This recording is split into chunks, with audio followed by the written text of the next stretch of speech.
I should probably do burgers tonight.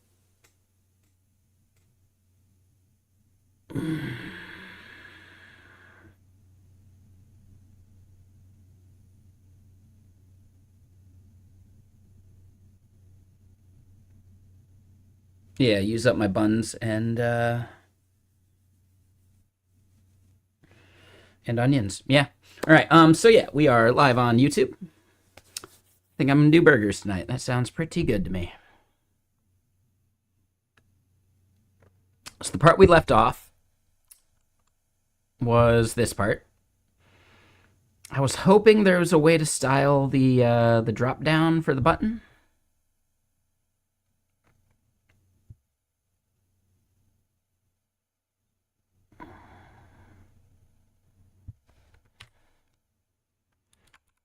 And maybe we can do it here.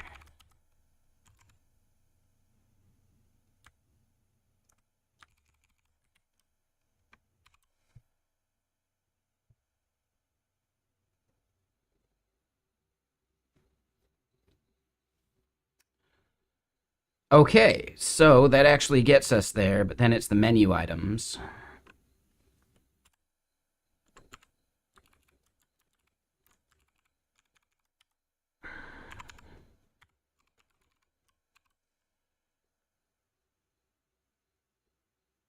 Oh, I like that.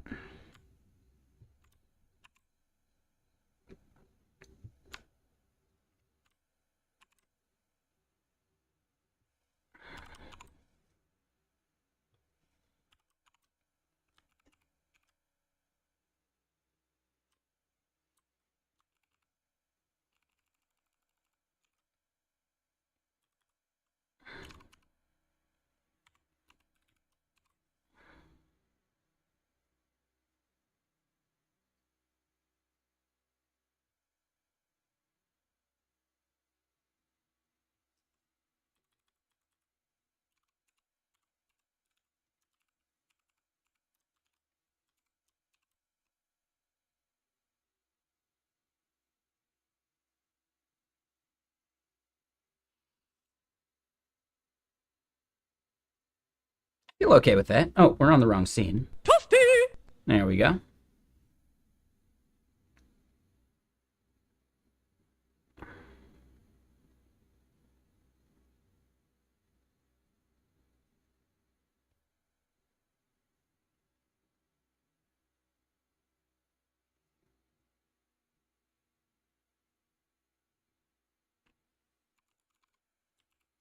I think I'm okay with that. If we leave it white and then the hover is that, then yeah, I'd say we're good. Okay.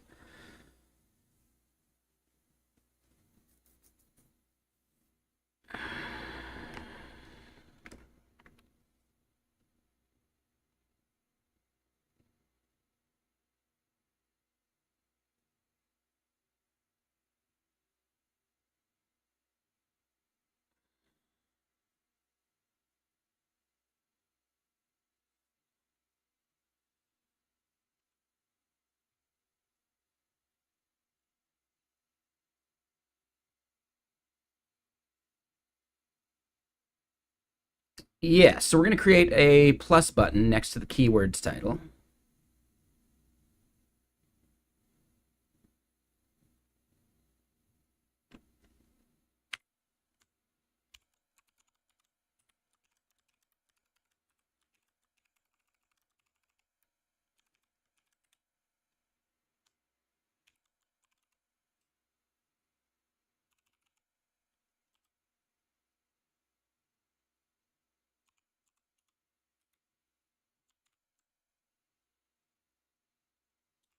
Its size I'm looking for.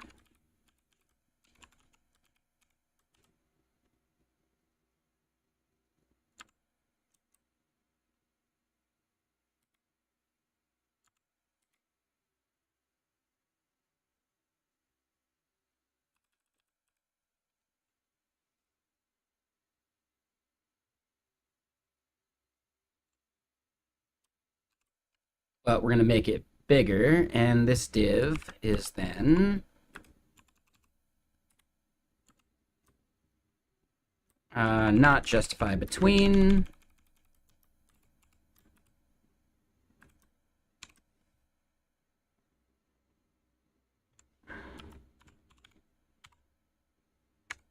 We'll say gap 4.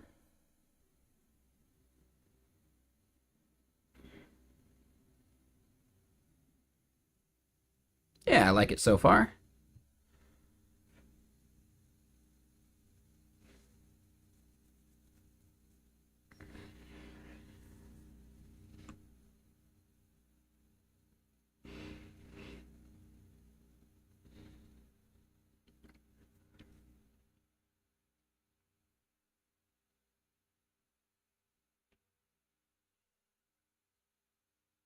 All right, so what I want to do is actually, we're going to hide this if we're empty, because we already show a keyword create form if we're empty.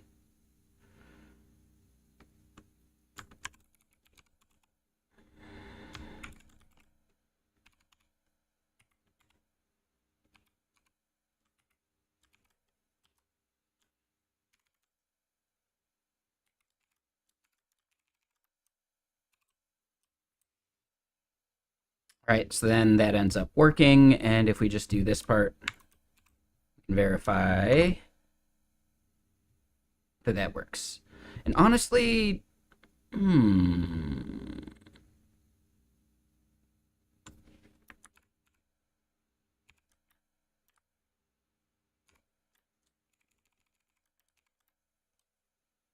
think I like that idea. Right, so we're on the keywords page. We don't have any keywords.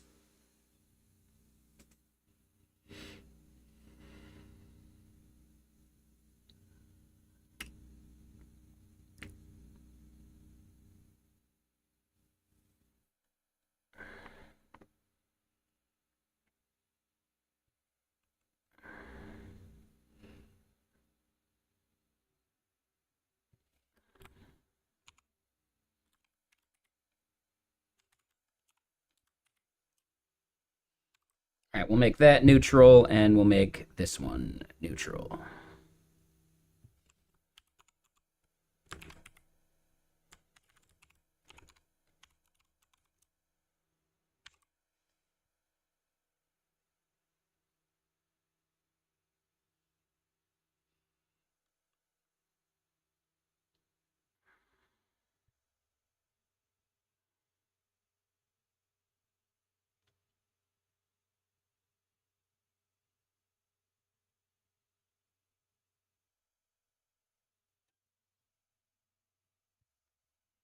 All right, so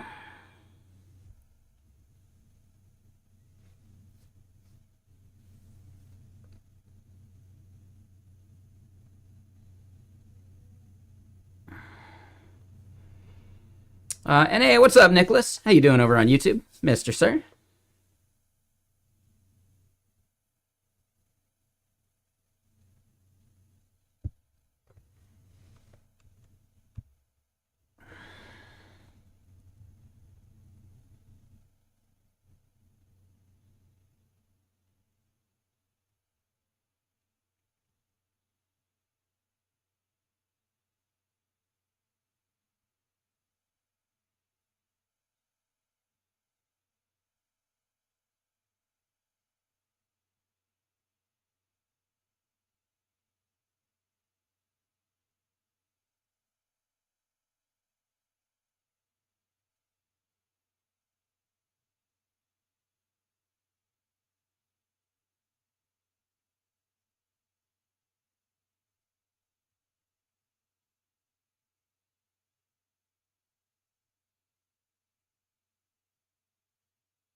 I'm not even seeing that message.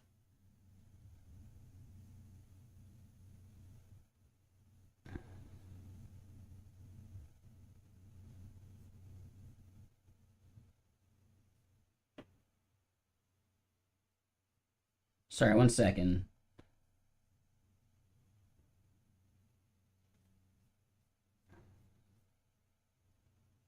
Oh, okay.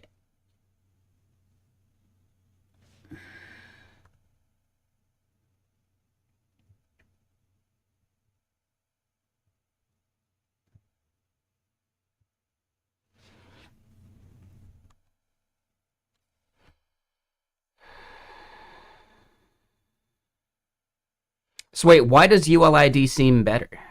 I'm curious about that one.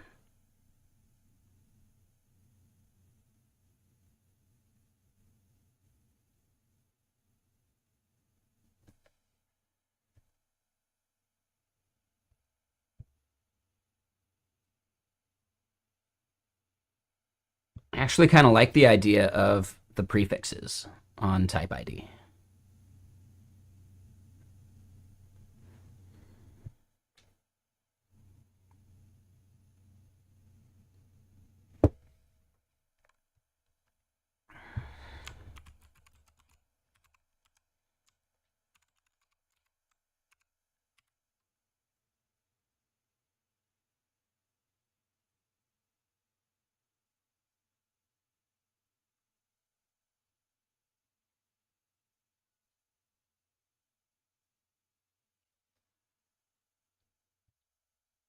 So keep in mind that type ID uses lexicographic sorting as well, right?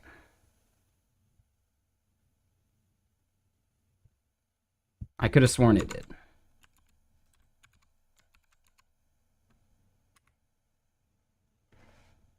Let's just hold on. Let's look up the default.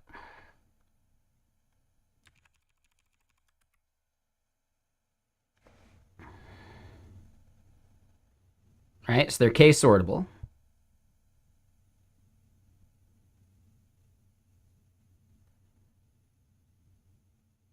Right, that's the time-based sorting.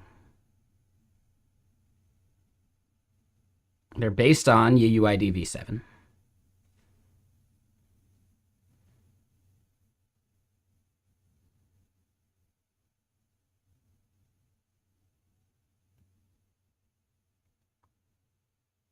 Yeah, no worries, Swag Dev. Yeah, I was curious if there was something I was missing.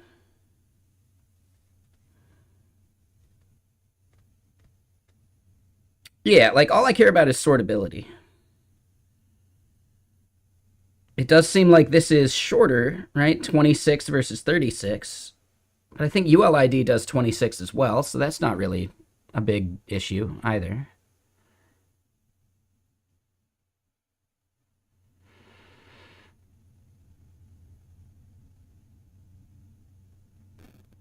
It speeds up database indexing.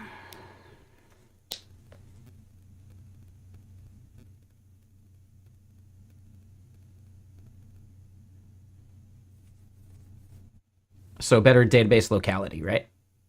As well.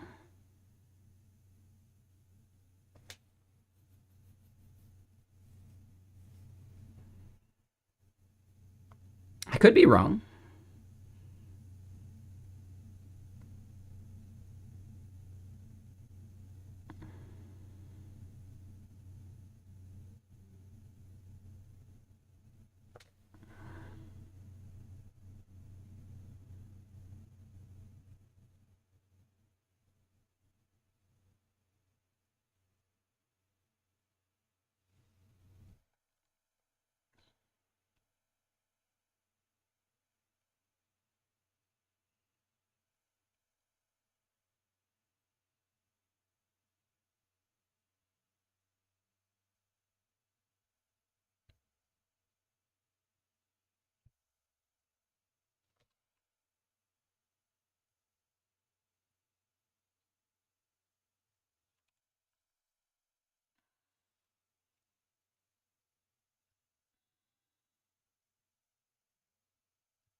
Okay. So yeah, I think we'll just stick with type ID. But yeah, the bread. I don't know. My understanding was that properly time sortable IDs are just better in general for indexing speed, right? Like case sortable, time sortable.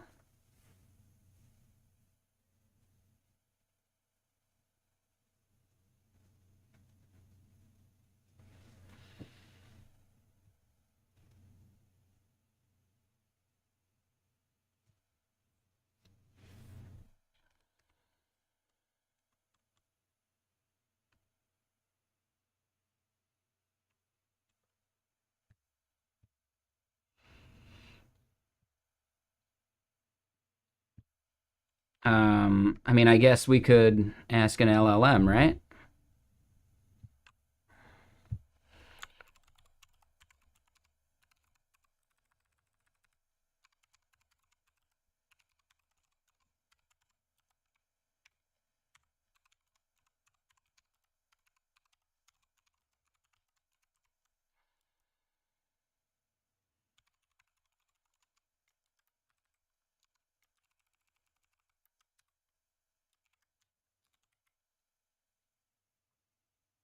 Yes, indexing, right? For the B tree stuff. Yep. Faster range queries. That's another good reason.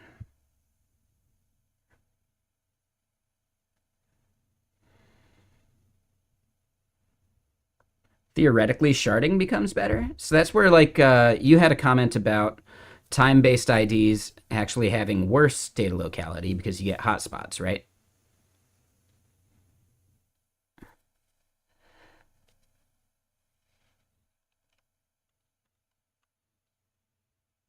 But yeah, for analytics, case sortable is also good. So yeah, I don't know. Works for me.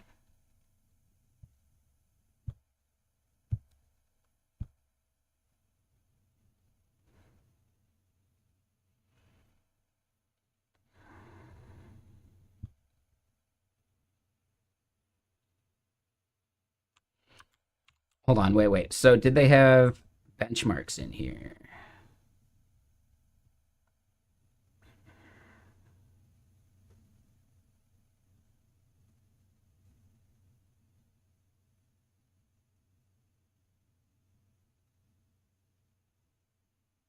Interesting.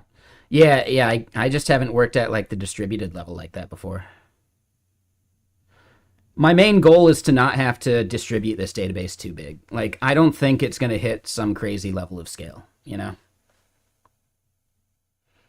If anything, I would start sharding data based upon customers rather than like time, you know?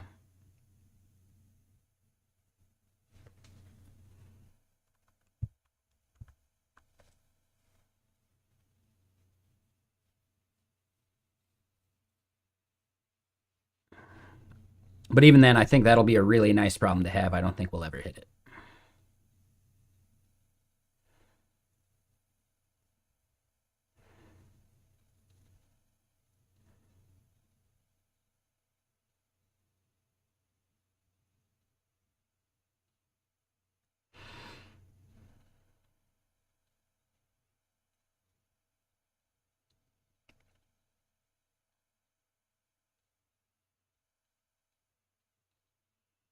Oh, interesting. I thought there was going to be like benchmarks in here or something.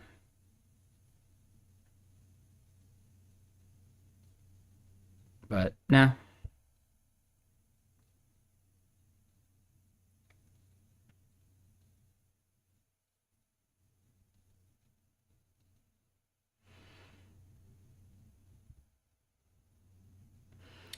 So they're doing ULID versus UUID and type ID versus UUID. But they're not really doing any comparison between ULID and type ID.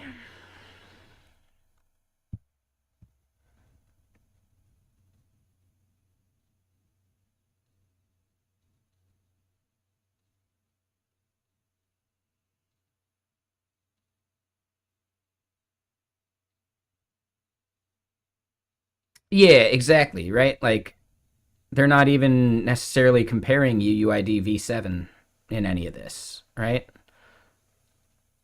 So yeah, I don't like this. This doesn't seem like a great write up in my opinion.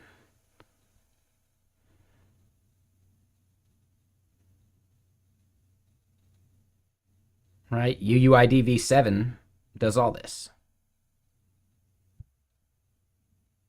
Maybe not the compactness.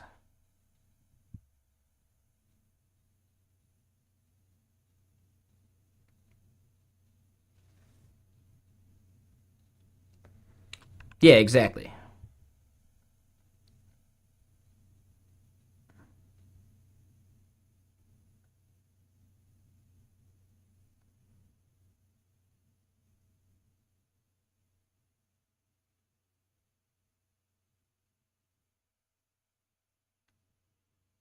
Yeah, the fact that they're not actually like specifying version. I think this is actually just bad.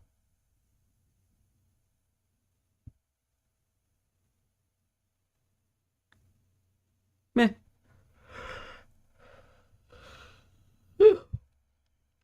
Man, sorry for the yawn.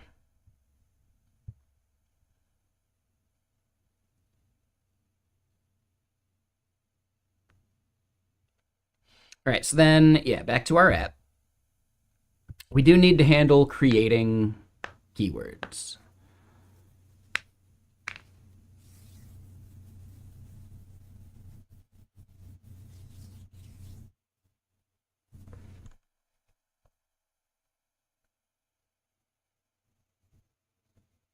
So what I want to do then is, right, we've got this form, and we'll want that to like work. So we should double check that first. But this same form is also going to be in a modal when you click the plus sign. And we can always make this more complicated as we start creating notification types.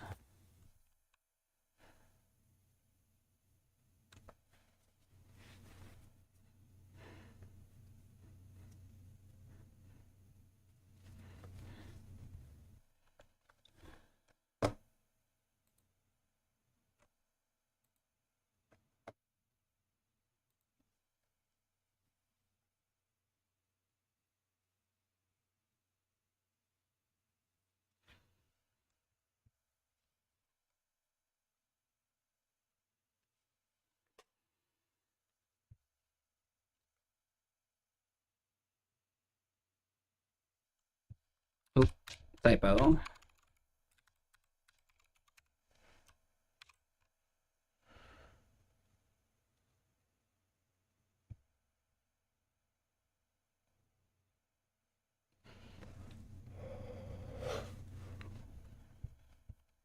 So let's look at how modals work. We will go back to the keywords page.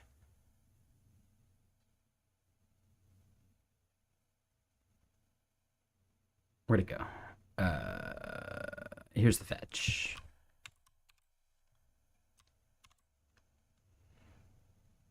So then when we click that, we pop up the modal, and where do we see that here? Is it just dialogue, or do they have an actual modal? Looks like it's just dialogue.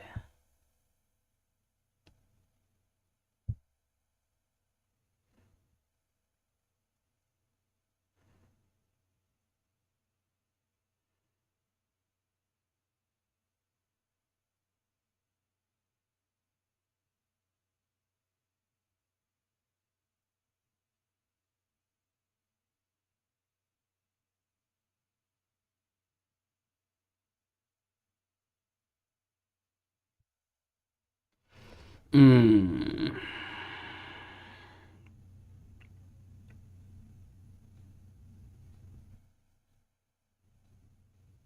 Hmm.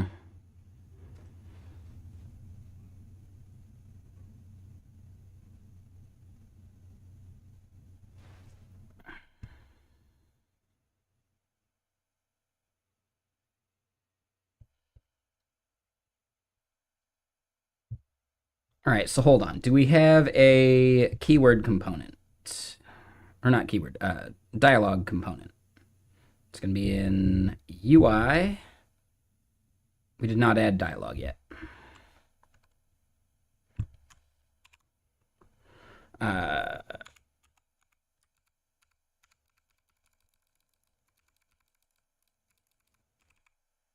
There we go.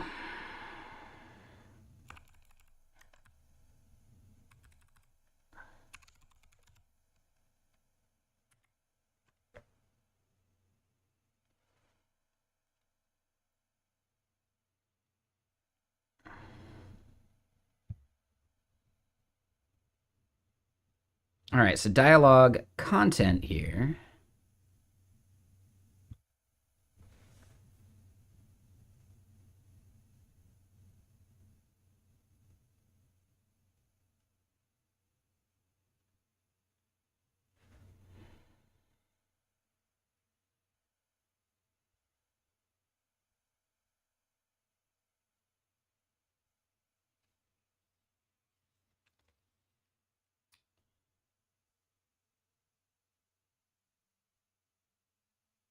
So rather than the form doing its own card, we probably just want it to be content within a dialogue. And realistically, if we navigate to this page and we don't have any of these, maybe it's just a modal that pops up anyway.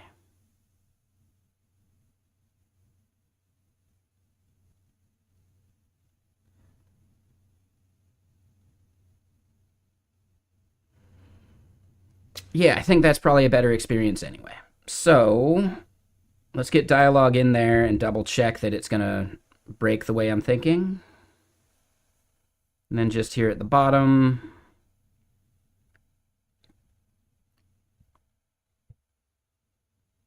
hold on, what is div here? Div's just a generic div.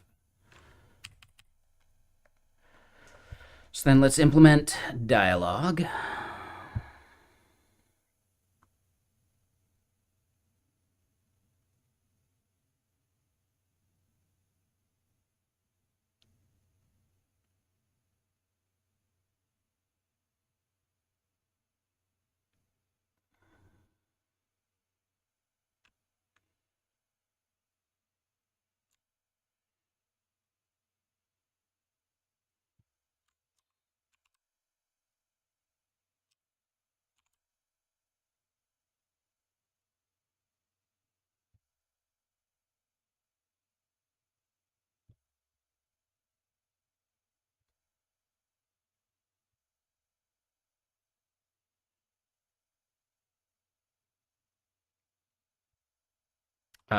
Label. I do not want label, we'll just delete it. Yeah, we're getting that from elsewhere.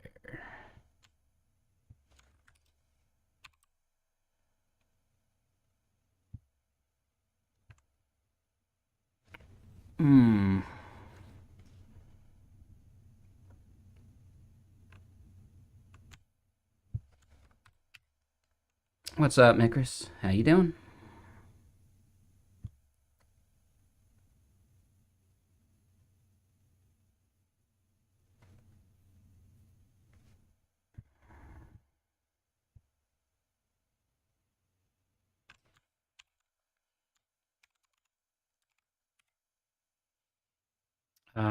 Let's copy and paste the keyword form.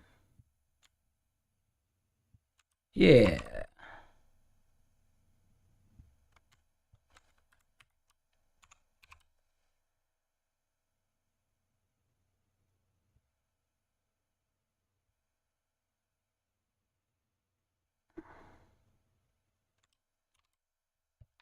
Yeah.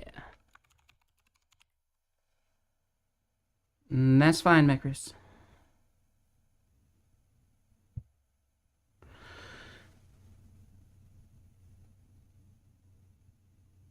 Interesting. Yeah.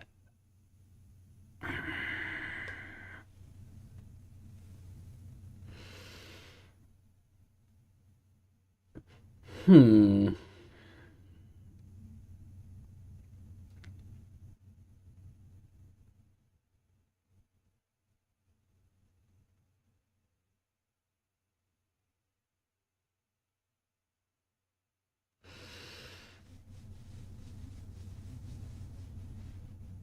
So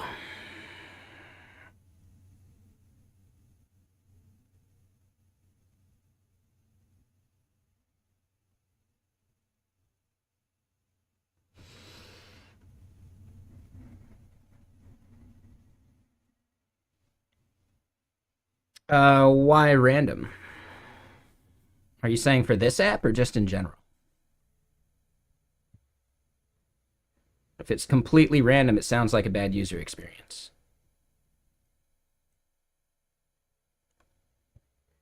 No, prompt them when they're going to do something destructive, just the way Amazon works. You can add stuff to your cart just fine, but the moment you go to check out or change your payment stuff, they make you log in again, basically.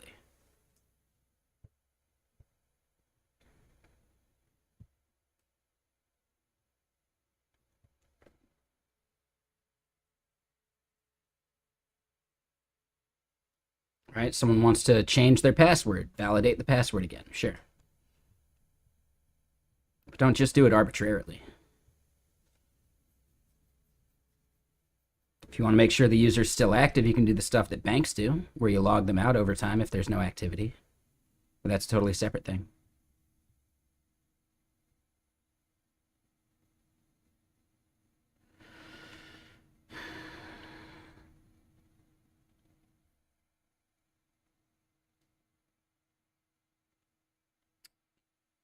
So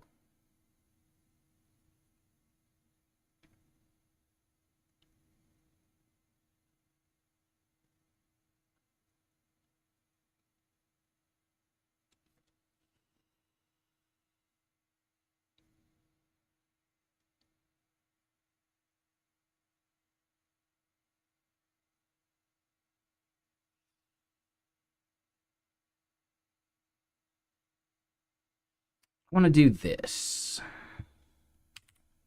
We're going to copy dialogue content here.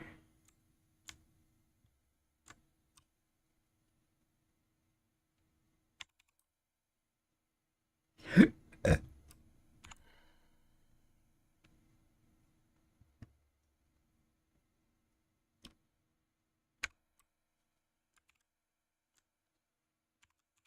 going to call it bare dialogue content.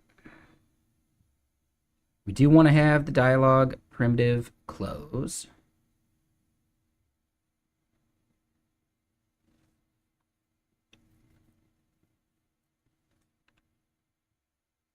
And then, yeah, so a lot of this like fixed stuff is going to go away.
All right, so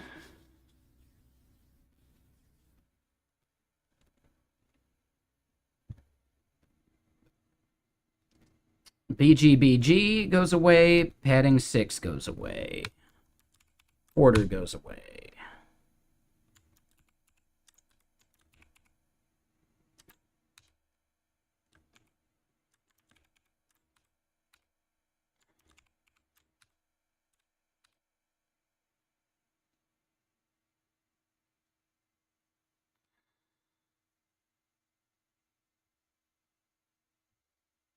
And the rest is just animation stuff, it looks like, right? Yeah, so let's try that. So then bare dialogue content.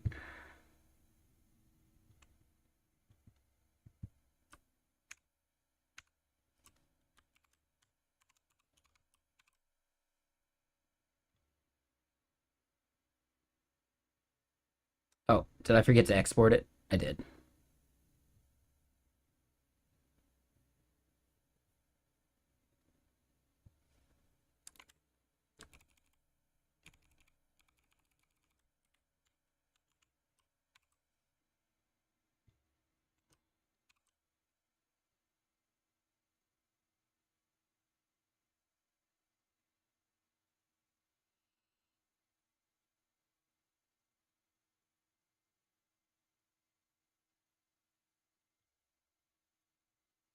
All right, so then keyword form.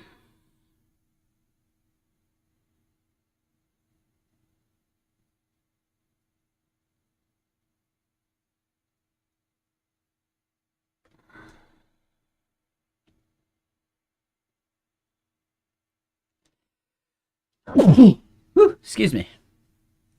The width we're gonna say is that.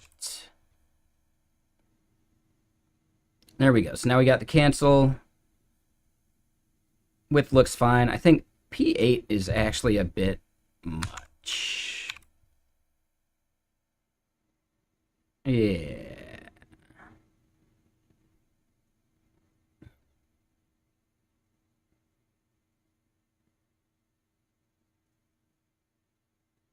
Yeah.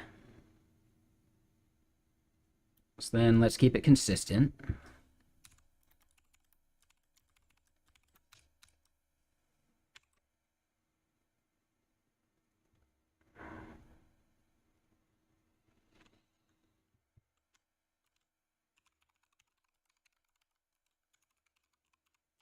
One second, we'll make a command for this. Mods, when people come in asking that question, feel free to do the project command.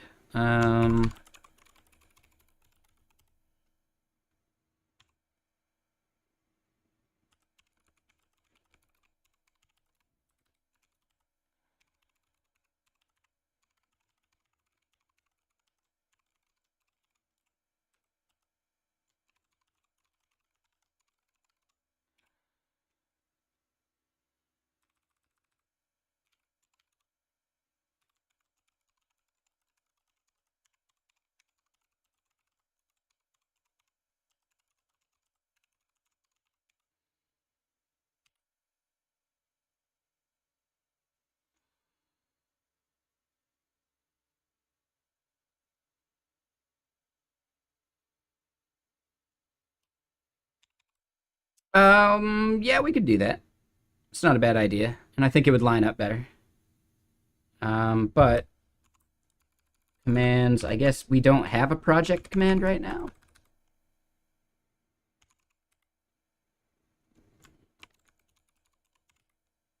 There we go.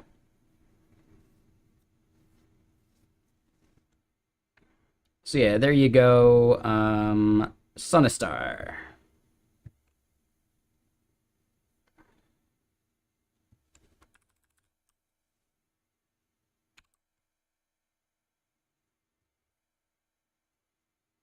No, and you're right, they do. I just kind of liked a little bit extra, but we probably don't need it.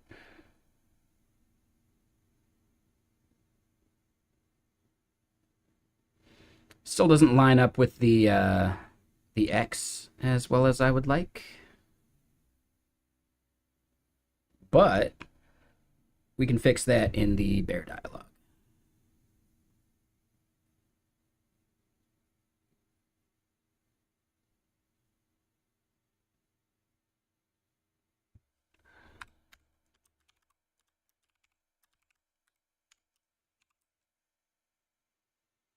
And we'll put it to 6.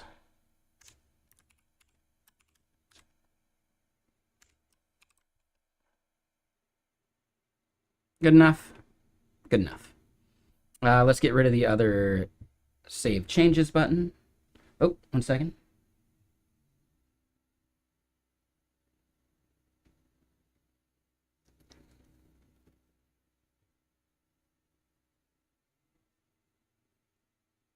Cool.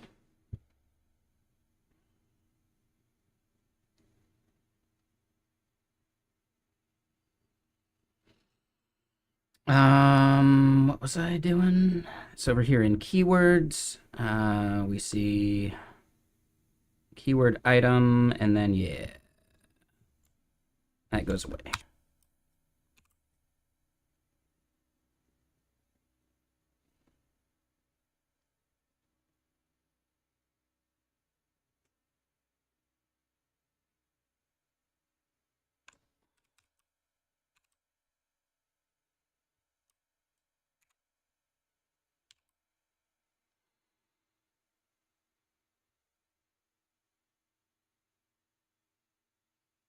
Thinking the min H is actually not that necessary.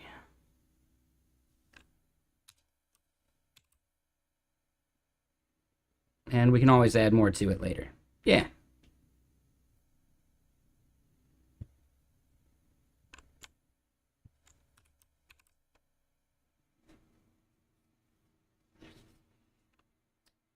Okay, so then that same, like, create new.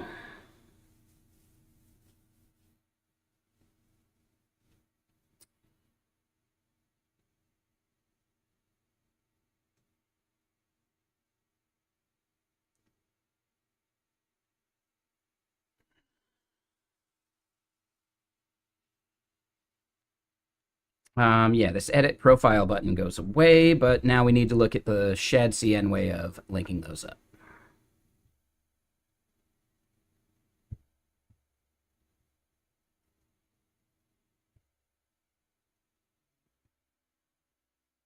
I think they have an example of it here.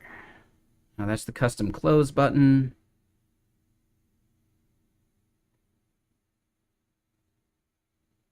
I know there's a shadcn way of setting the trigger elsewhere.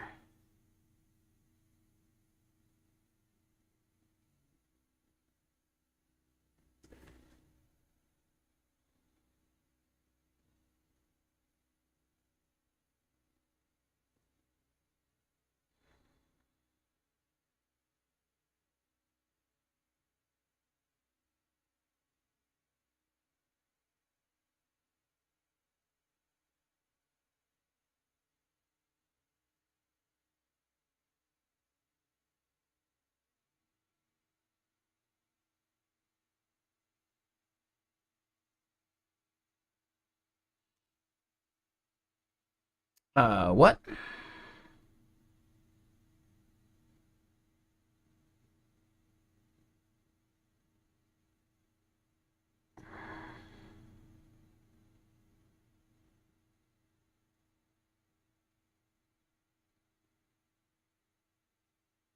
Oh, okay. Okay, we can just put it on the root.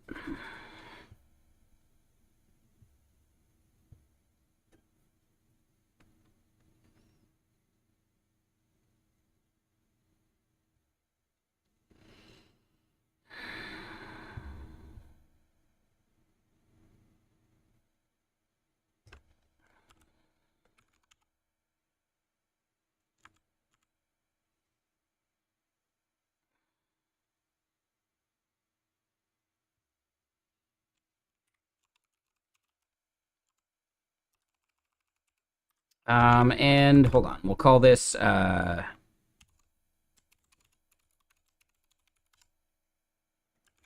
new keyword dialog open.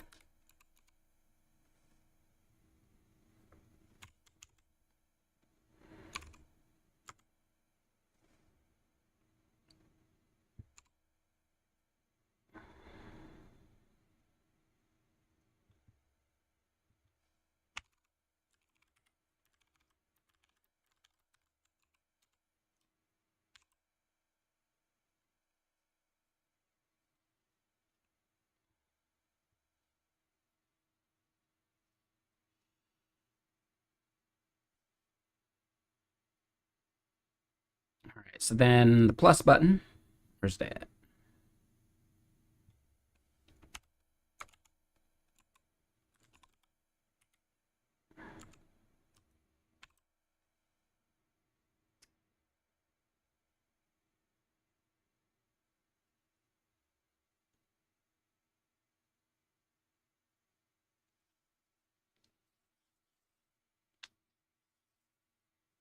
All right, so what we want to do...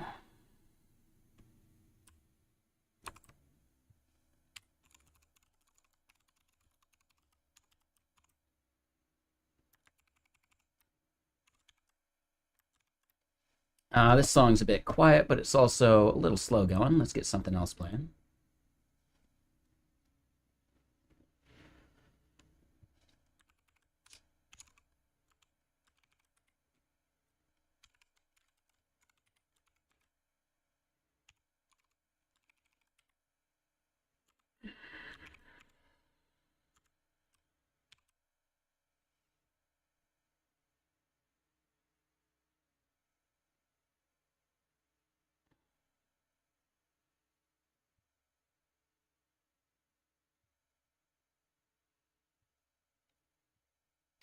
All right. Let me get rid of that edit profile button.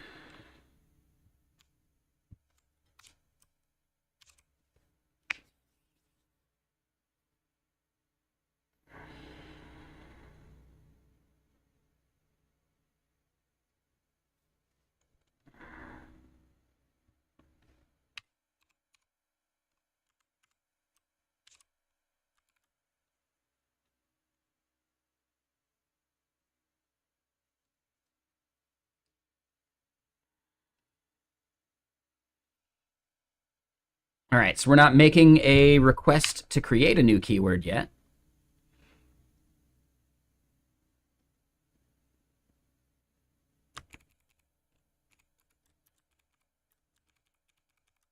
It's all right. There's other good frameworks too.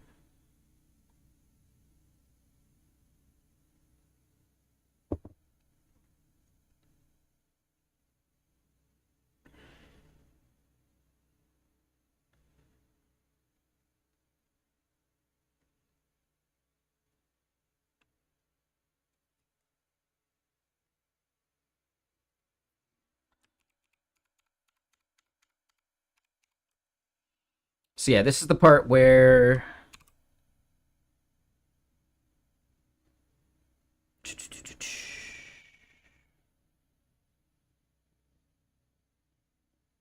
we need a service. We have a service, but we're not actually creating anything on it yet. So then create keyword, org ID, create keyword params.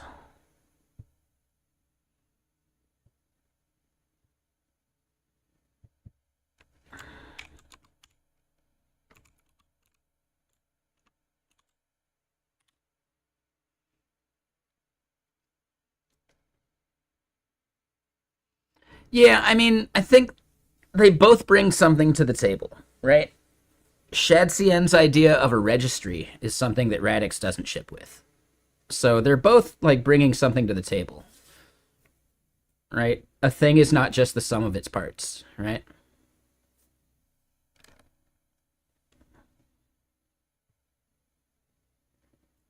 Like the registry is what makes a wrapper like this really easy to do.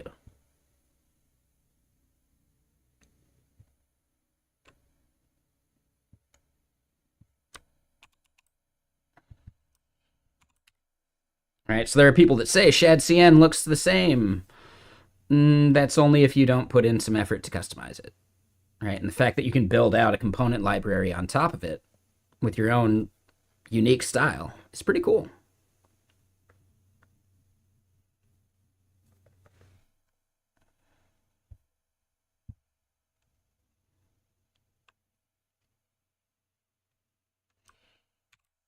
All right, I'm going to say create keyword there looks right to me. We'll figure out if it actually is.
Uh, how could that be void?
Oh, so that is the void.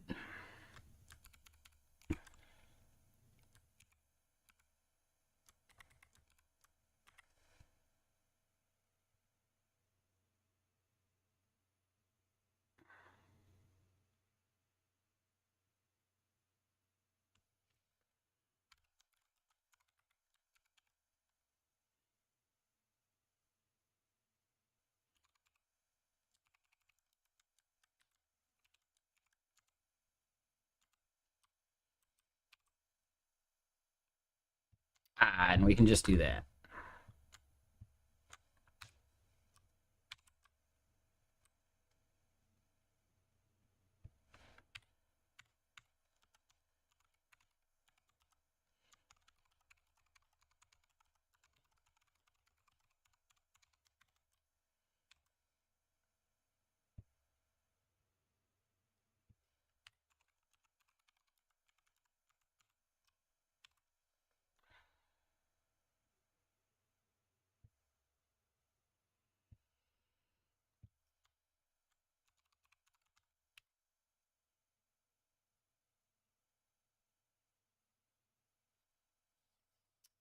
Do I follow a specific architecture on the front? It depends on what you mean by architecture.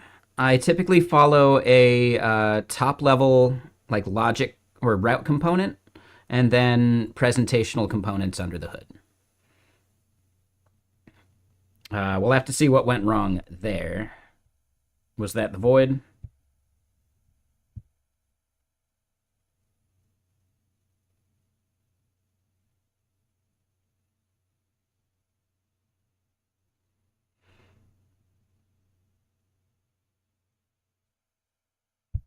Interesting. But yeah, basically all data fetching happens at the route level, and then like values are just passed to presentational components, and then all like interactivity of those components is bubbled back up. So they may control like the submission of a form, but what happens when that form is submitted is controlled by the route above it.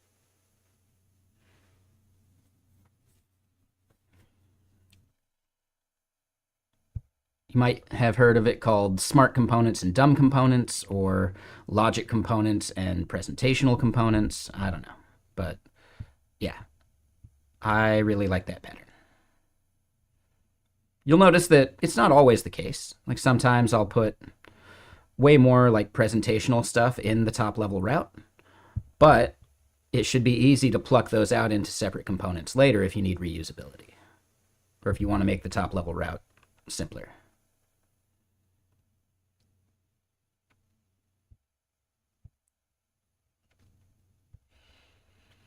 In my opinion, as far as the web is concerned, the URL is the universal source of truth. By proxy, that means that the route is also the universal source of truth for the application, like the state that it's in, data fetching, etc. Now, you'll often have a level above that that's like the layout. I try not to put too much in the layout, but some things need to happen on every page, and the layout's the right place for it. So the layout is where I would fetch user data or the organizations that the user has, things like that. But then for each route, such as keywords, that data fetching happens on that route component.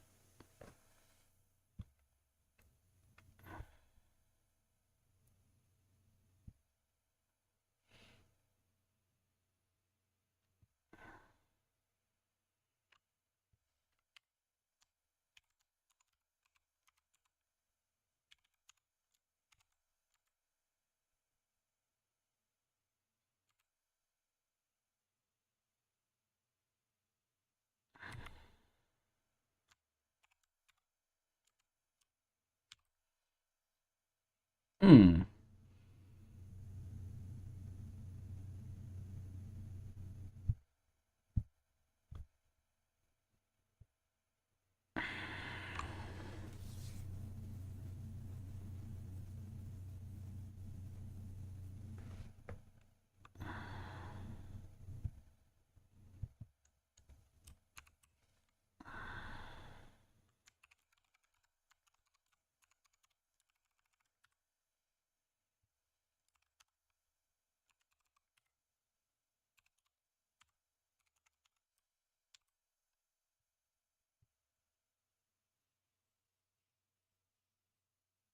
Visually hidden would be maybe a little more semantic, but I'm not too worried about it. Do we have an SR only component? We don't yet.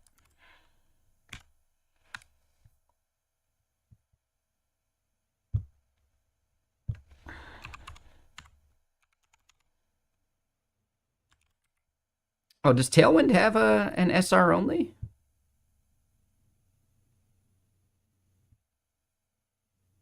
Oh, they do. Oh, nice.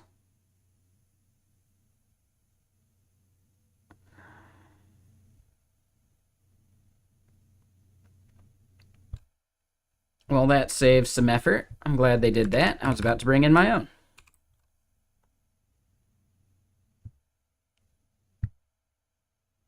Cool.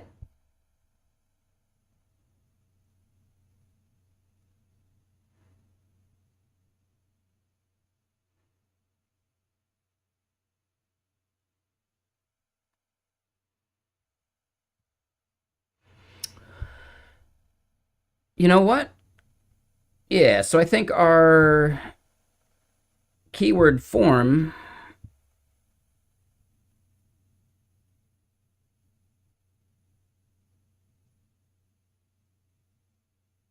Nah, this is how we have to do it.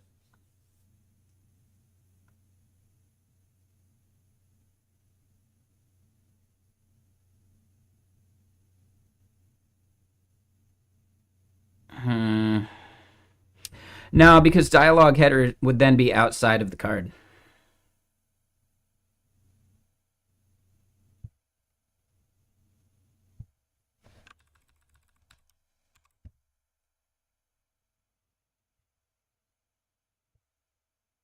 Uh, wouldn't it?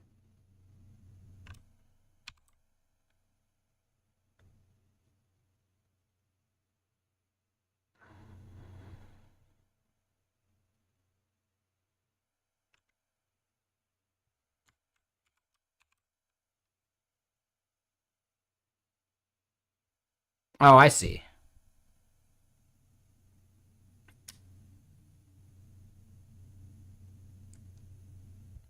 So it looks like dialogue header actually needs to go inside of the content.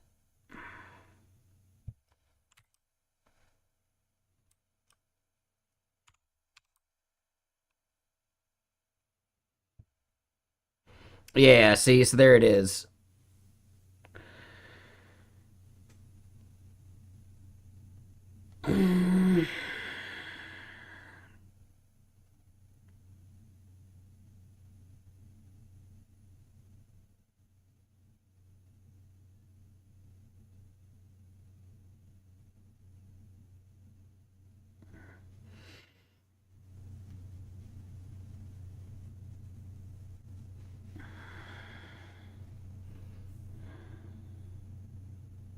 Hmm.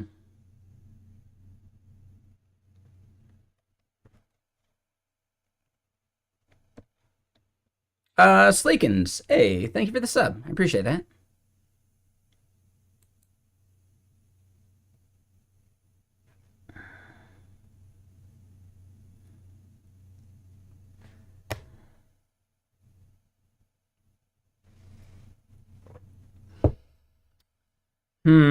Yes, they're yelling about the dialogue.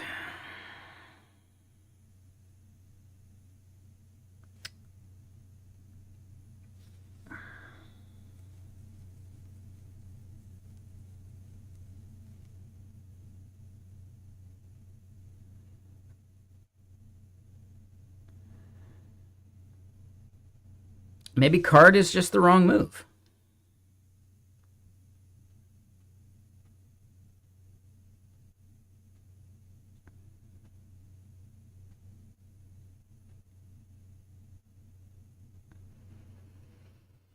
Hmm.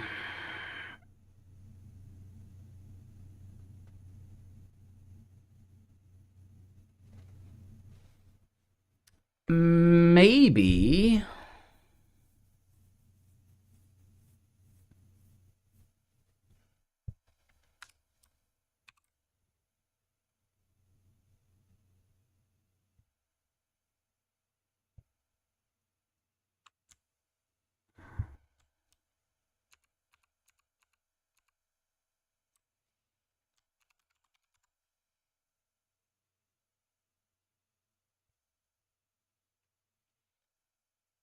Oh, not what I wanted to do.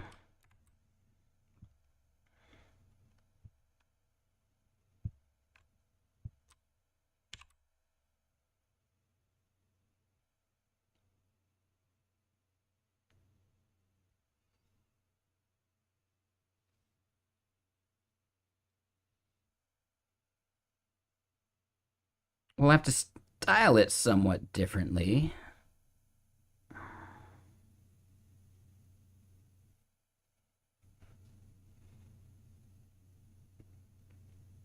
But it's not the end of the world.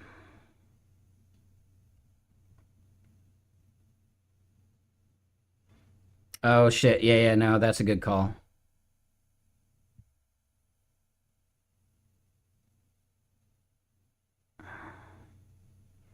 Yep.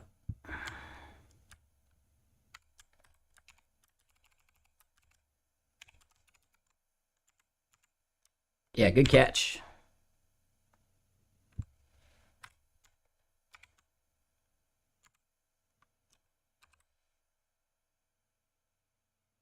Yep, that looks way better. It just needs some padding, which is easy enough.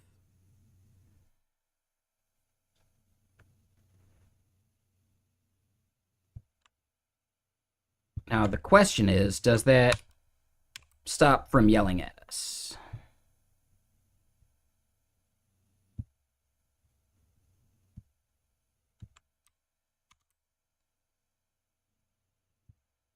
Oof. Nope, dialogue title must be used within dialogue. Even though it technically is.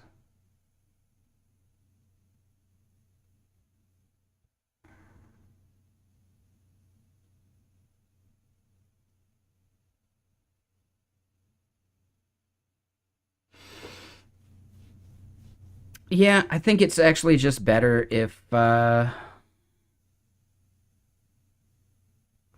we make the dialogue control the title and description.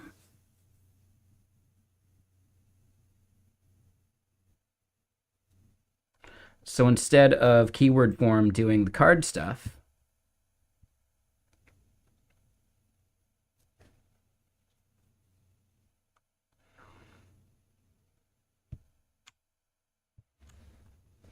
it's basically just the form.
What's up, Lake? How you doing?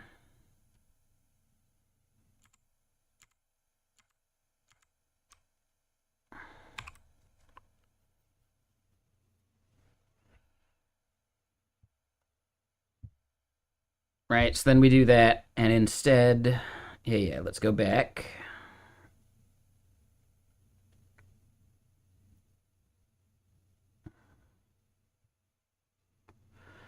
Just getting the day started. I'm doing well. Yeah, we're chilling.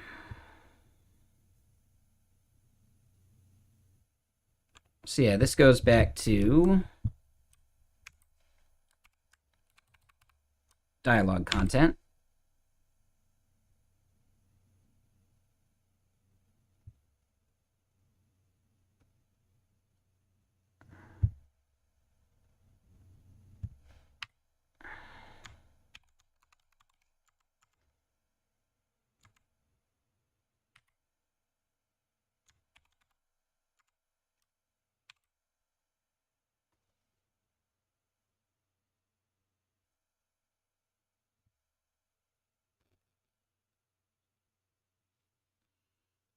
It's not the nice, pretty card color.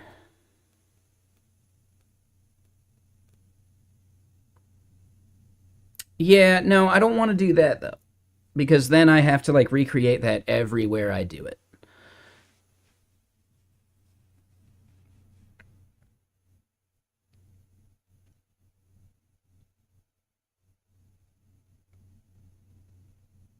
Right, so instead, my form abstraction for create keyword and edit keyword can be the same exact thing.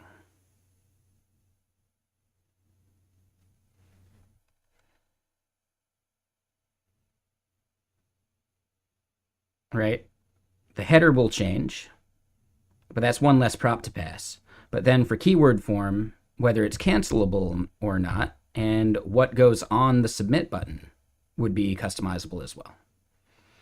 So yeah, I definitely want to keep the keyword form abstraction for at least like saving some of the boilerplate like the buttons.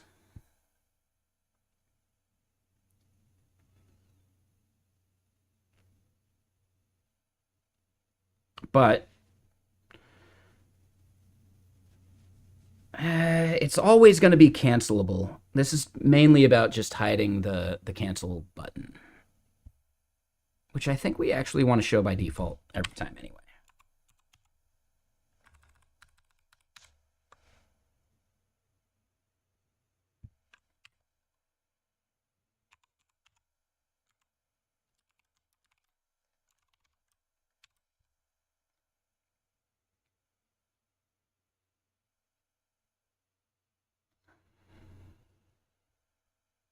Oh, and we actually had cancelable in there.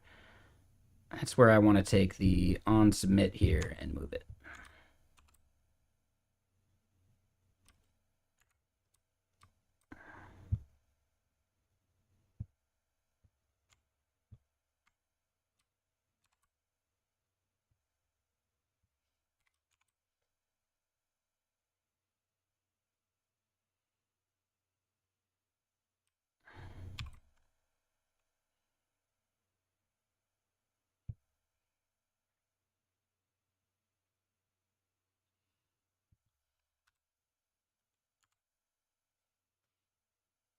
What values does it take? Reverse, default, no shadow, neutral. What does reverse do?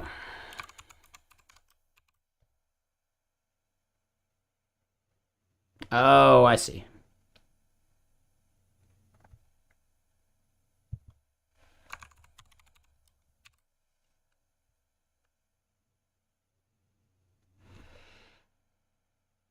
Yeah, I think I like that. I think it's fine.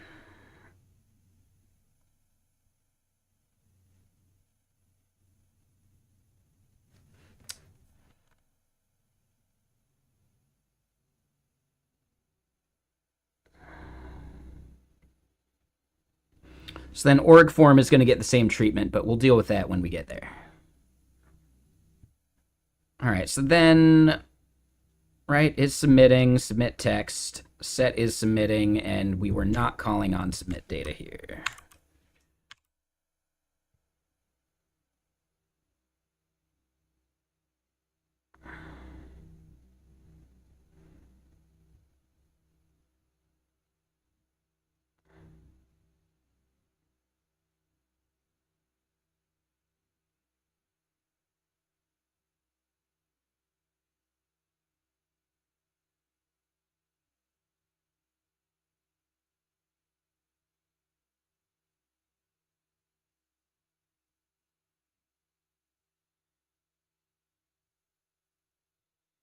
Huh.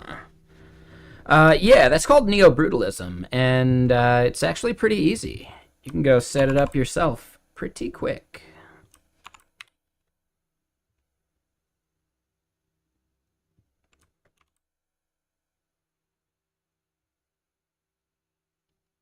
There are some like weird things with um like the version of Tailwind. So you still need to use the older version of Tailwind. They are working on a Tailwind 4 version, but they're just not there yet.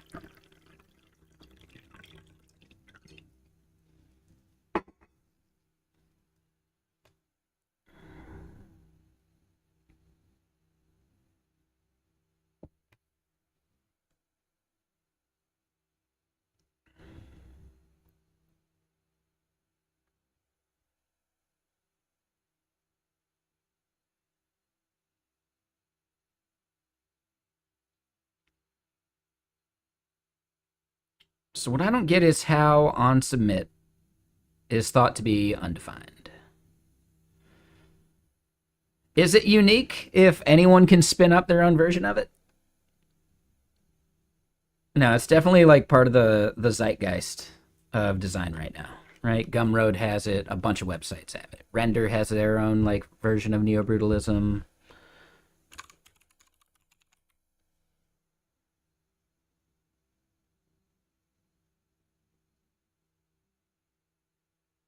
But yeah, I still think it's cool.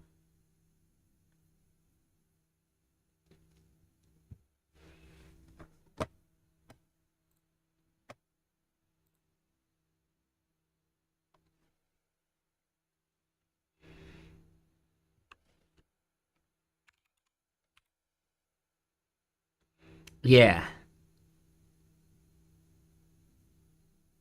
Yeah, I really like this. It is a good style. Right? Like the rest of it, like the icons and the buttons and the shadows and some of that, that's pretty standard. But yeah, the illustrations definitely give it a lot of character.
Coworker chimed in with the I don't know what vibe coding is, and at this point I'm too afraid to ask as a meme.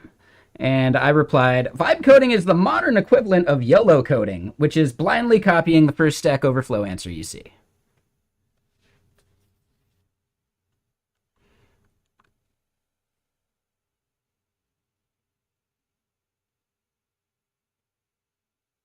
It's pretty accurate, isn't it?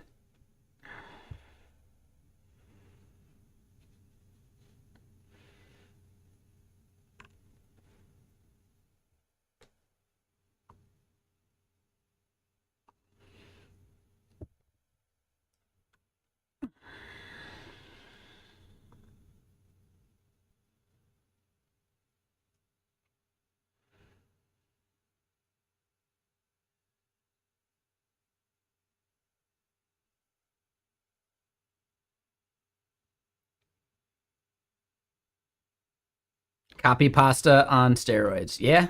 Yeah, yeah. I mean, yeah, it's the same thing.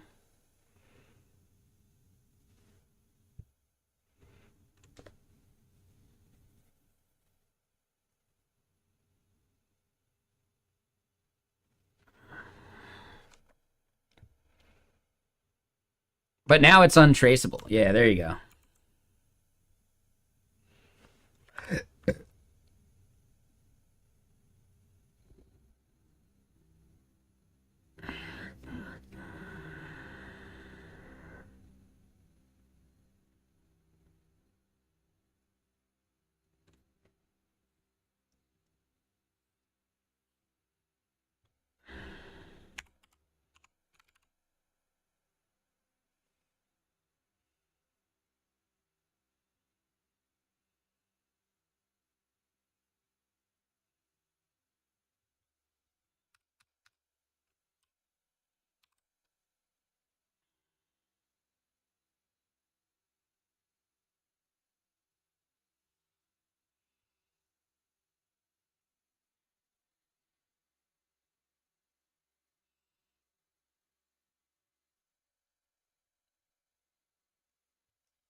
All right, so use hook form, submit handler.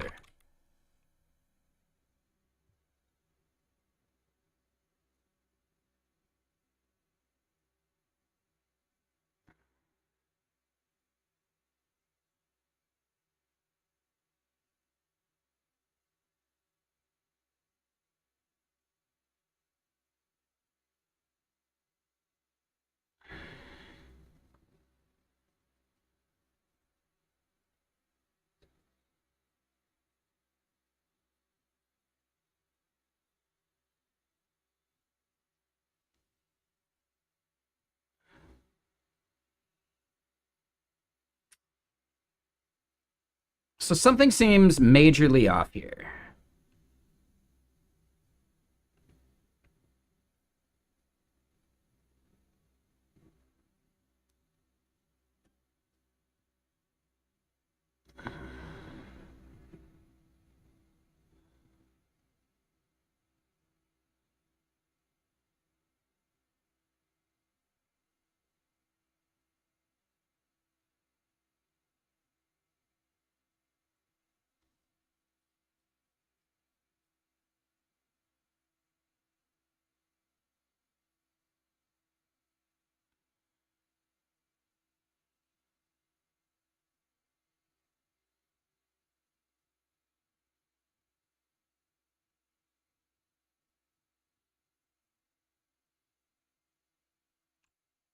We can get rid of that at least for now.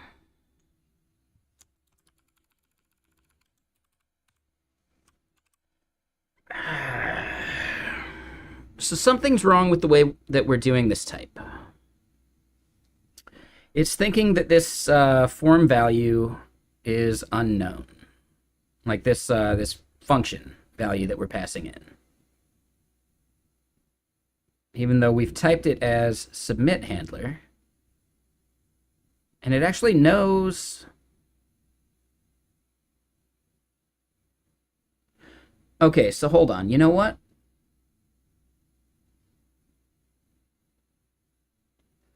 We can do this, and then on submit here, it can actually just be something different.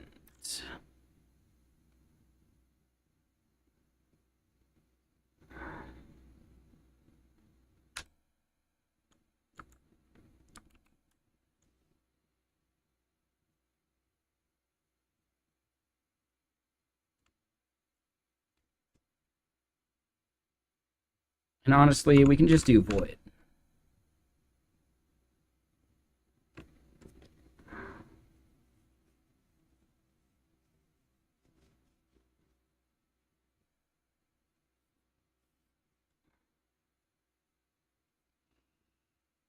So then that actually ends up working.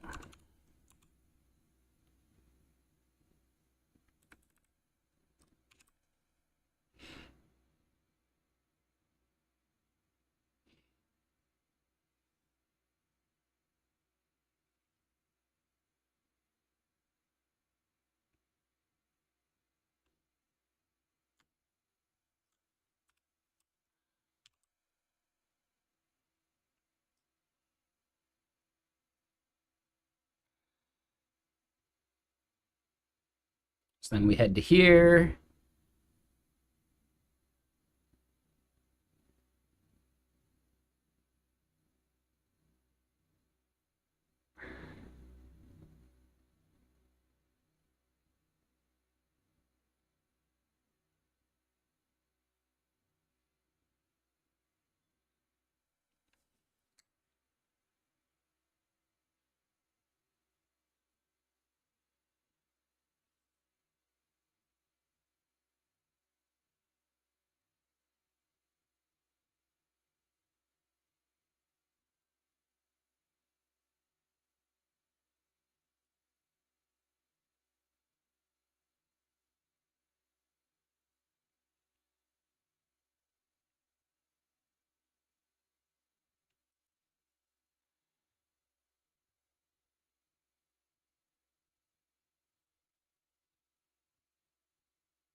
All right, so 4 hundo, bad request.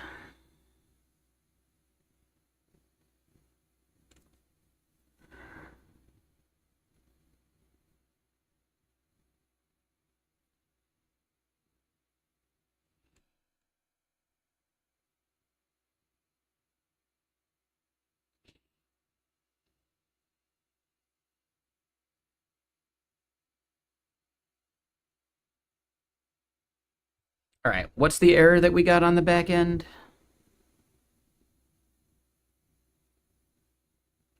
Following arguments were given to keyword controller create.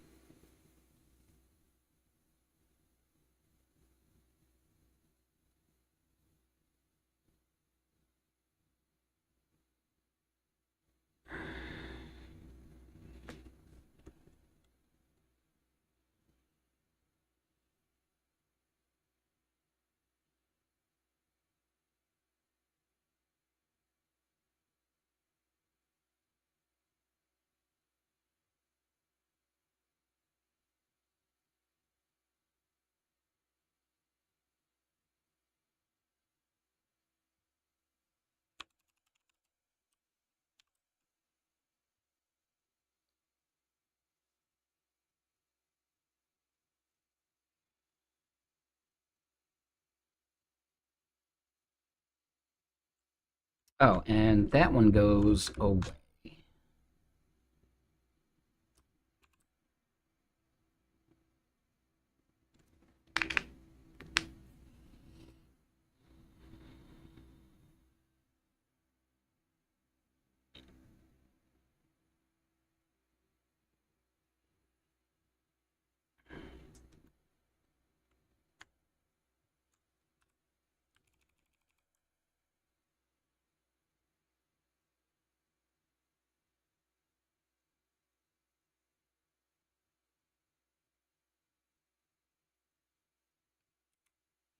Yeah, I need to look up how we're doing the toast stuff.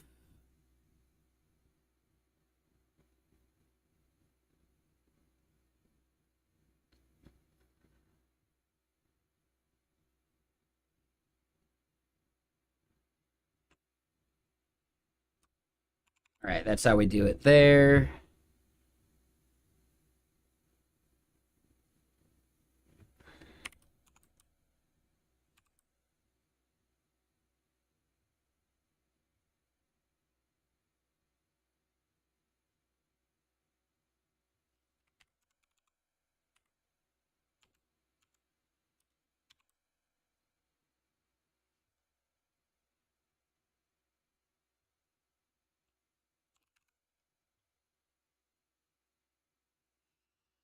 Right, so error creating keyword. One thing I want to do is fix the styling of that.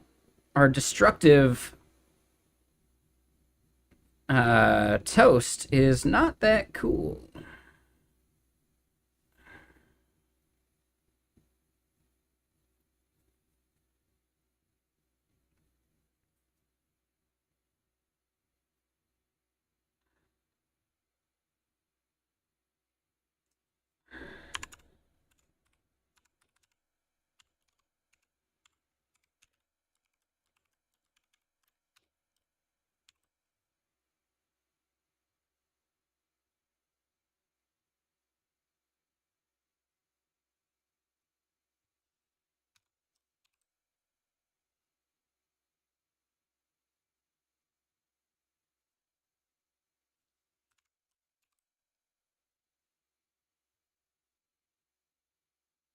think I liked the subtlety of the 200.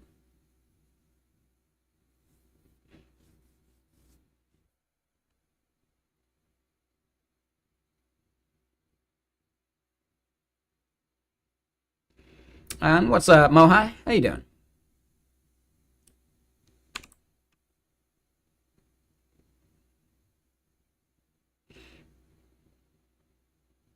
So it does have a shadow. It's just a little hard to see against the overlay, but it has the shadow.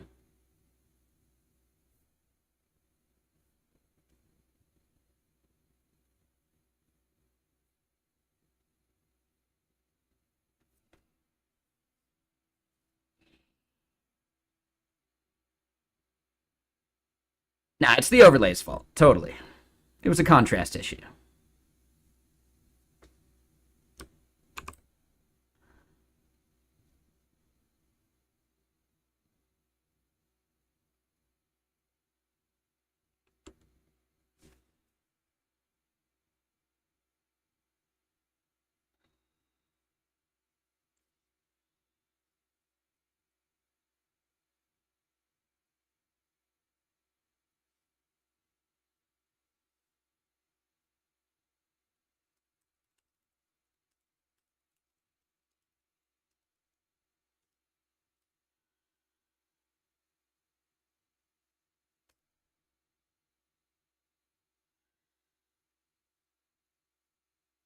Sorry, 1 second. Work thing.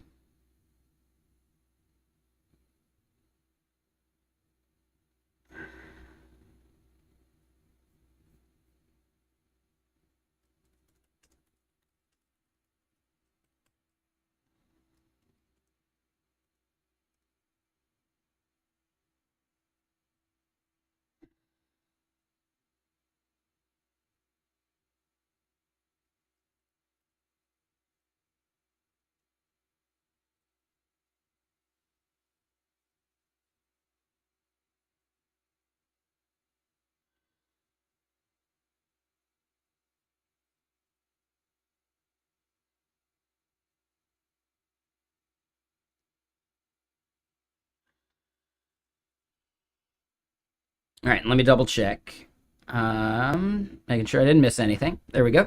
Okay, so yeah, creating this thing. Let's go look at the backend endpoint and see what's up.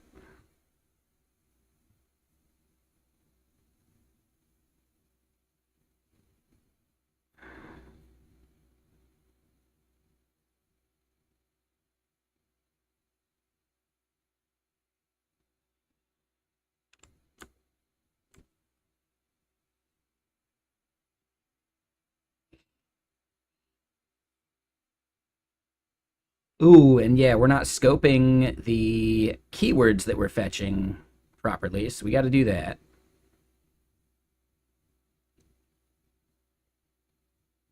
But here in create, yeah.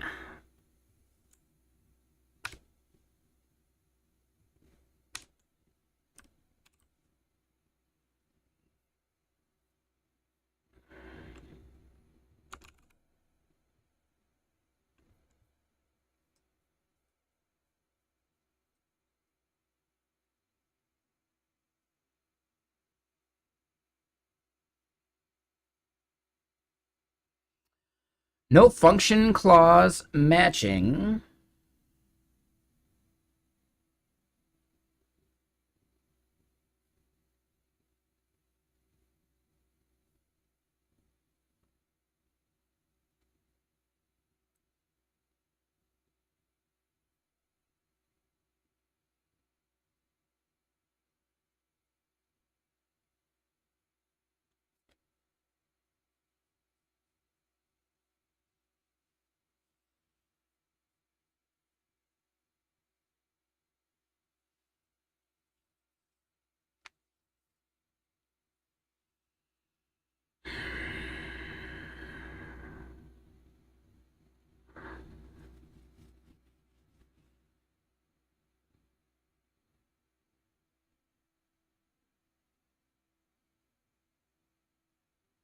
So this should be fine, but it's saying that the argument's being passed. All right, the second arg is actually org ID here.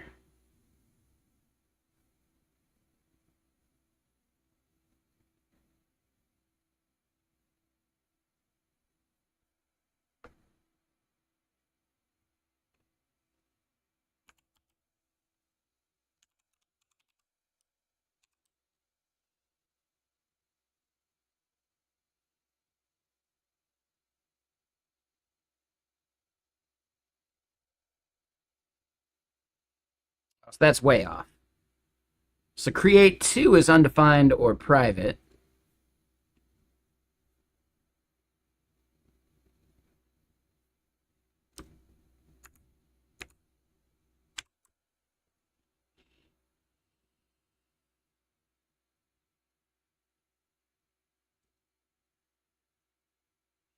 When we look at this, right, org ID comes in the path.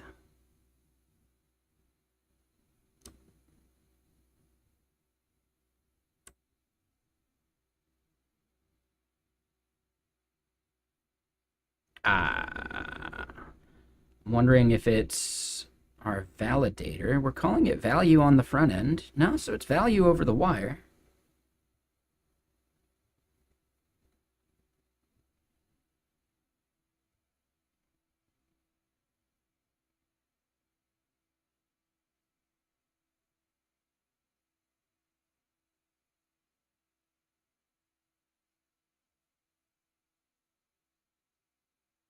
Oh, is it?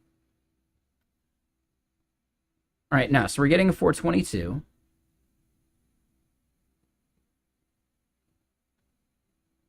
Value can't be blank. And yeah, if I look in here, I don't see value being passed.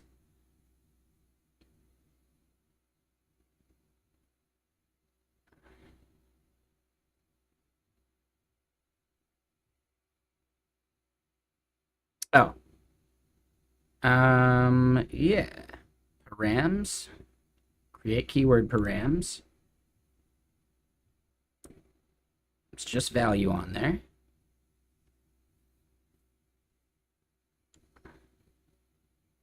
It's a post.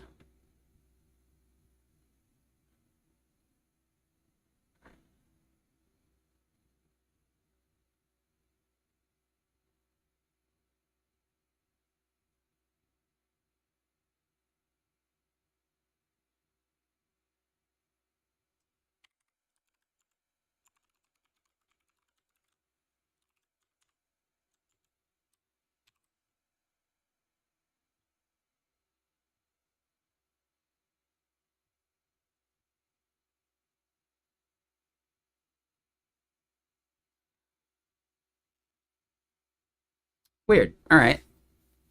So we're definitely passing new keyword here, and it's going there.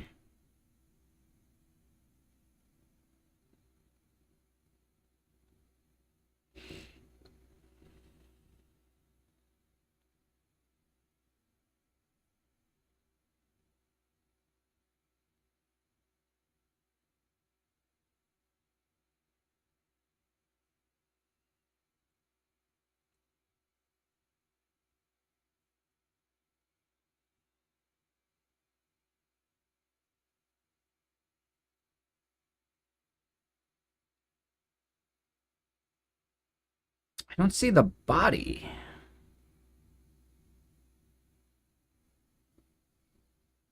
All right, so hold on. I need to go look at the KY docs, I guess.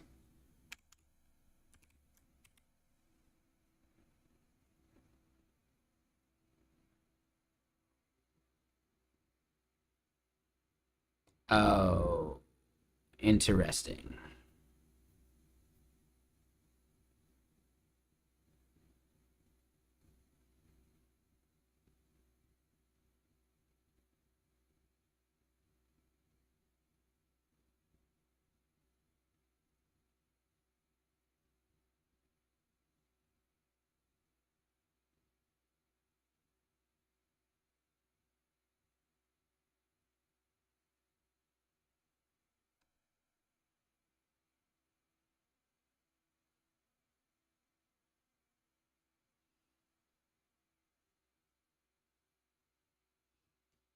That's it. Yeah, so I need to wrap it in JSON.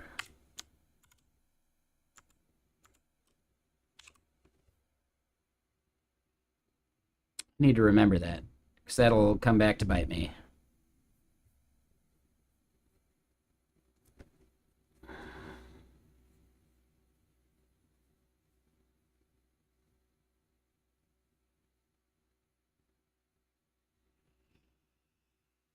Maps cannot be converted to param.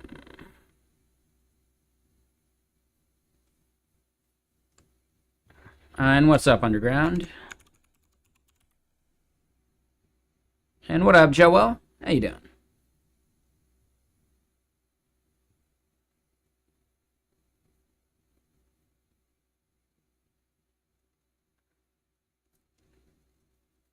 All right, so payload at least went over the wire. Okay.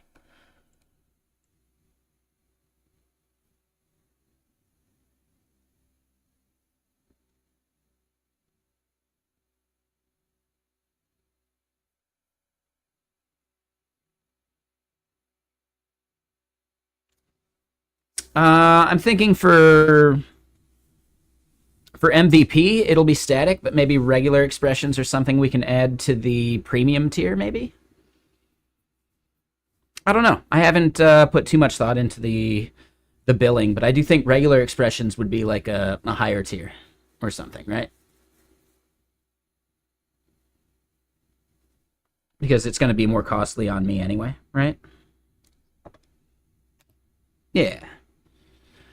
Like, what regular expressions are you planning on running?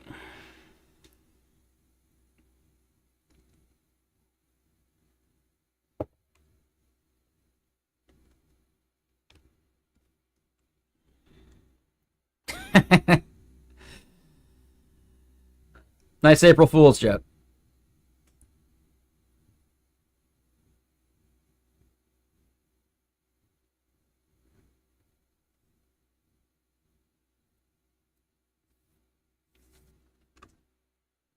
Vibe coding a blockchain. That is a solid April Fool's joke.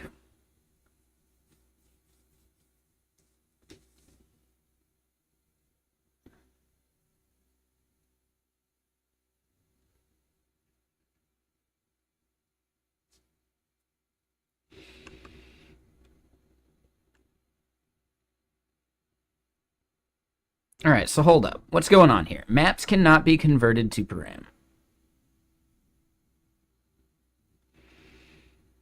Okay, man. Good luck.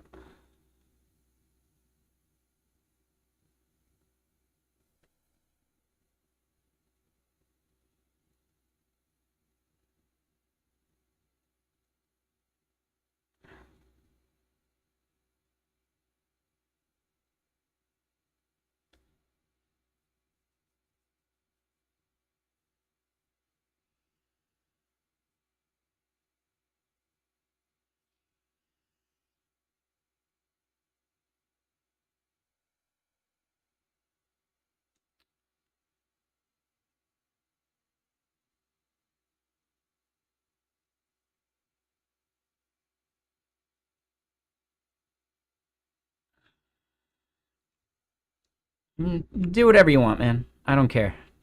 Like, I don't give a shit. Sorry. I just don't care. Do whatever you want.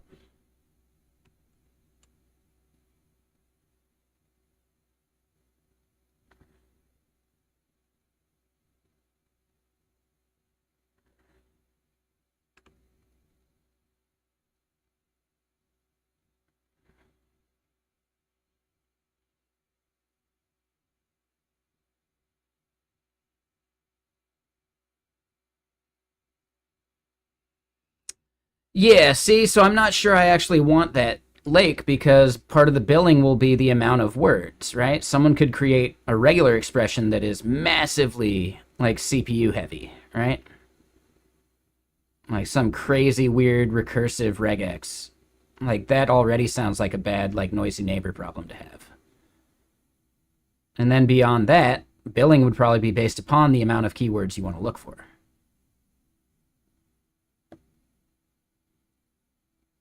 Is the ad over?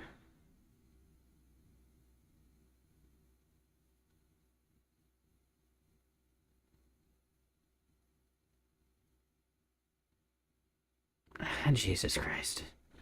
It's not offensive, it's just really boring, and you don't want to listen to what other people say, so you're just shouting to the void. Like, I don't know, you seem like you're trolling, Frequency. No, thank you.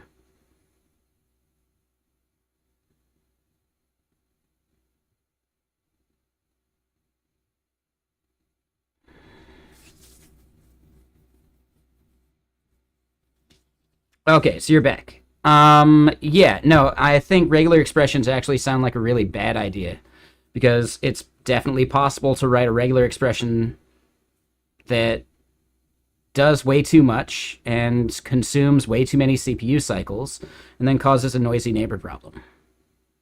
But also, I'd probably want to bill people based upon the amount of keywords.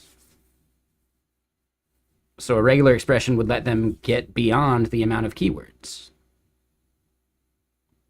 See, I don't know, like, I'm thinking less and less that I want to do regular expressions. But what's up, Lana? How you doing?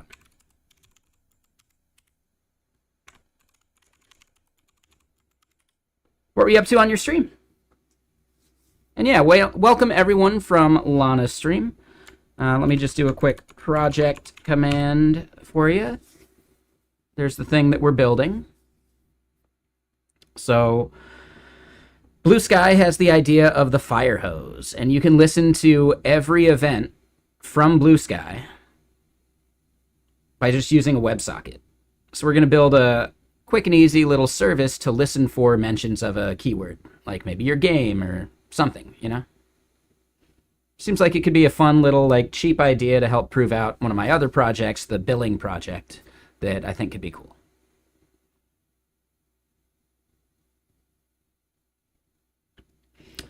That's not a bad idea, Red. Yeah, if we did, like, regex templates, that could work. Sure. I like that idea.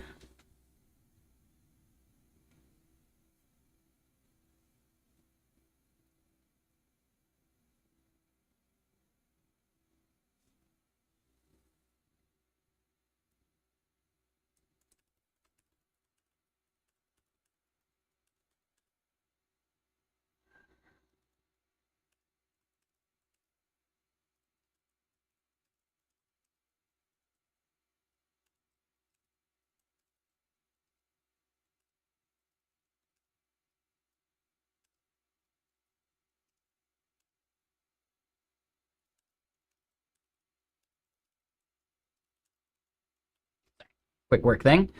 So yeah. But yeah, what was Lana up to on her stream? If she had to get going, I get it. Like, that's how it goes when you're ending stream. But anyone joining from the raid, what was Lana up to?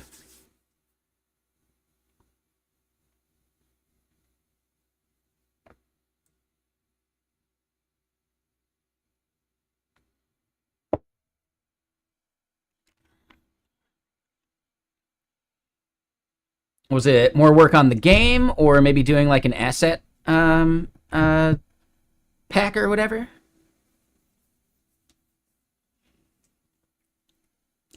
Working more on strain? Awesome. Gotcha. All right, so strain is a fairly ambitious game. That's awesome, though.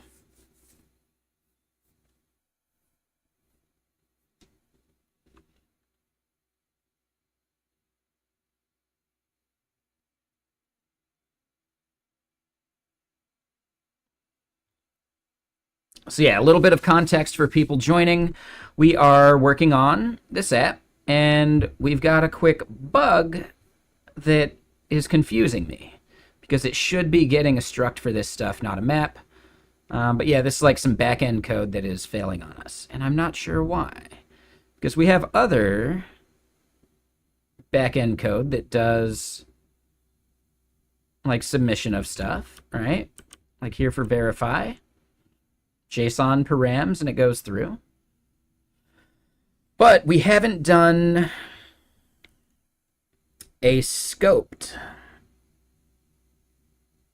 endpoint. So basically, in our API, in our router,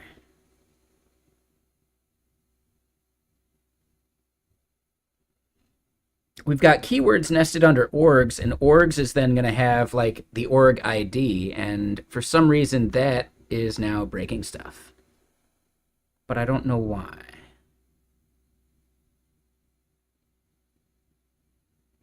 If we go to auth controller, I do have this. And we definitely have that in keyword controller too. Cast and validate, replace params false. Yeah. So there's just something weird going on with this create endpoint.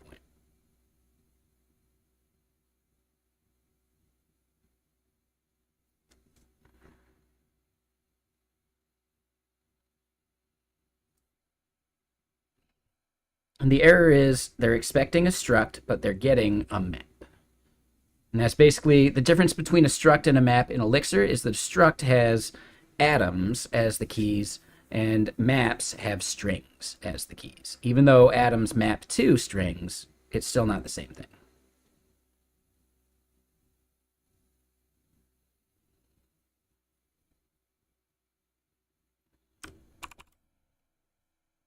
So let's look this up. And yeah, what's everyone up to coming in from the raid? How y'all doing?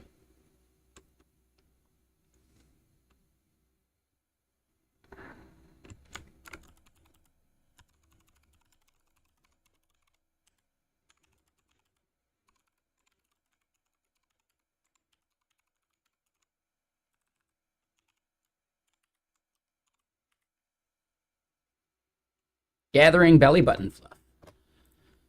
I mean, you get enough of it together and you're going to have a really, really soft pillow, right? I'm doing the same thing with the peach fuzz on my cheeks.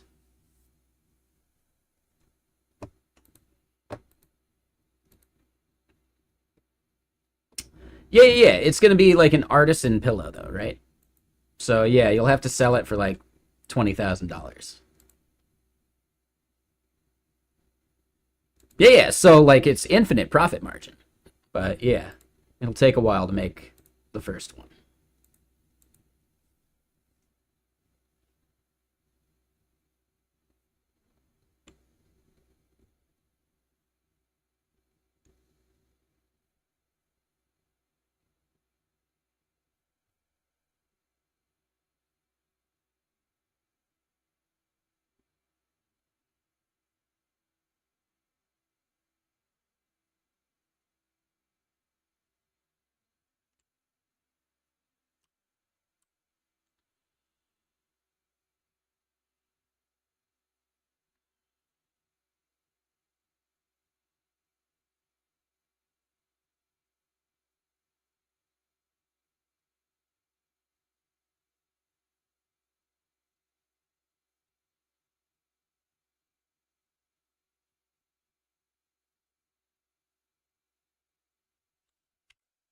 I think this might be it.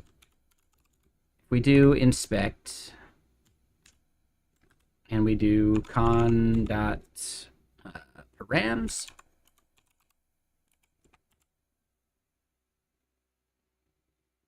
Welcome back. How you doing, Micro?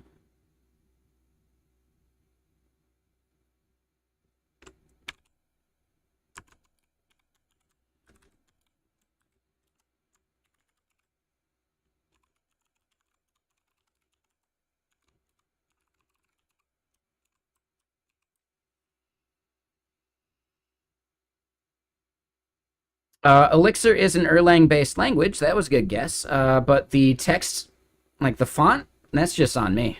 So I'm doing that separate.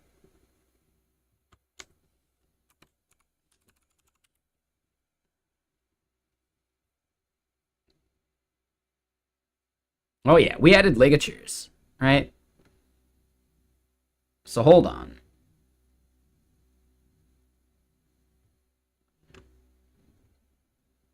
Have you ever seen a smoother, thick arrow in your life? I don't think so. I made these ligatures myself. Artisan, farm-to-table ligatures.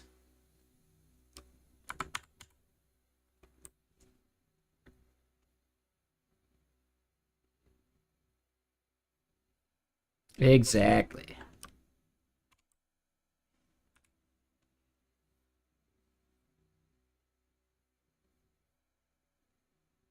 All right, so let's try this again We're going to click create. We still get that error, but do we get the log? Con params, and that would be it.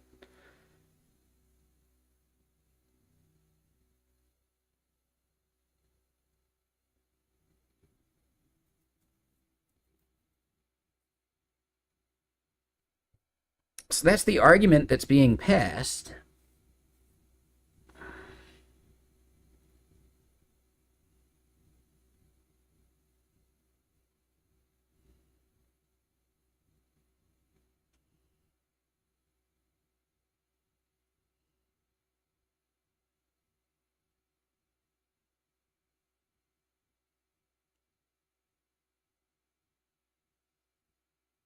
Elixir is a back-end language, yeah. There is Phoenix that can do some front-end stuff, right? They have live view, just like Laravel has their version of whatever they call it, live wire or hot wire or whatever.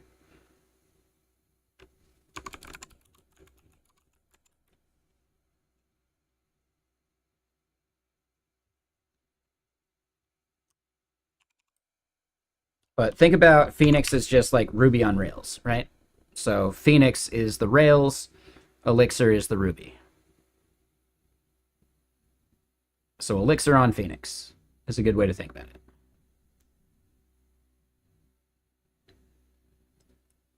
I don't use it to render any front-end stuff. My front-end is a React application. I don't like the idea of my server rendering anything, right? Besides JSON.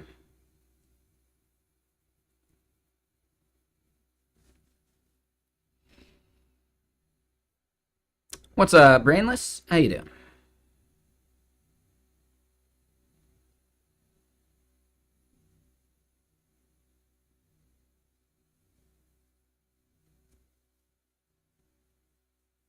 Yeah, if ProPuke is aware of Erlang at all, then they're probably aware of OTP a bit as well.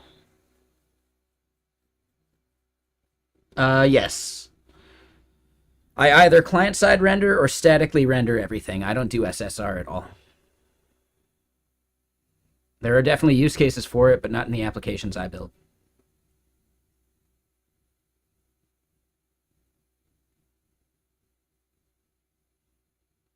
Exactly, Lake. And then for the marketing site, that's just static content. There is zero value in server-side rendering something that's behind a login gate.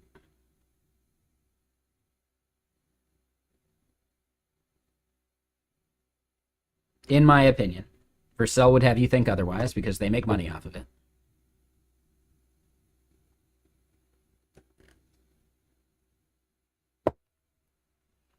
No, I get it, Brainless. It's just not a pattern I like.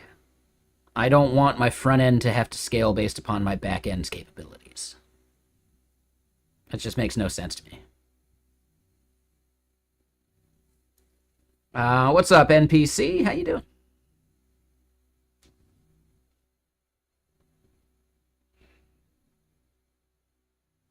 Right, like the CDN and S3, those things are infinitely scalable. So if you can leverage that for as much as you can and let the client do the rendering on like CSR stuff, there's just no point to doing that on the server. Not sure, Avatar.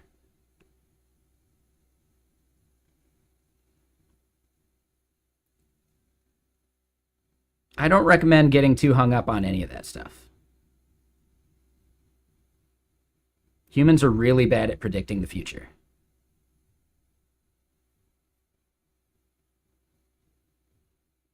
Exactly. Willem Dafoe style.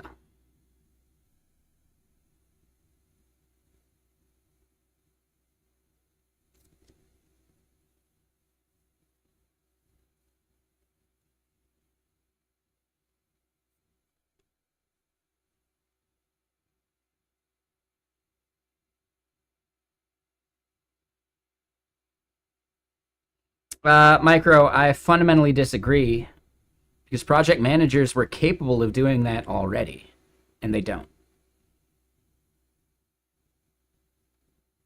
They said the same thing about SQL. Oh no, SQL's going to take developer jobs because managers are going to be capable of writing SQL statements. How'd that work out?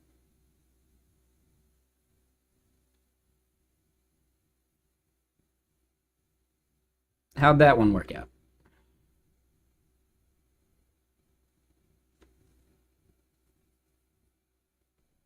Have you ever seen a manager write a SQL statement? A project manager? Maybe a team lead, but not a project manager. They don't do it.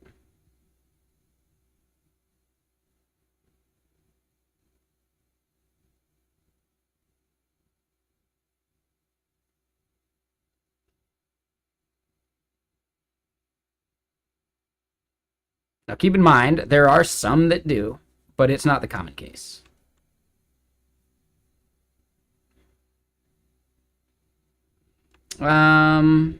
Oh, sorry, Propute. That one actually looks good. 1 second.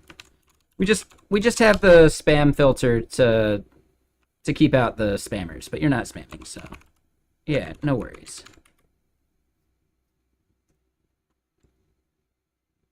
I disagree, Micro. Have you ever built something significant with an LLM? So yeah, your entire premise, we all agree, is wrong. We do not all agree.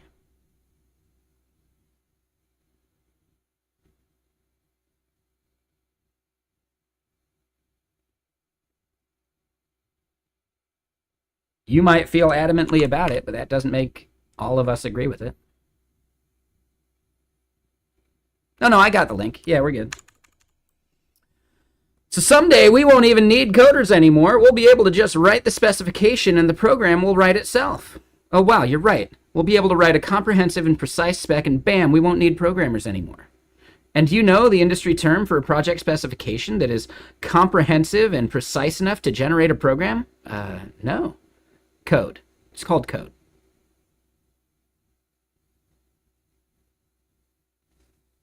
Yeah, that's a great one. Commit strip's awesome.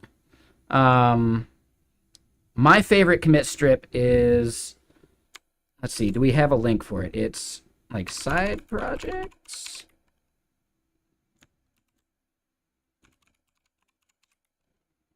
Nah.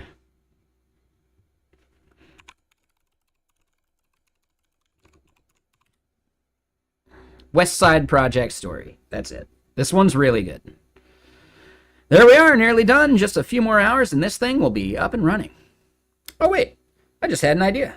Let's try out that new framework just for fun. Starting another side project, are we? Yeah, well, no, actually, I've nearly finished the other one, so I just wanted to test out this other thing.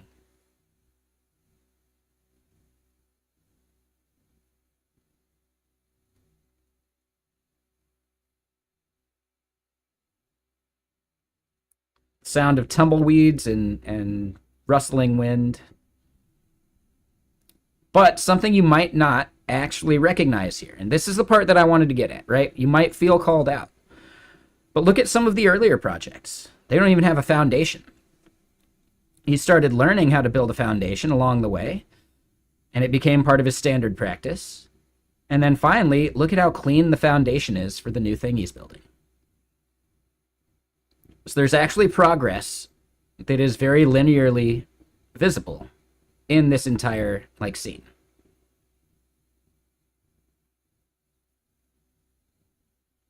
Right? He wouldn't be capable of this without the things that came before it.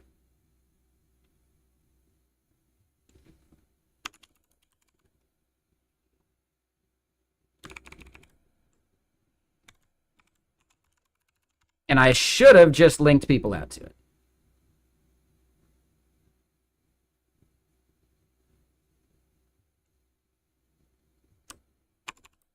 If you're willing to go give it a watch, like, subscribe, etc., smash that like button. Feel free. If not, no worries. It's only 2 minutes long. It's a quick one.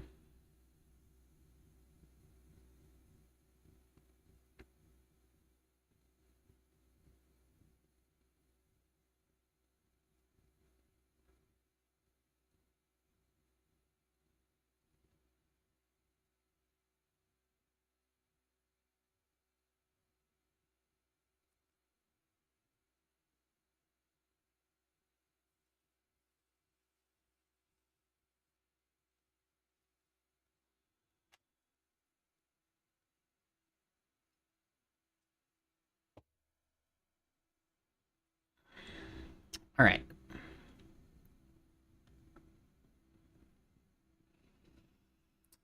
Oh, nice, Avatar. So you are frantically cleaning right now, huh? Don't forget to scrub the toilet.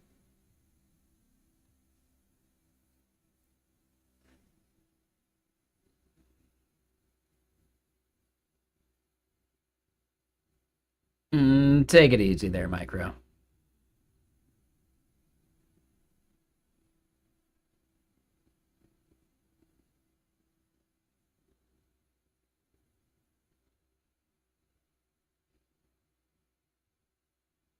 All right, so the big issue that we're getting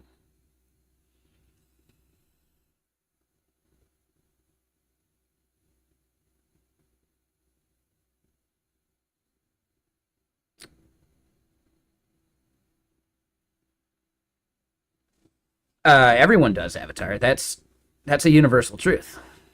That's why I was able to make the reference. Yeah, that is a universal truth.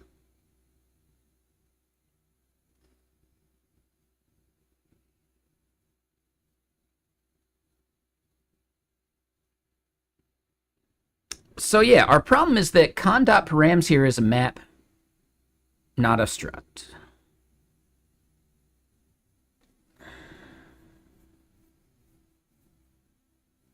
Oh, absolutely. Yeah, yeah.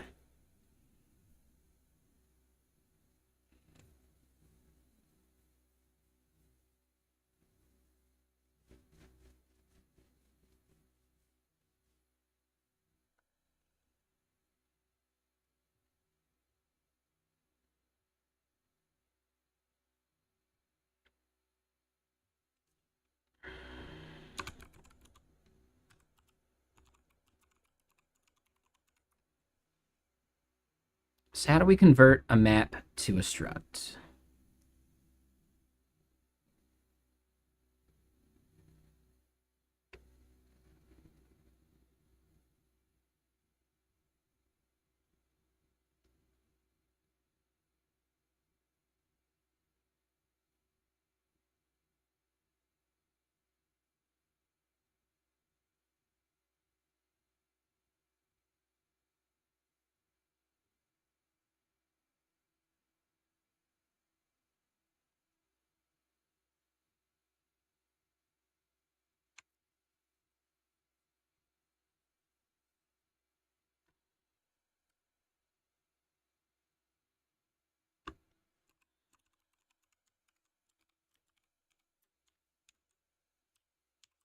It's really just struct as a wrapper there?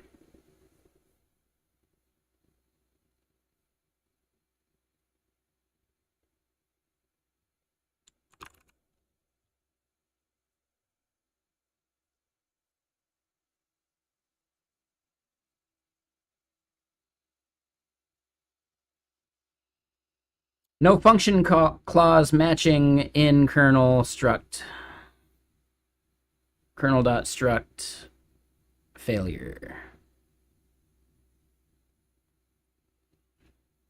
So I think we would need to turn it into atoms for the keys, right? Just like the Stack Overflow was saying.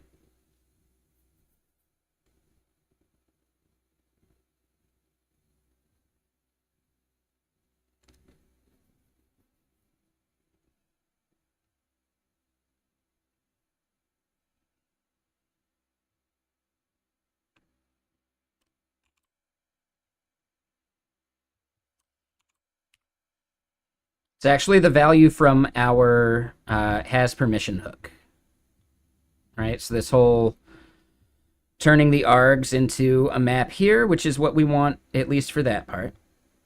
Or a list, I guess, technically. And then we do the whole apply module, action name, etc.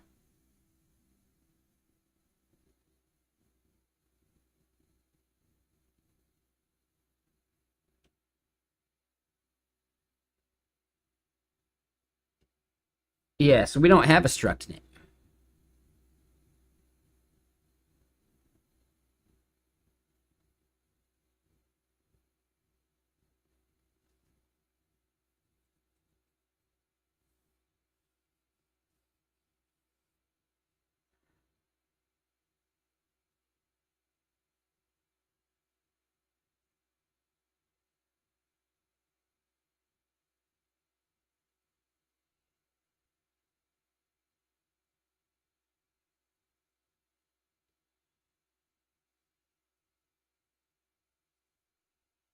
Because it complains about it.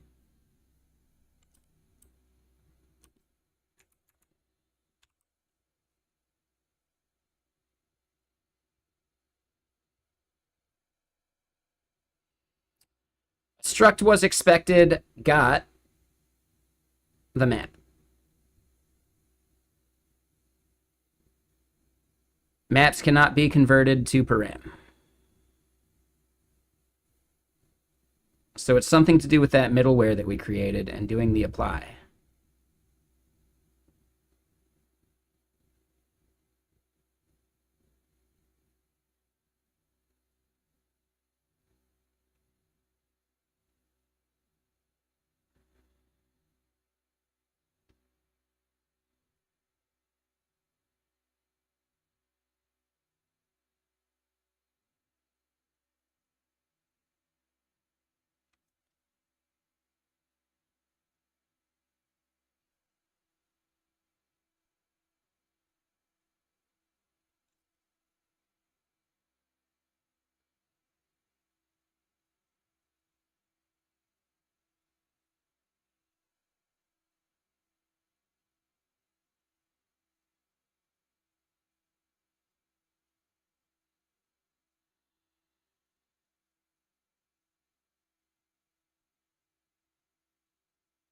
I think the main issue is that we just can't use strings as the keys.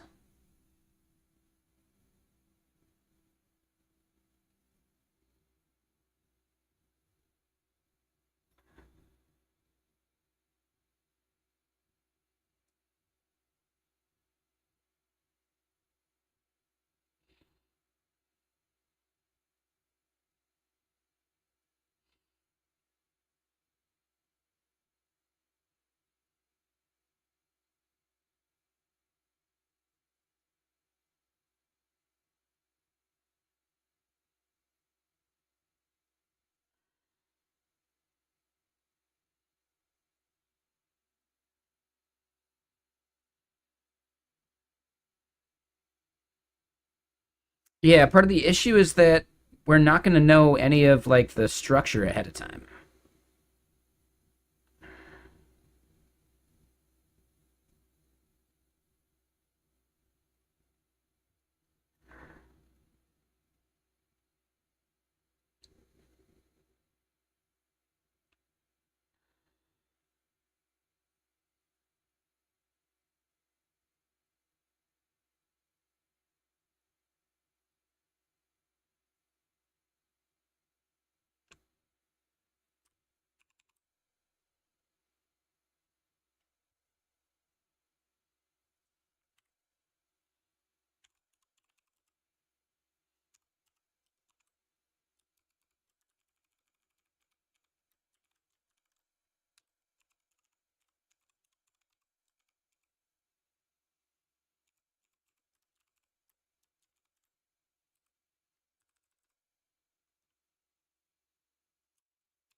One second, let me just try this.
All right, so we end up getting value and org ID as that, but then we get to here and it still yells about the same thing.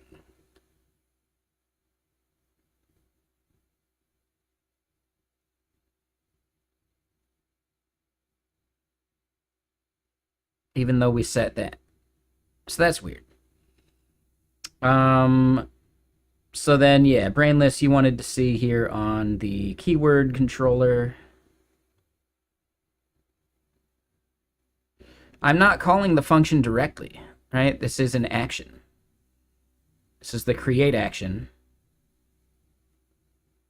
And we're just defining the args. We're not even destructuring, right? We're not doing any pattern matching on this create.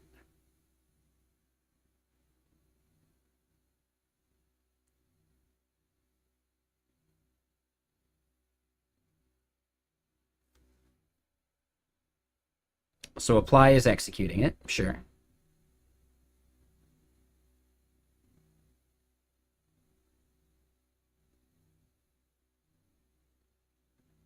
Wrong endpoint.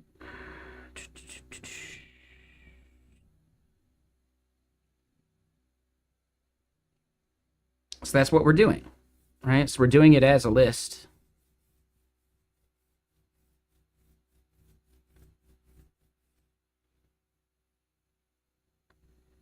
Right? We have to pass the connection as the first argument, right? As a keyword list.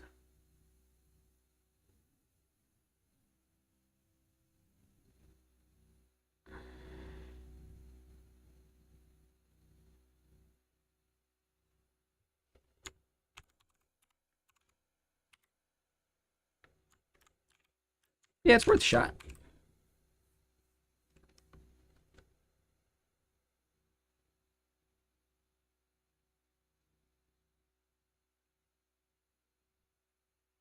We do get a warning.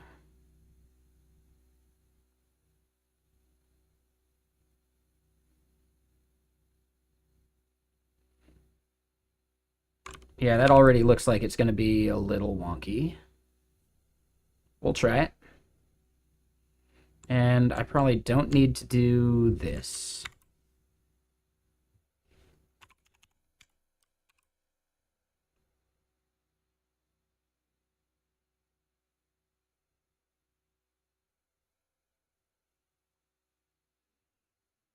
No. So con.params is the map. So instead, I don't think you wanted it on args, you wanted it on con.params.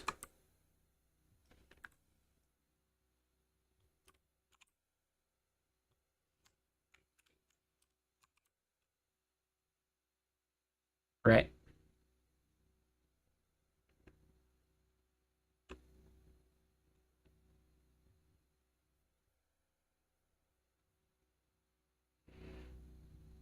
Expected params to be a map.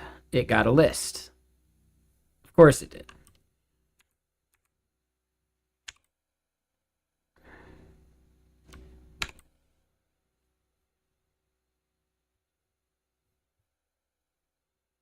So yeah, this middleware value is really what's getting us.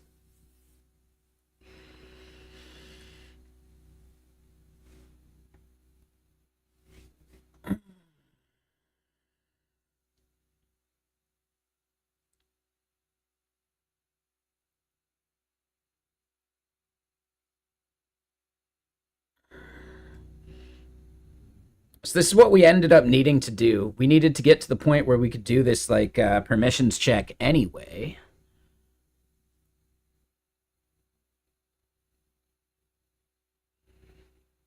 But something's going wrong in this step of the process.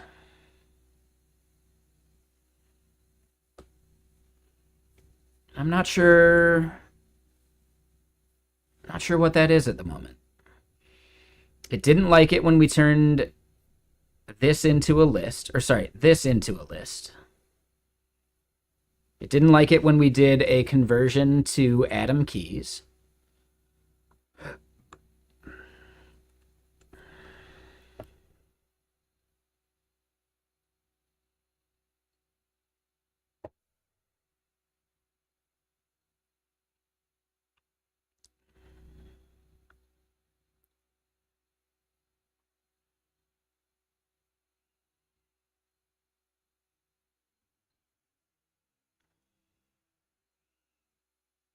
So yeah, this is what's giving us grief. That function right there.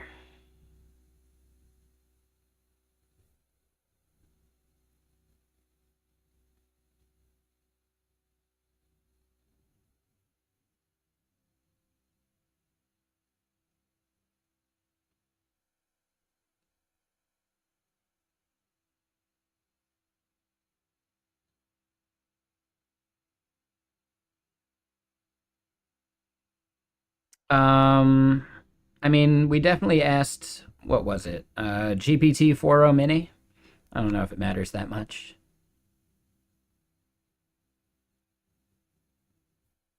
And we already did that.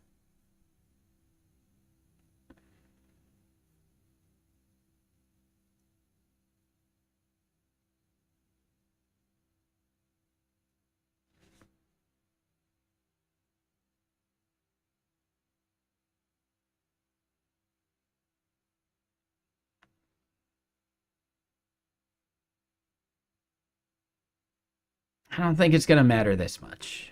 Like, we can try Claude, but I don't think the result's going to be much different.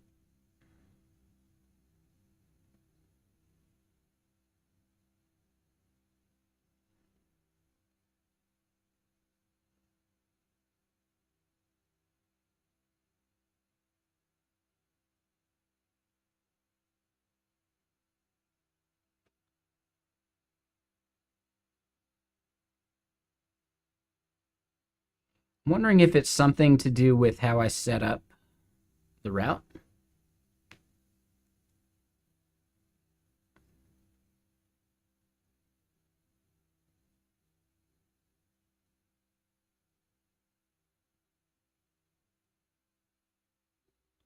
What is user path for?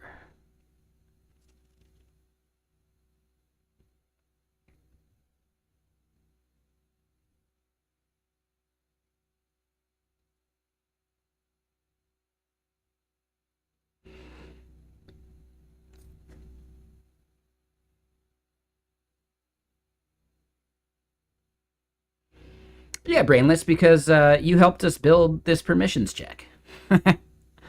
Right? This whole apply thing is what you brought us. Is con a construct? That was a good play on words. I like that.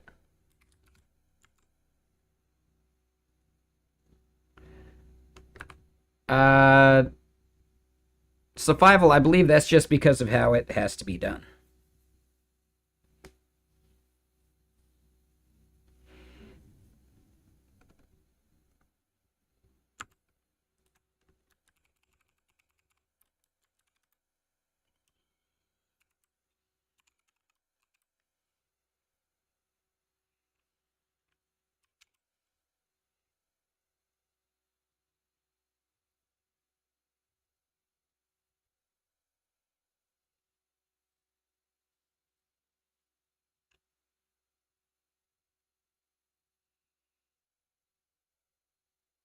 Yeah, struct expected still. When we log it, we see that con is plug.con. Yep. So that's correct. But then, yeah, if we go look at the endpoint, this might help. Right? Con is always the first thing that gets passed, and then con.params is the second thing.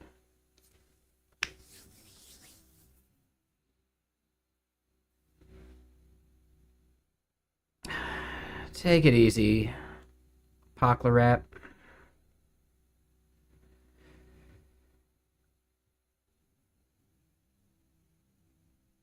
What was, what is, what should be. Yeah, like, did you add anything with that statement? Come on, man.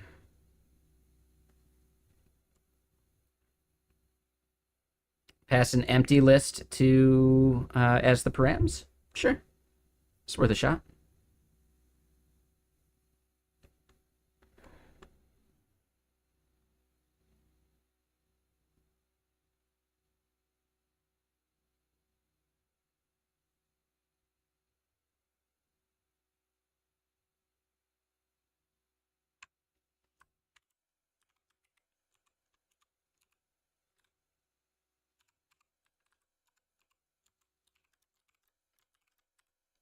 So you mean like a full-on list, right? Even though I'm pretty sure it's a map. I don't know if it matters.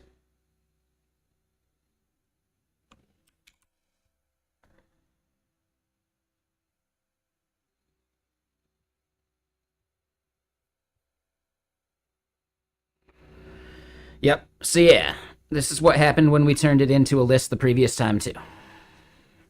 Expected it to be a map. Got that.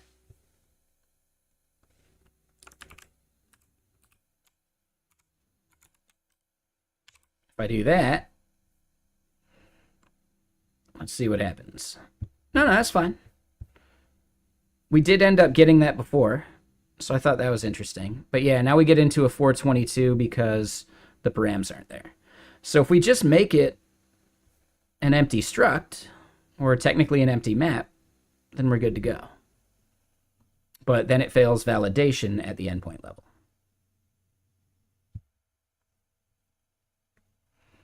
All right, because of this thing. We've got replace params false, which you recommended previously, which I think is the right move. But just wanted to confirm that just in case. It looks exactly like what we were seeing. It's that map. It's the string keyed map.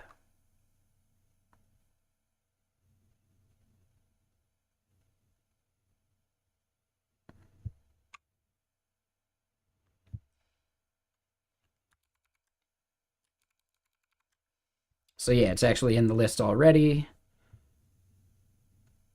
Con in params looks like this. The thing that I copied and pasted earlier.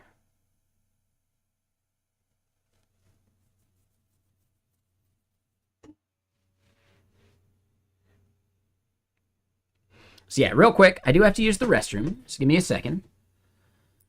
It's getting late enough. We could probably hop into a beverage. But let me get water first.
Okay. Grab a little handful of chips. Let me open up this window.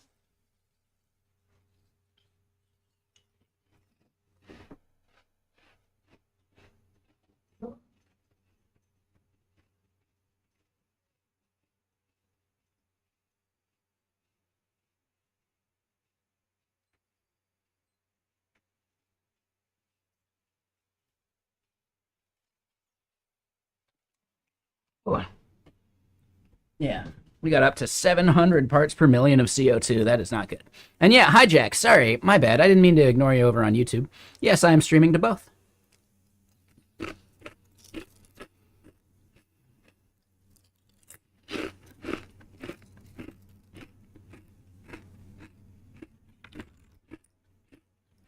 Hold on, let me rinse out what I left over from yesterday.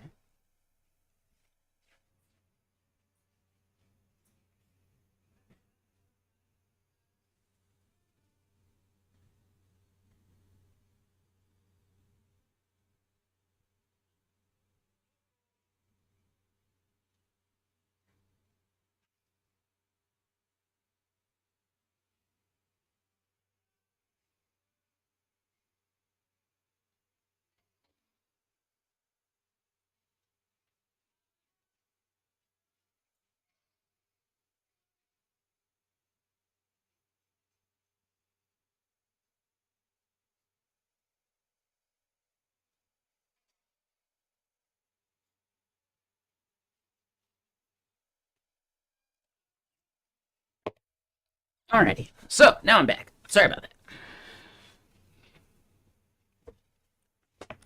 Yeah, the CO2, man, really gets you.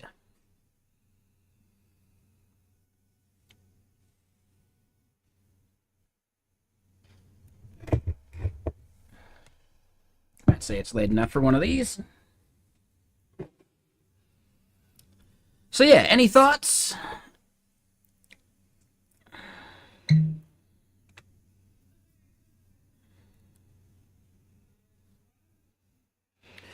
The interesting part to me is that even after I converted it,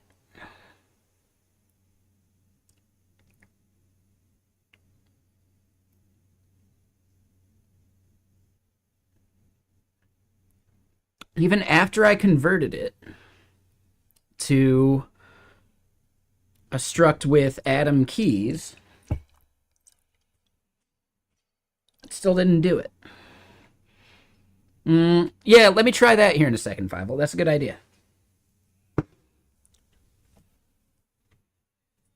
So Brainless, one thing to double check is this is inside of a nested resource at the router level.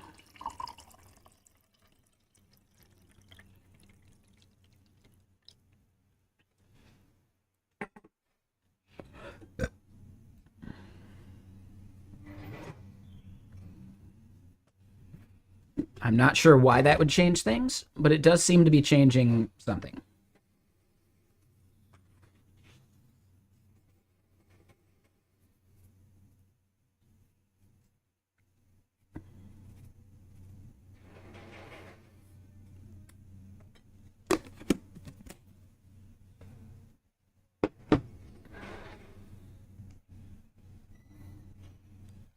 So yeah, I think hard coding it, that's a good idea.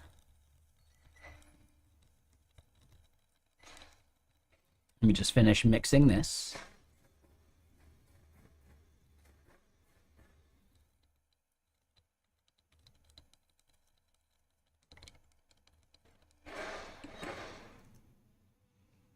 They are super loud out there right now, but I think it's because they're packing up. So hopefully that noise will be done here soon.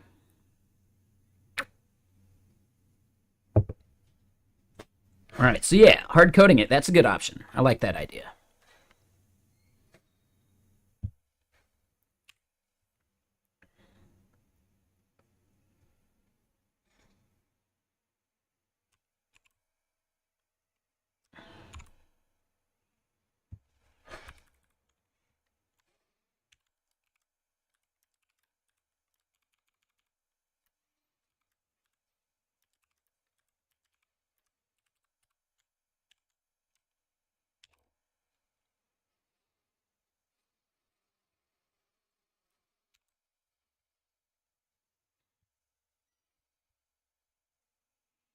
So yeah, we're still getting a struct was expected. What struct is it expecting?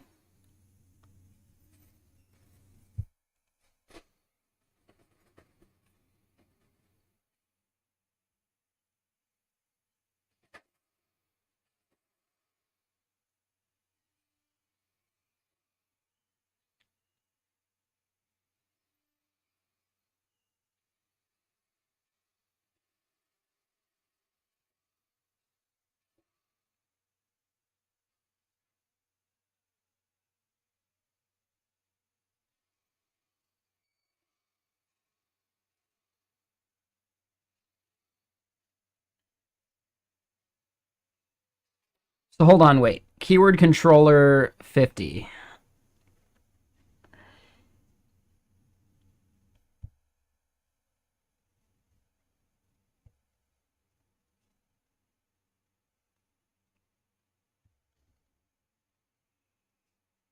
So it's actually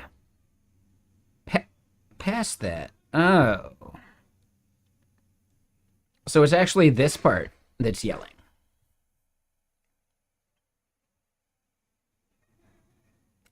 Never mind. Yeah, that was a mistake. Okay. It just seems weird because this error really does feel like it's coming from somewhere else. But if we go to keyword controller, line 53,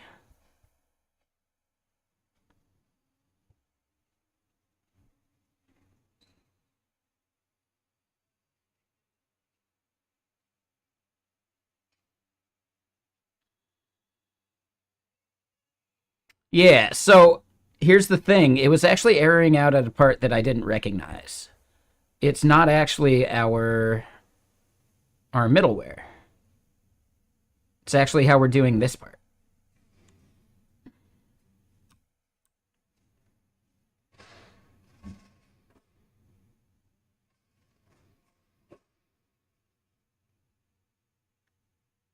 Yeah, no. Well, I mean, it was just misleading because the way that they're doing it, right? It's like the Phoenix param to map,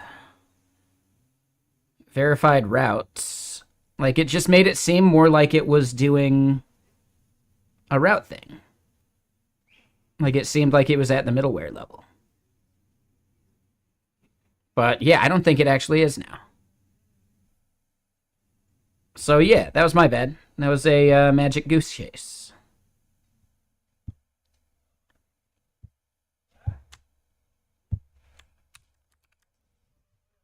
I think we just go back up and do this.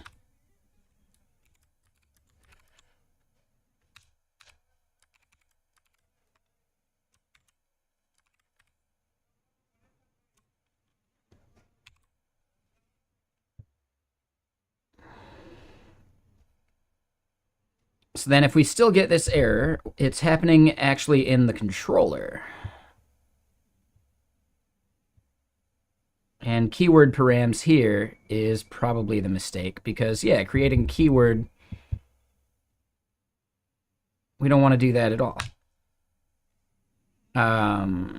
Let's go look at create keyword.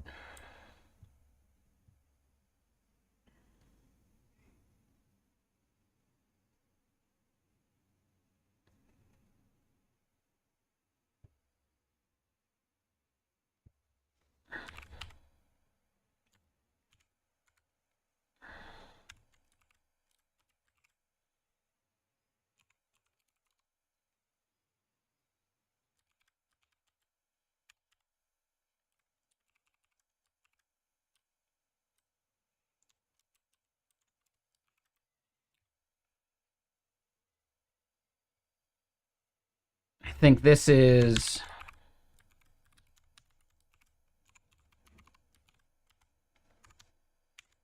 like that then, right?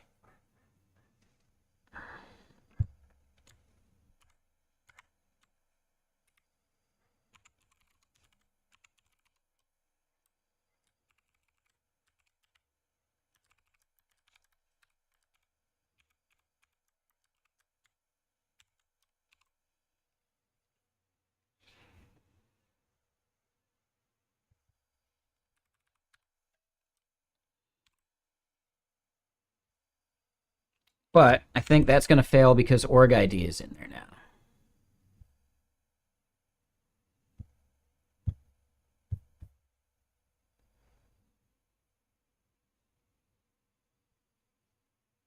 All right, so here,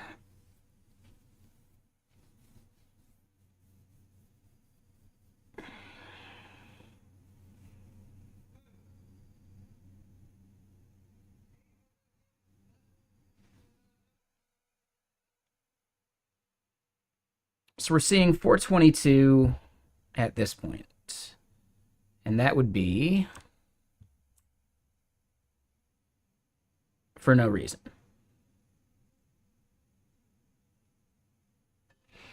Unless, hold on.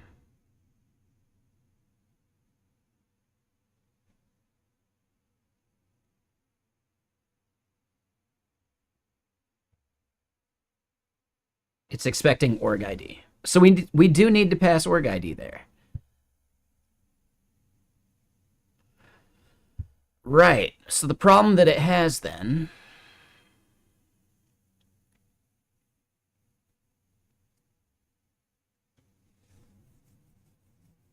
is that it wants a struct.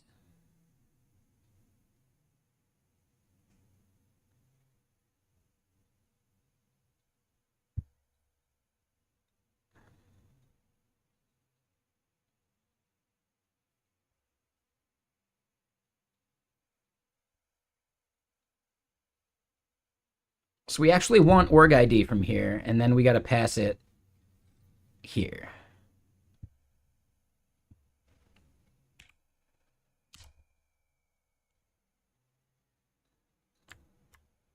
Right. So then this is where I would want to do that conversion.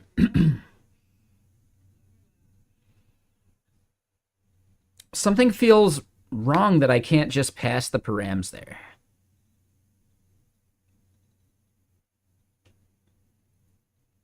Right? Like having to explicitly destructure these seems off.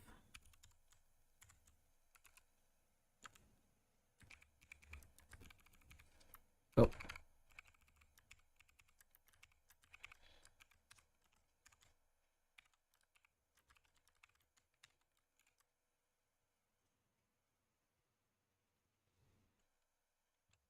All right, so I bet at least this will work.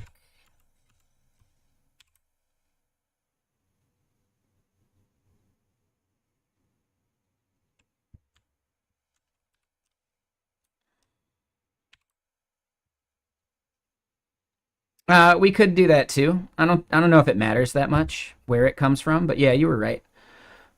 What I'm just wondering though is like I shouldn't even need to do that like org ID from params there, because I should be able to just pass this whole params to it, to here.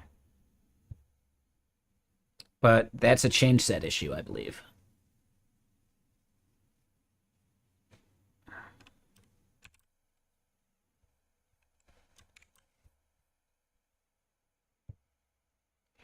So then, yeah, that works if we hard code it.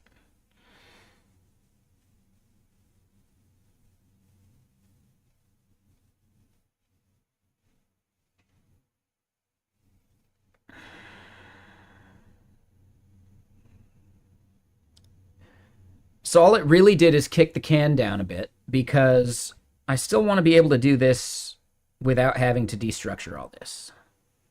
And then restructure it into a struct, right?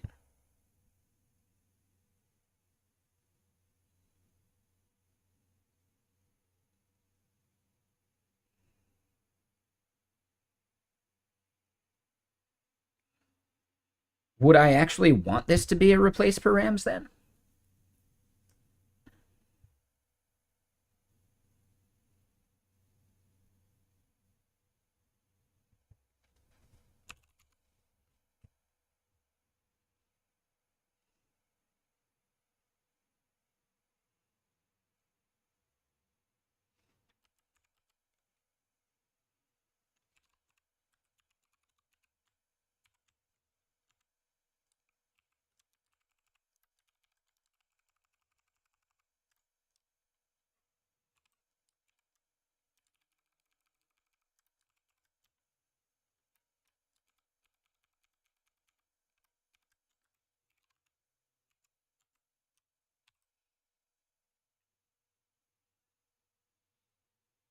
Yeah, I don't think it's going to be an issue, and I would like to directly pass this through.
Oh, interesting. So then keyword params, yeah, so the replace is actually wrong. Even though now this is an atom. So yeah, like this broke things, but not in the way I would expect.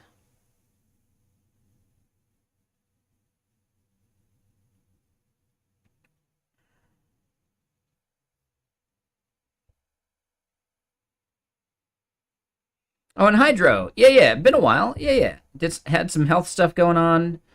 Been disconnected. I did get some snowboarding in. We didn't have a great snow year this year.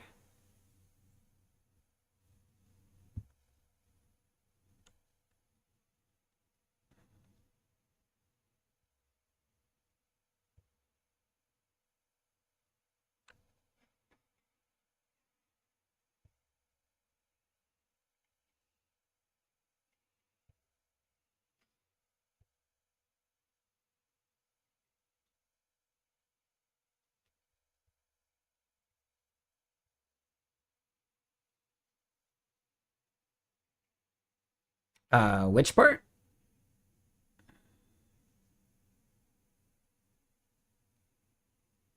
You're saying this part?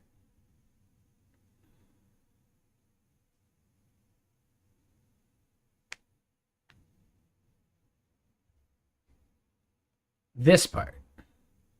I don't think this is the problem. I mean, let me do this.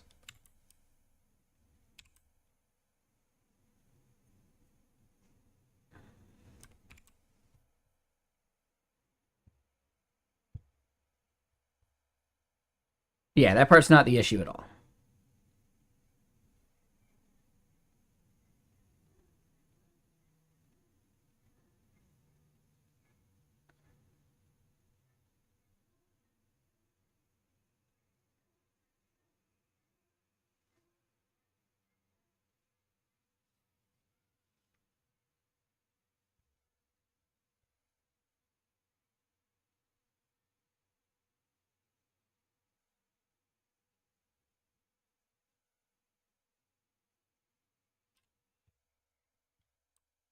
Now, it's just because of how this is going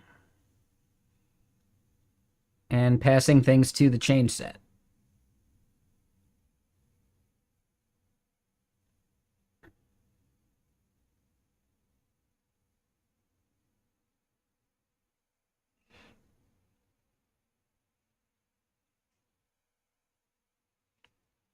No, it only inserts successfully when I do the manual mapping of props.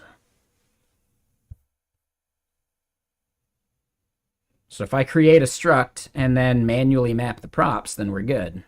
But I don't want to have to do that if we can avoid it.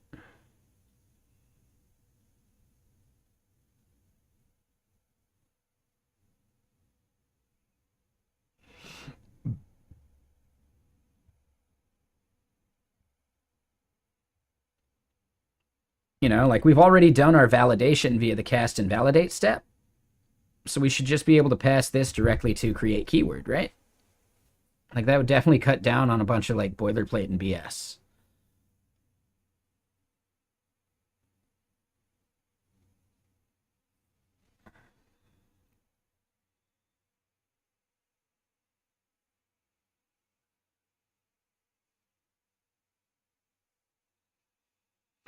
I mean, worst case scenario is we could just destructure this stuff.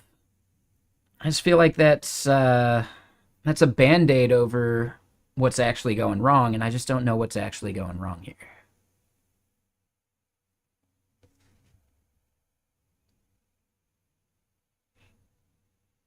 We do see that, yeah, no, like they're doing destructuring there.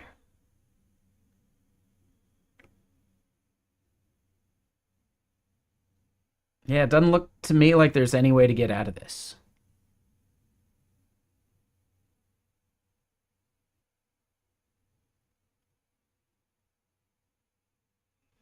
I mean, when it's asking for a struct, all it really cares about is the keys being atoms.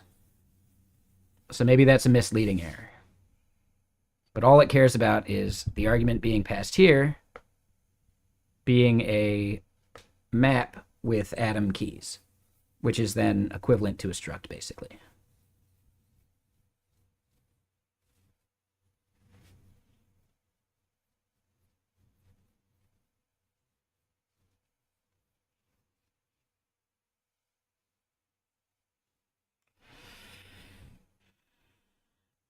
Yeah, I mean, we see the way they're doing it.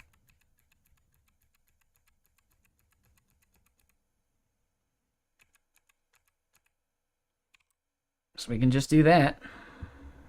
I just don't like it. That's all. But that works. So at some point, liking it versus getting something done, I'd rather get something done.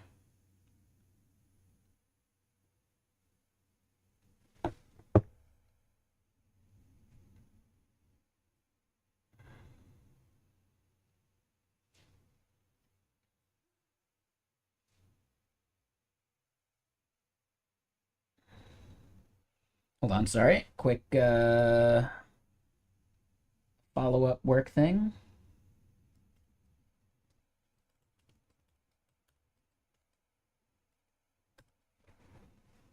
Okay, let me get another album going. Um,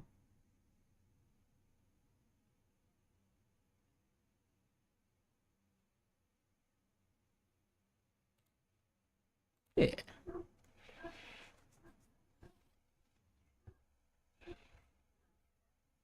And hey, what's up, Zerk? How you doing, Mr. Sir?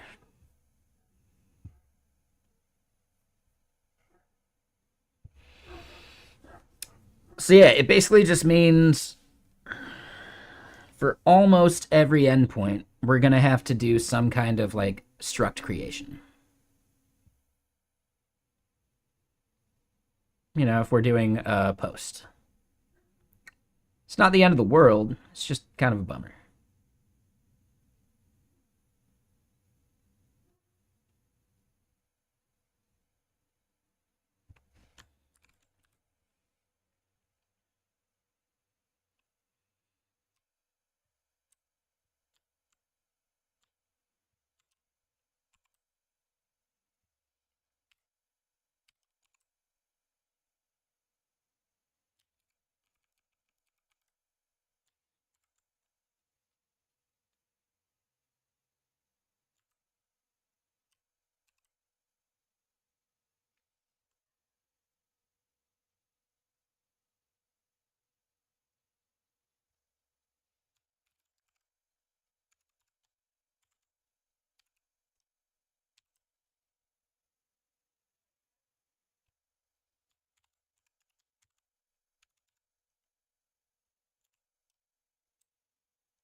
Yeah, the UI library I'm using is called Neo Brutalism.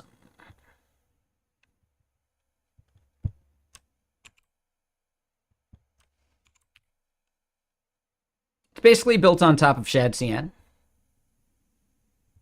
Yeah, it does.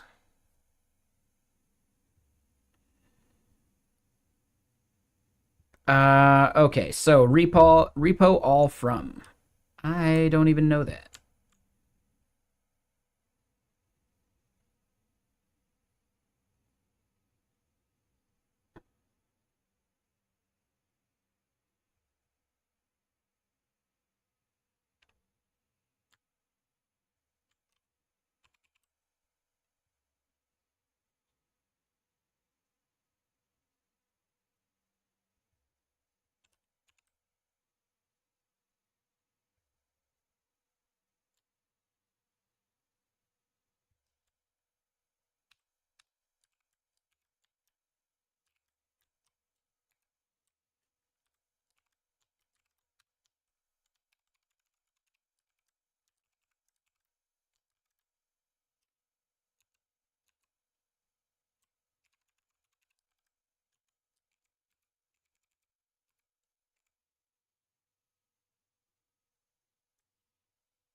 All right, so list keywords by org ID is something we want to do.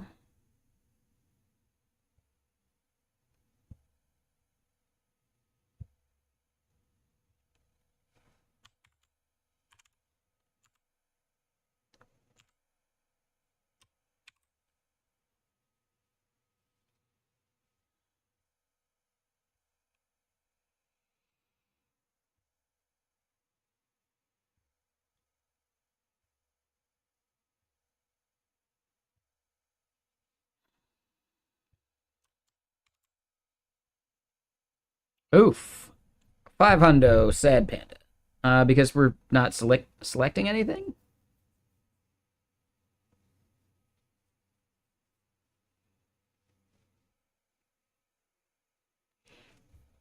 No, I think that's our issue, and I just need to destructure it up here on params.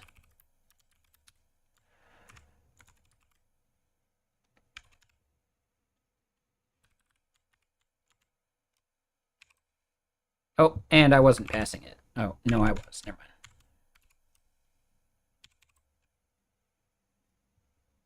Yeah, because I think con.params was no good.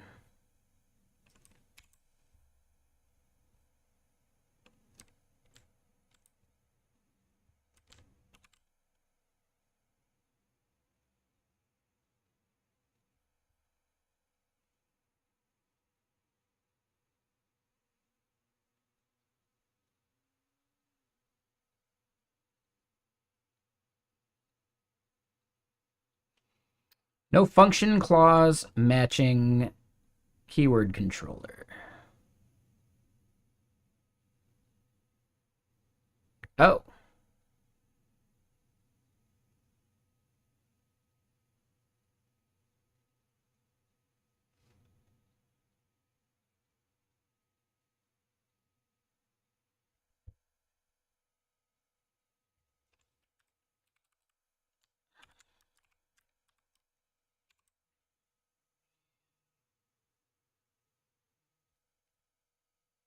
Seems even weirder now.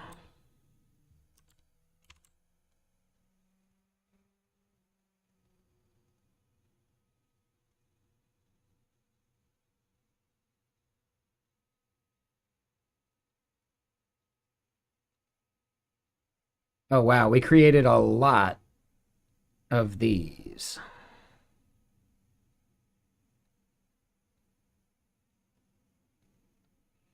So some of those inserts were working. Yeah. Oh, interesting. Yeah. Yeah, some of those inserts were totally working.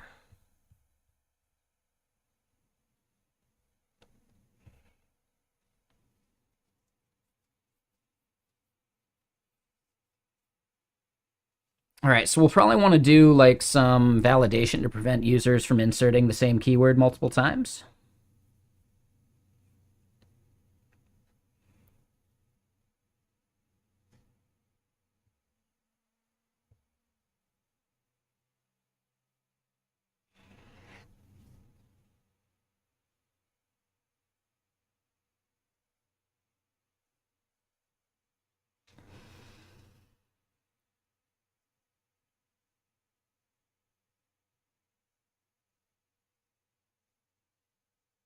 Yes, exactly.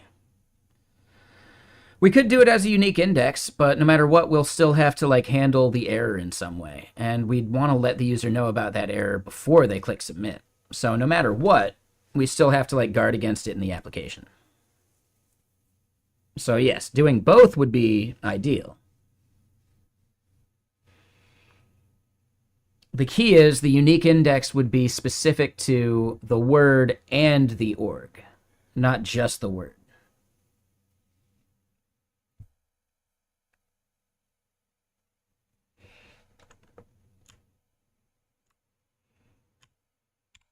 At which point, like, we might just want to do business logic for it anyway.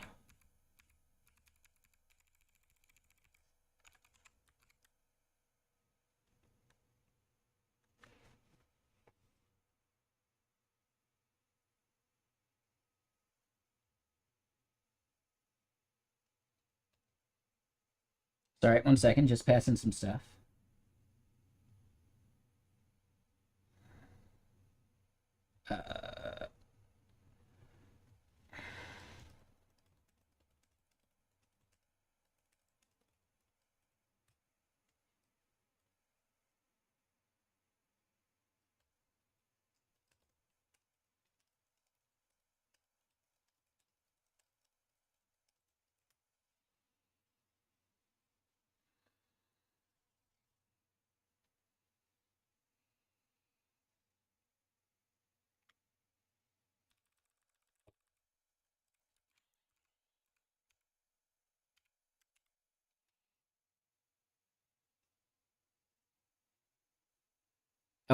And yeah, I messed up on that one. It's up on user.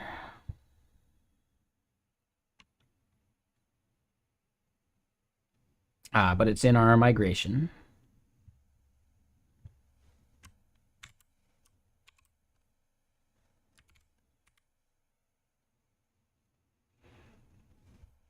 All right, so then here we do that again.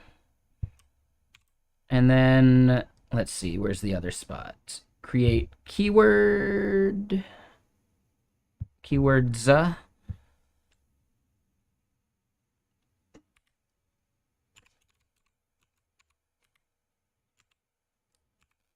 Yep.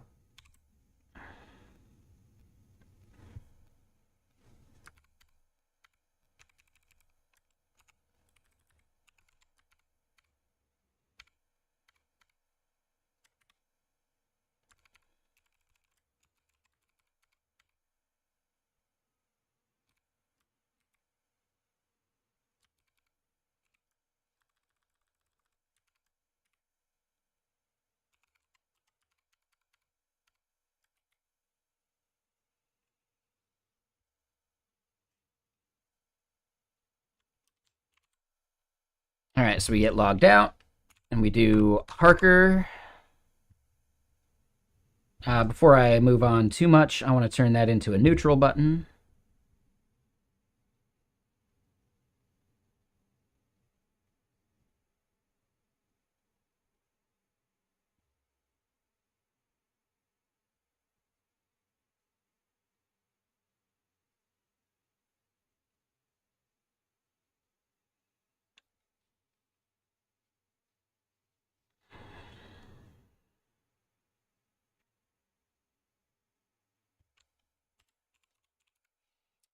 And I think I'm going to want to create some new variants on the buttons, but for now I think we're good. You going to get some food? Yeah, no worries. What you going to eat?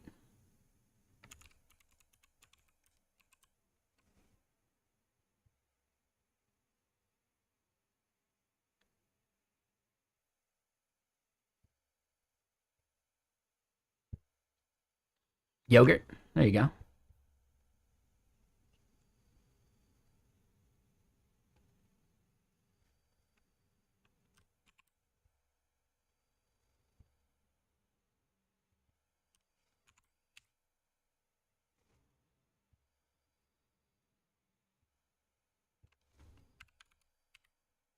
All right, error creating keyword.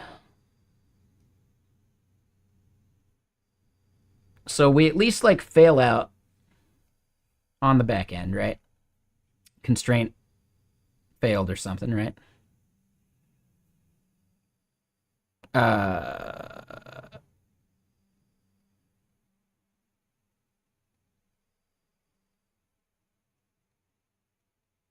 So wait, what?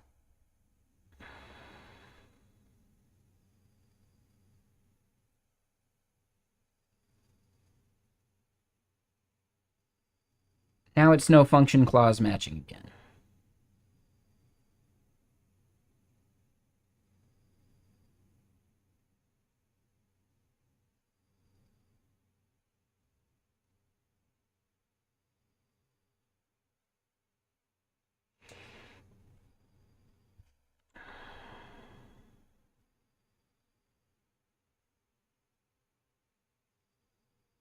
Oh, wait. I know what I did. Hold on, I forgot to set this back to false.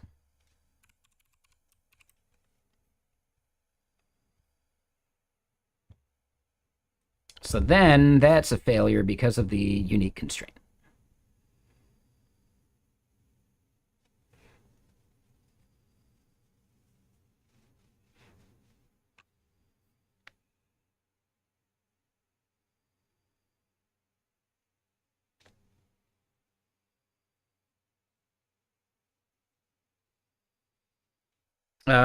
Oh, and it looks like I might still have an issue with the keyword entity. We see it as value everywhere, but it was looking for name. Did I forget to update the Migration. Nope. Weird.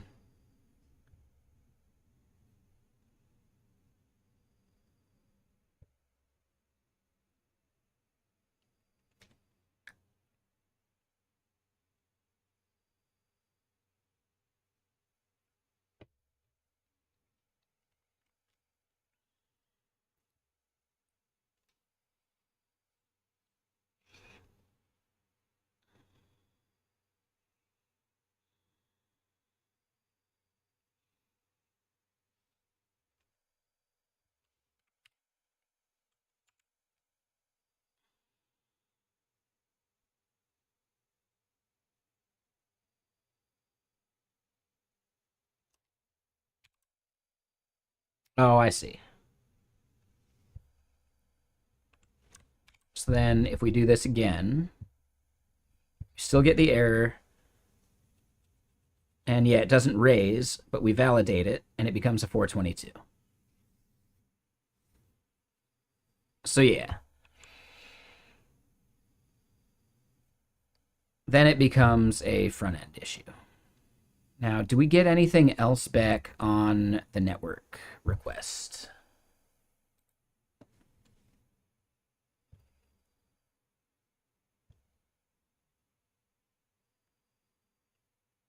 Ooh, has already been taken. Ooh.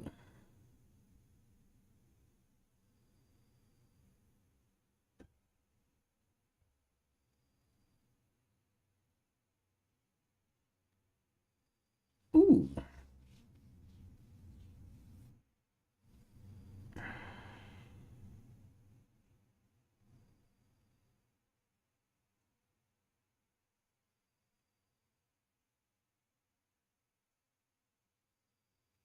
Hmm.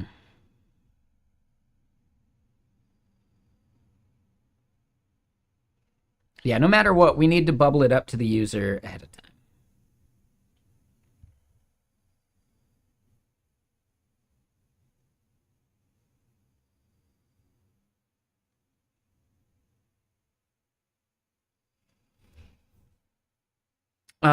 Visceral, thank you for the follow, and Ishmael, thank you for the follow as well. Almost missed those. Yeah, what's everyone up to? Y'all having a good day?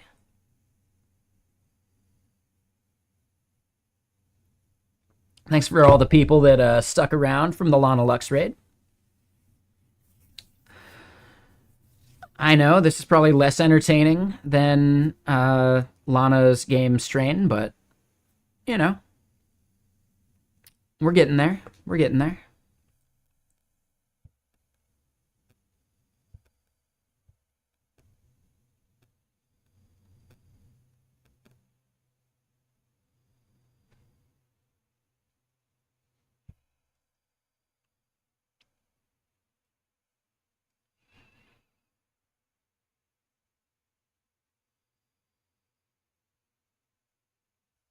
So if we look at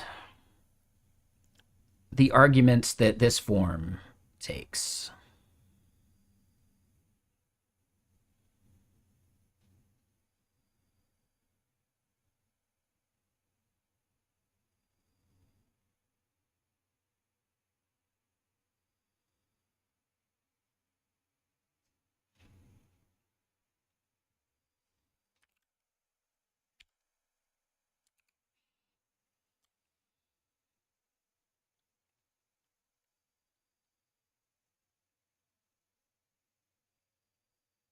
it's the right way to pass a custom validator to Zod.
Yeah, I do it for maybe like the first, I don't know, a little bit of stream each day. Today was a very short one. We only found like maybe 2 articles to look at.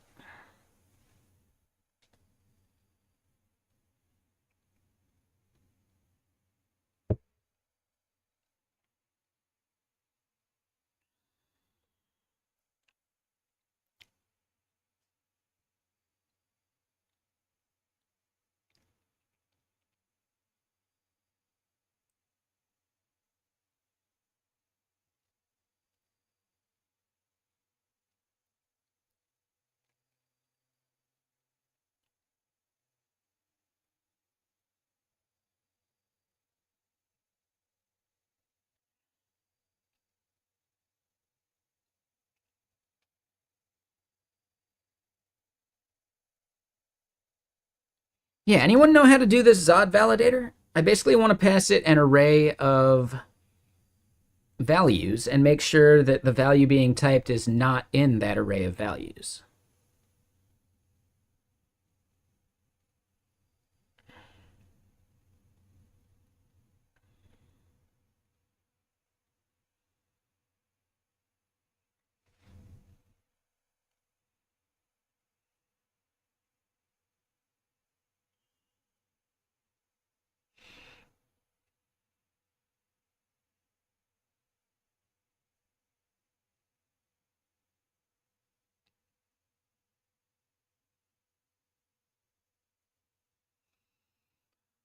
So we could create a Zod enum from those values.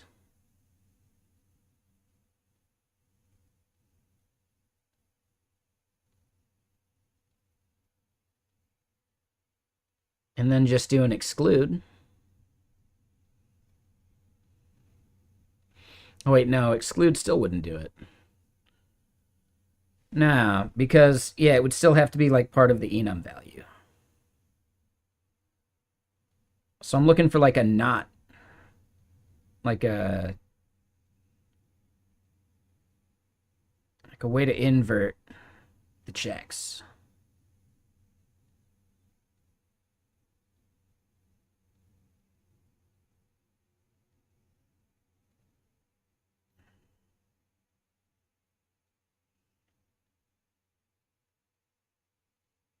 Have to write it as a refine. Yeah, that makes sense.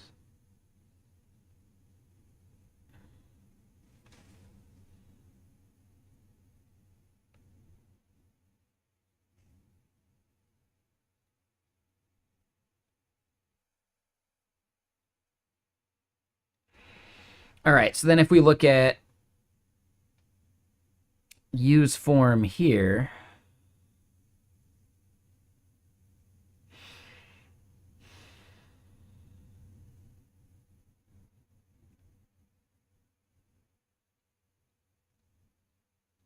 you're seeing rectangles everywhere.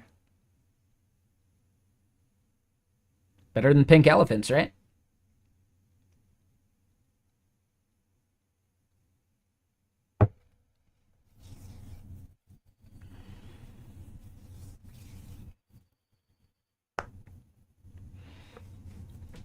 All right, I've already had basically too many of these today, but I want another. They're just so good. I'm going to have me another quail egg.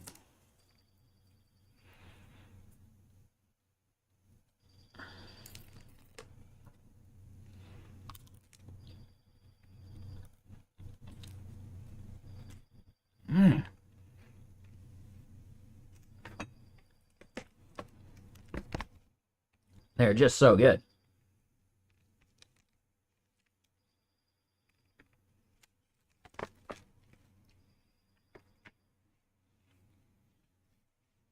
What's up, Hunar?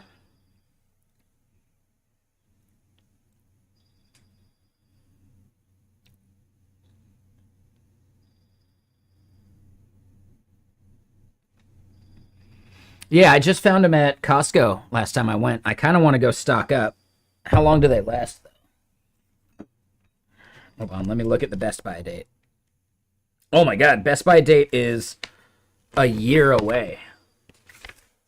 2026. So yeah, I'm going to go stock up. Dude, Super good. 7 of them is 70% of your daily cholesterol, though. So they're not necessarily healthy, but they are delicious.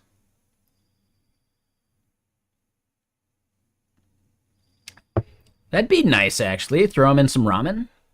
Ooh, that's a good idea. It'd be better if they were like soft-boiled rather than hard-boiled.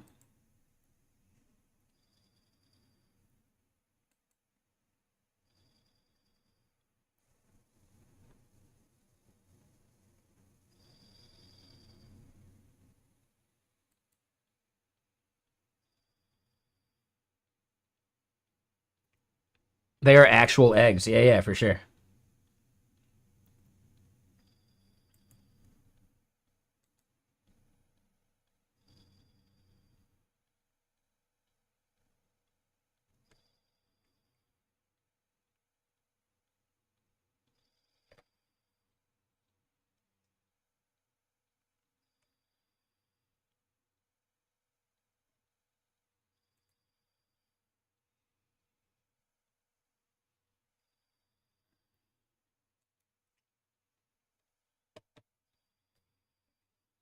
Ooh, let me just reply to one thing here.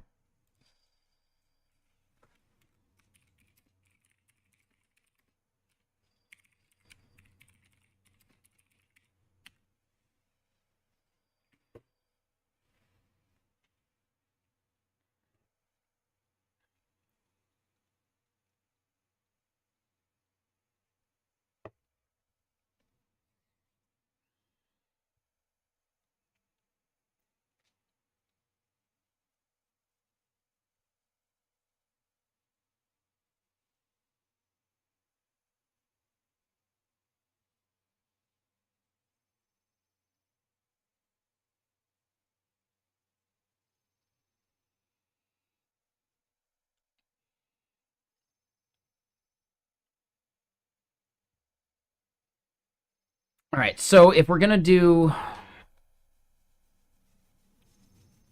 a custom validator, that's going to get passed in, which means this form schema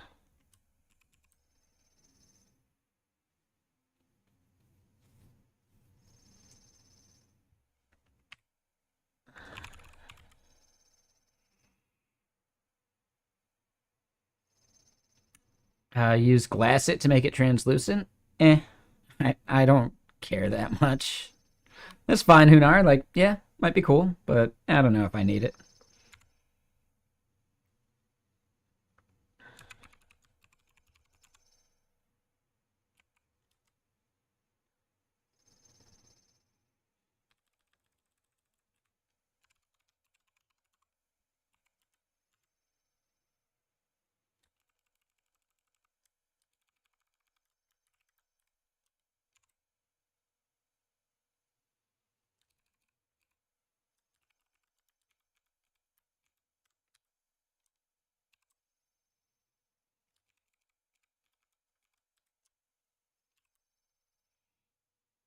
No, comments on YouTube do not come through StreamParrot. Building a social network? No, we're just listening to Blue Sky's social network and recording the events of like a mention, right? So yeah, there you go. We got the project command. If I had spelt front end right, that'd be a whole lot better. Blackmail? No, I wouldn't say blackmail. It's more for like brands that maybe want to be notified when people are talking about their brand so that they can reply and hype it up more. Yeah, blue mail. Yeah, exactly.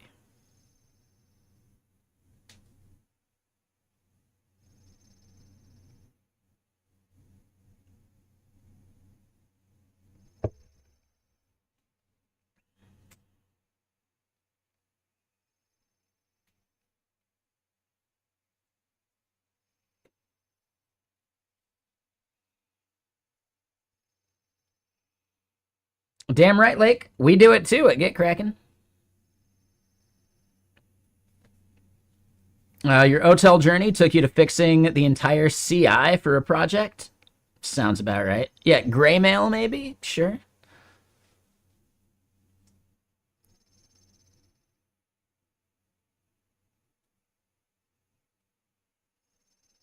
Why don't we just call it chainmail? There we go. Nailed it. But yeah, Hotel Journey took you to fixing the entire CI. Yeah, I mean, sounds like you deserve a raise there, Lithium. Obviously.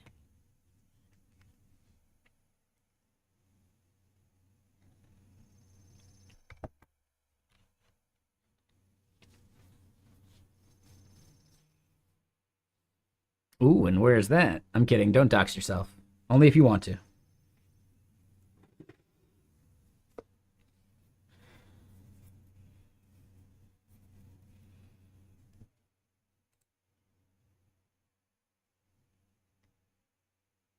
We get more music going, though.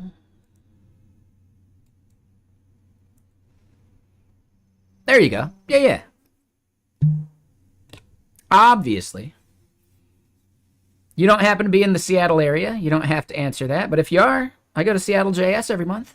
It's a super good, good group.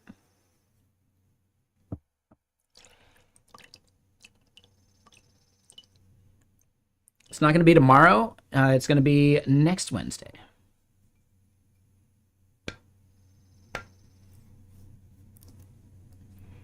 What's up, Will?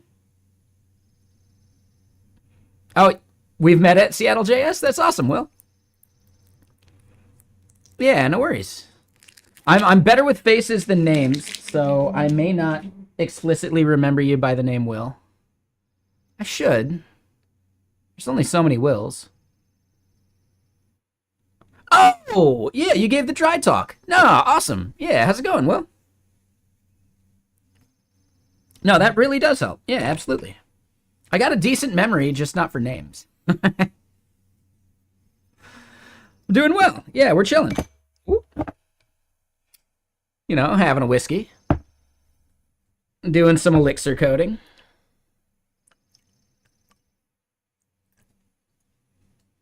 I have never been to Australia. I don't think I could. I'm not a fan of spiders. The first huntsman I see will make my soul leave my body.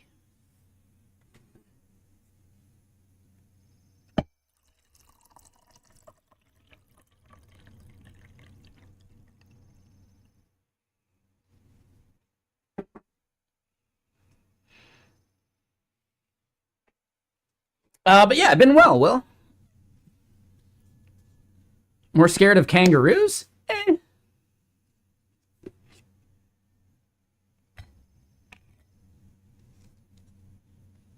The huntsmans are blown out of proportion?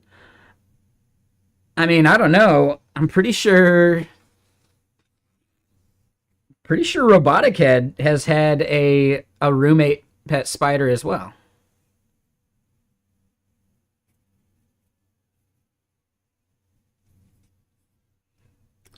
Right? They become a part of the family, don't they?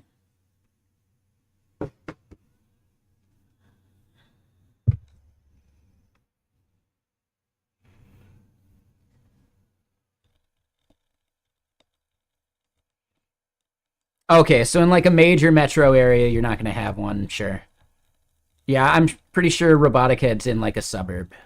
So that would make sense. And Hunar.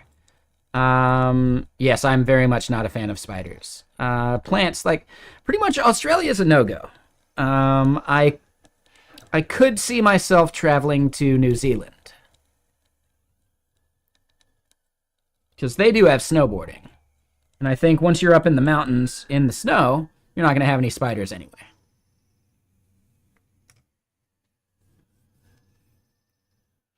Oh, thank you, Telly. Yeah, I appreciate that. Yep, that's something we made way back in the day.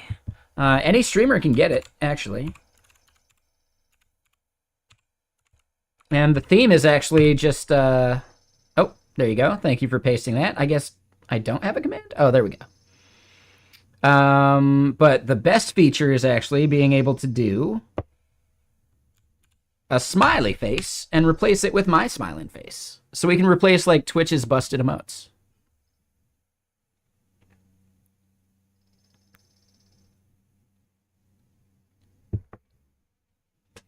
Yeah, no worries.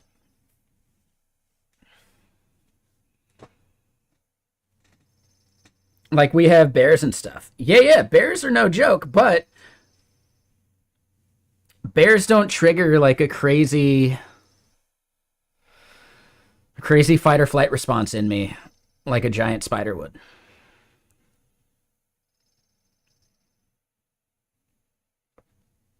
I don't know what it is. Yeah, like there's something up with it.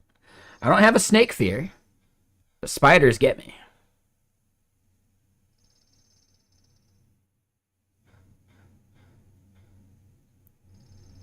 But yeah, Will, thank you for the follow, and Telly, thank you for the follow. Welcome. Yeah, I'm actually gonna shave the mustache here eventually. Theo beat me to it, so now it's gonna seem like I'm just like a following his lead. So I'm gonna have to leave it for a little bit. But I've been planning on shaving it. Like I've been talking about shaving it for like a month.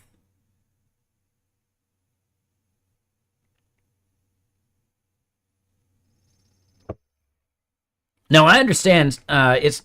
It's not something I can control. I know the snakes are actually more dangerous than a lot of the spiders, and they're more common.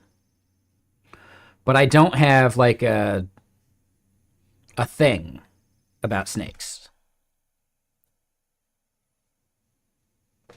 I do have a thing about spiders.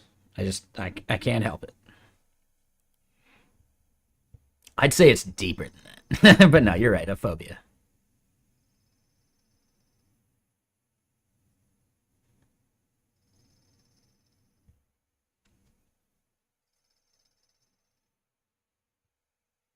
A while.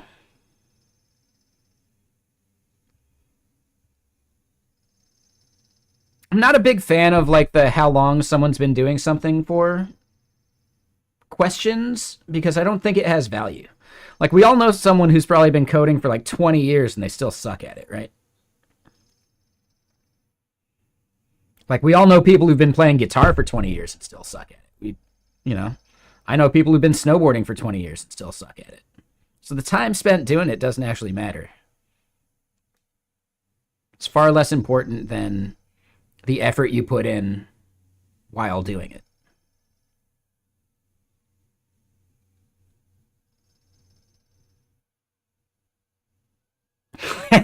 There you go, Will. Nailed it. But I'll answer the question. My first professional job I started in around 2014 or 15. I had been doing freelancing before that. And then I had been dabbling for at least like a decade before that. Just because GeoCities and MySpace and all that, like the internet for people my age trained us to be web devs. Like you couldn't escape it because the technology wasn't there to abstract it away from us.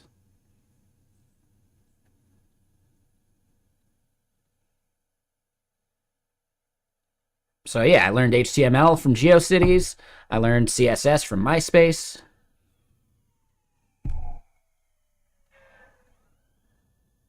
I did a little bit of ActionScript when I was in high school.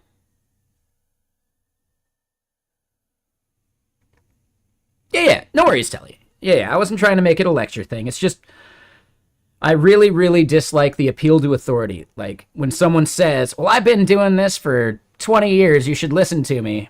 I automatically start thinking they're a bullshit artist, and I immediately don't want to listen to them. I might have been on the fence, and then the moment they pull that shit, I'm out. I doubt everything they say.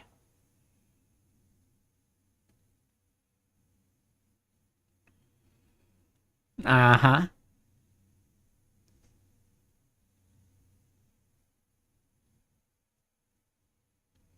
And by that, I assume bad cop means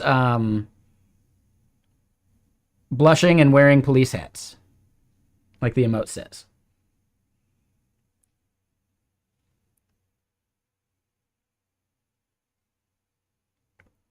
So Sunistar, React used props everywhere. You have to use props everywhere. That's the whole point of a component.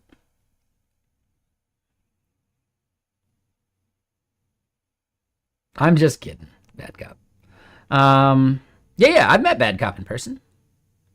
I met Bad Cop a few times.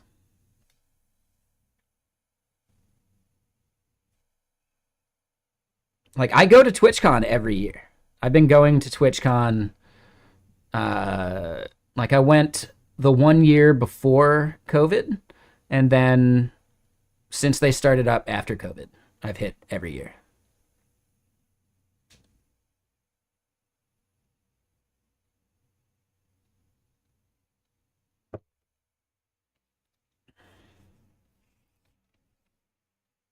Oh, was that it? Oh, that would suck.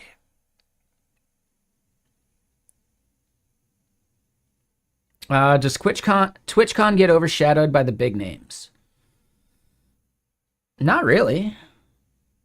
You're just there to hang out with other streamers and, you know, meet up with a bunch of other programmers from the category. In my opinion, the best part of TwitchCon is meeting up with people like Bad Cop and the rest of the people in the software and game dev category. The rest of TwitchCon is a bit meh.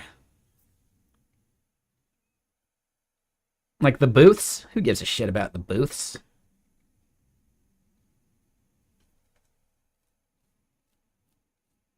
Yeah, exactly, Lithium. Yeah, the only thing that's nice is like some of the night events, but the best ones you don't need a TwitchCon badge anyway.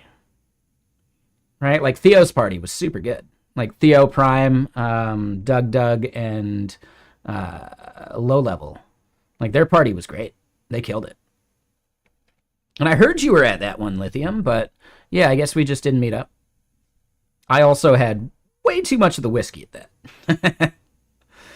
Like I had heard, so I definitely get like the facial flushing. I get a little bit of it just when I'm chilling, but if I overdo it, I turn like beet red. And someone had told me I was very red at that party.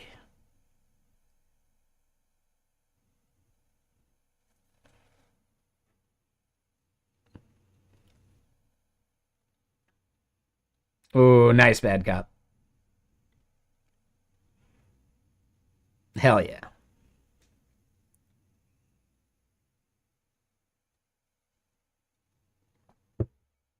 Now that party was super cool. Yeah, I really enjoyed that one.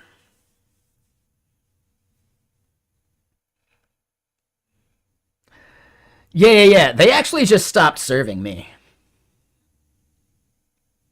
Even though I had drink tickets, I had gotten some from Low Level. They were just like, nah, sorry. Two is the limit. Even though I had definitely had more than two and I had been getting doubles. So they were correct. It was a great party, Defy. Like, yeah, dude, it was a great party.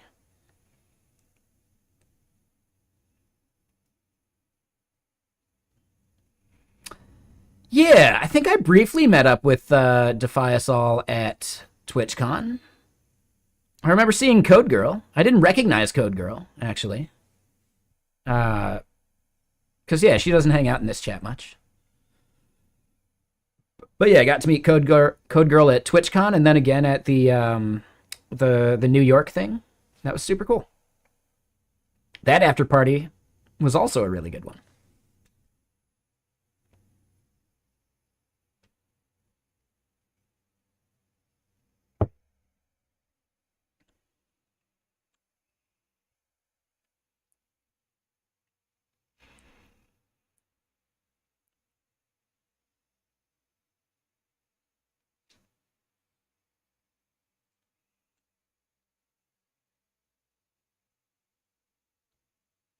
One day, yeah, man. Like, I don't know. Streaming's great.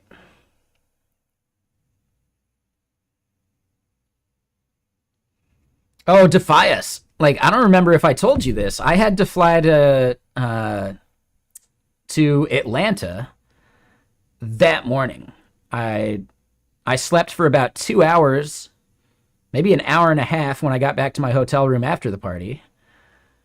And then I had to like book it for my flight that was at like 4 or 5 a.m. or something to fly to Atlanta to give my talk that was the first talk of the day at Connect Tech.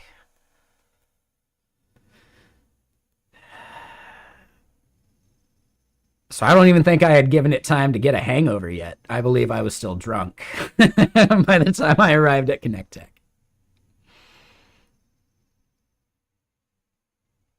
I arrived 5 minutes before my talk.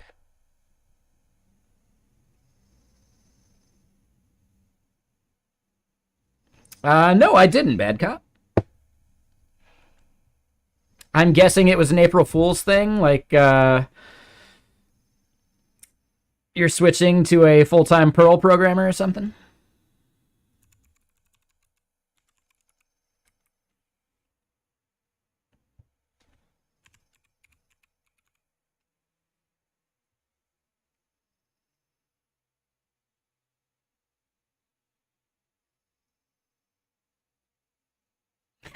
Boot.games.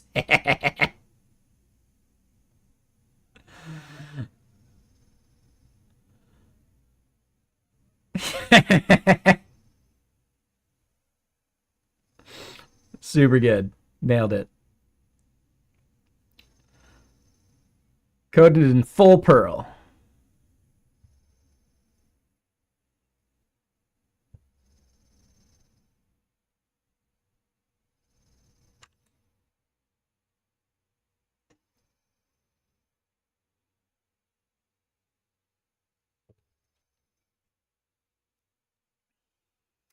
Wasn't a hit? Yeah.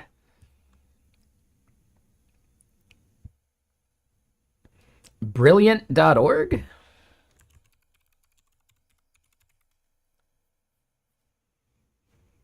Okay, and they do like the blocks or whatever. Yep, that makes sense.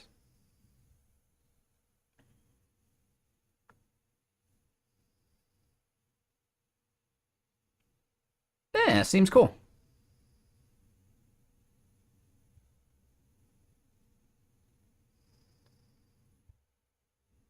Seems cool.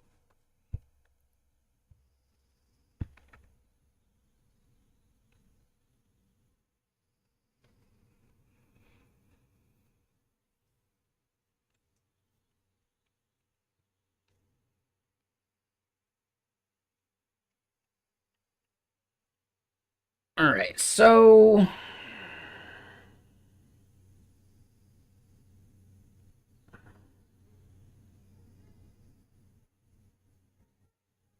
I know, right?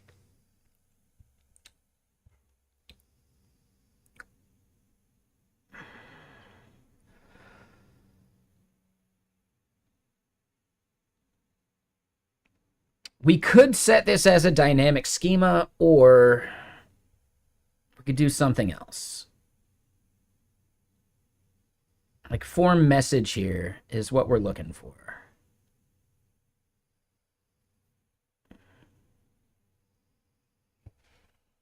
Hold on. Ooh, we could just do a form.set error.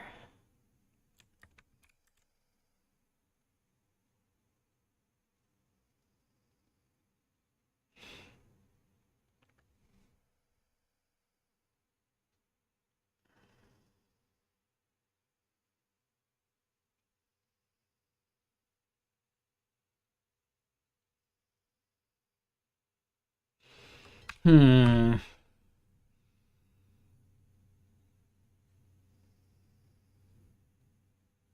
The tricky part is when we open up the form, we need to pass in an array of the words that are already used. And then we're going to have a refine function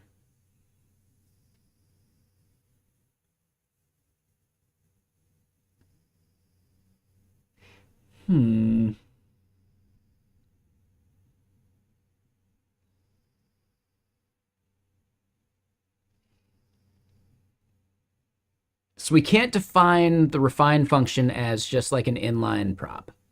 We need to set it as state, so that we can pass it around.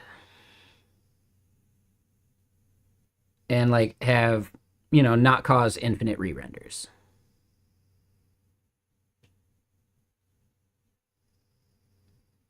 Now, we are on React 19. Would React 19 actually memoize or use callback a function defined here anyway?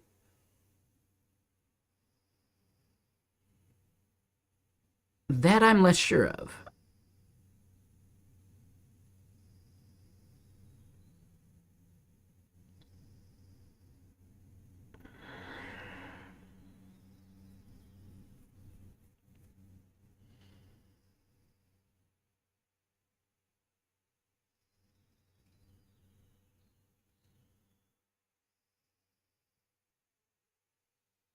Hmm.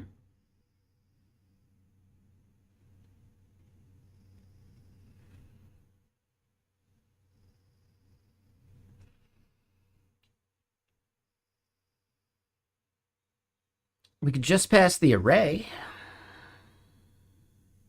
and then set the resolver, but then we'd have to like probably reset the form hook too.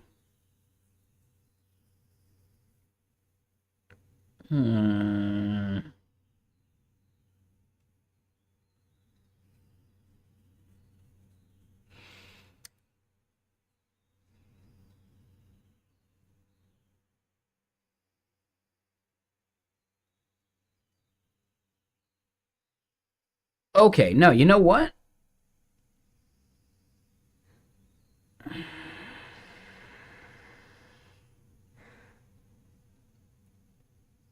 Now, what I was going to do is maybe we could put it on some like yotai state. Hold on, we got to skip this song. No singing aloud. I was going to say if we put it on yotai state,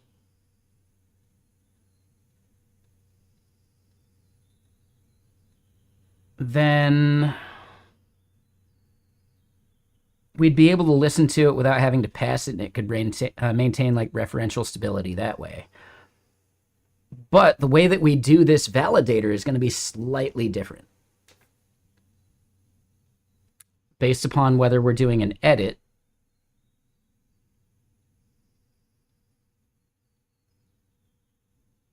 or a create.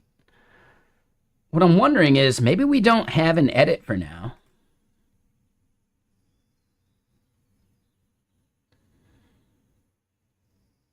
And then edit solves that problem.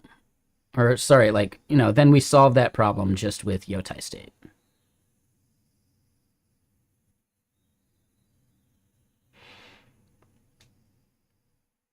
Because, yeah, like, why would you do an edit and change the keyword?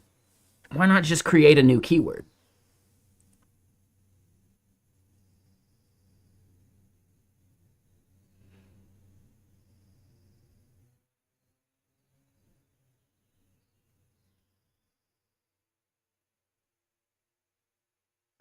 Wait, what's up, Lake? Like, maybe you made a typo? I mean, even then, couldn't you just delete the keyword? Just delete and make a new one. It's basically the same amount of steps.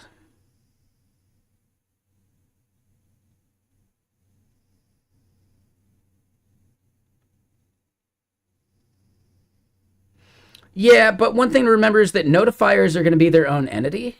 So you're just assigning the notifiers. You're not like creating them from scratch.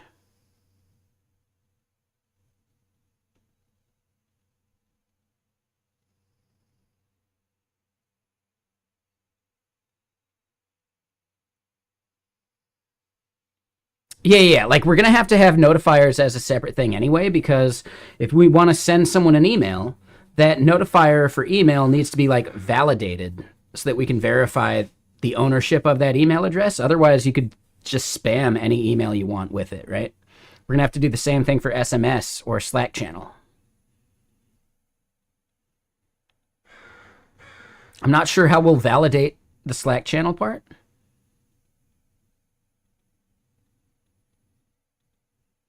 That one's a little trickier.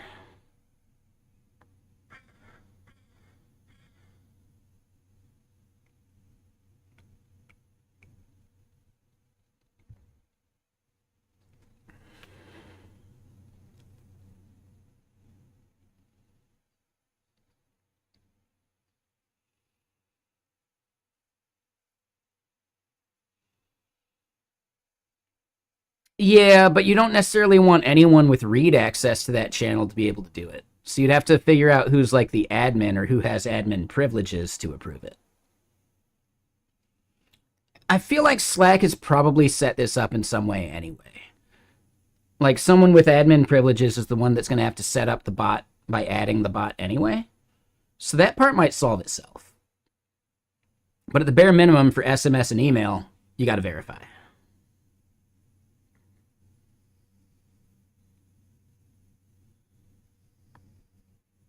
Yeah, I think adding the bot is that validation. So that one would be okay.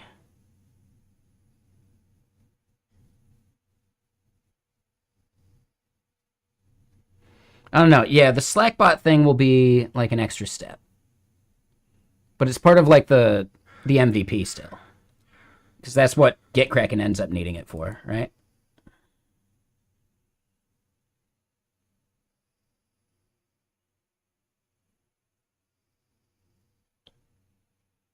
But yeah, like baseline MVP is just going to be email and SMS.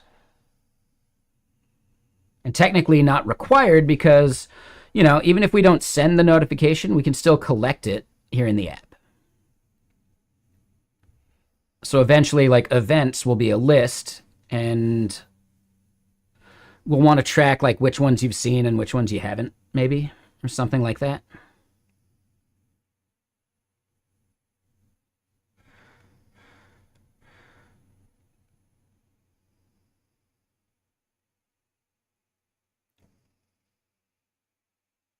You're building an LMS. What is an LMS? Something media server?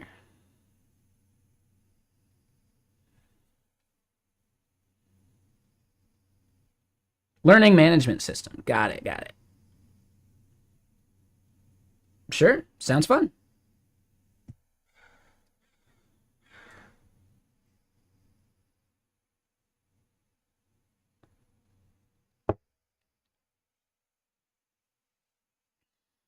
Oh.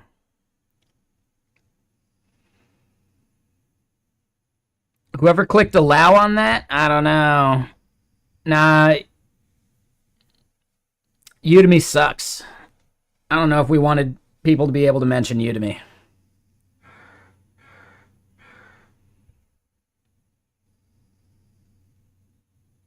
Yeah, bad mod.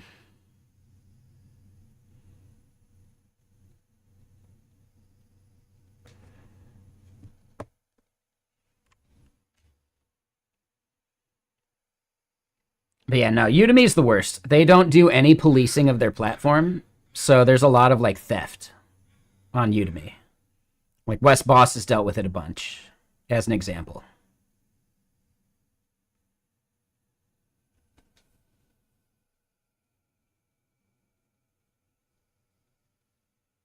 Traversy Media had his stuff like stolen. Yeah, I'm pretty sure that's why Maximilian Schwarzmuller ended up creating, what is it, MaxMind? No, not MaxMind. It's Academind.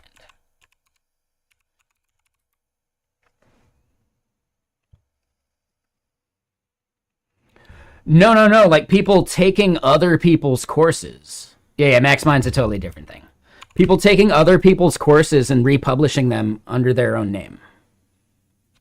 People have done that with Wes Boss a bunch of times. And it's like really obvious because Wes Boss is in the video, but someone totally different has like the profile picture of the creator name.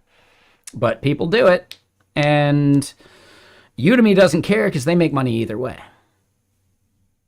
So Udemy is basically not incentivized to police themselves. And because they don't, I just don't want to support them.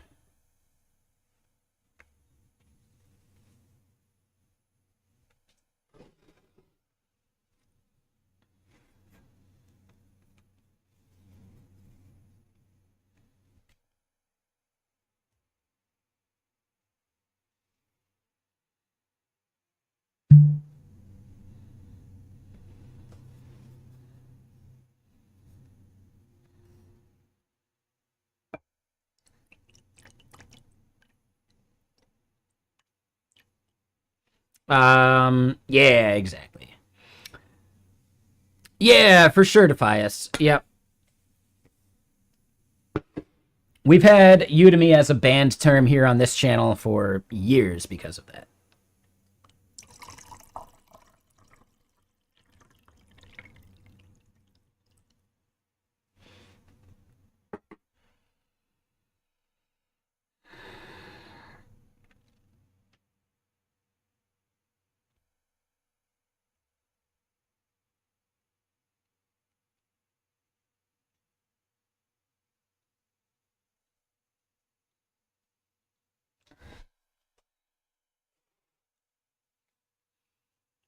From which dude, Lake? Are you talking about Maximilian or West Boss?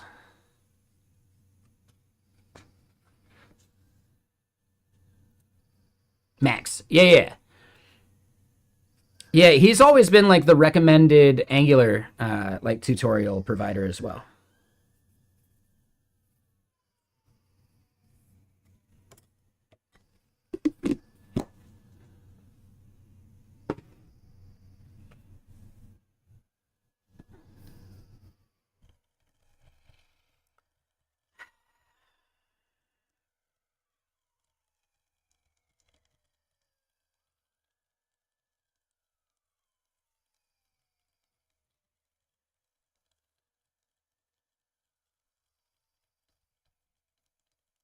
Need a ruling on what?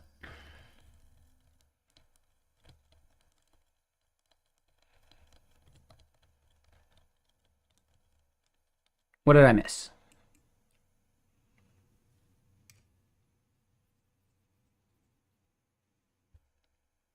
Oh.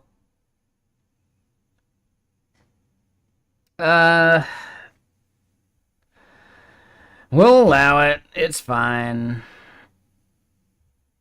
And Mr. Friend, you did not spell his name right.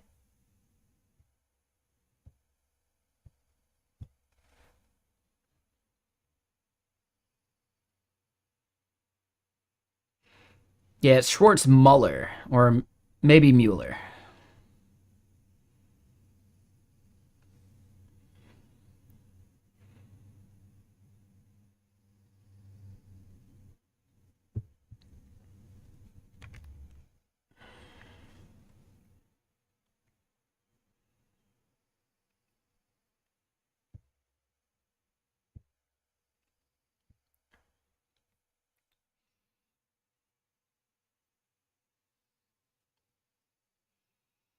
All right, so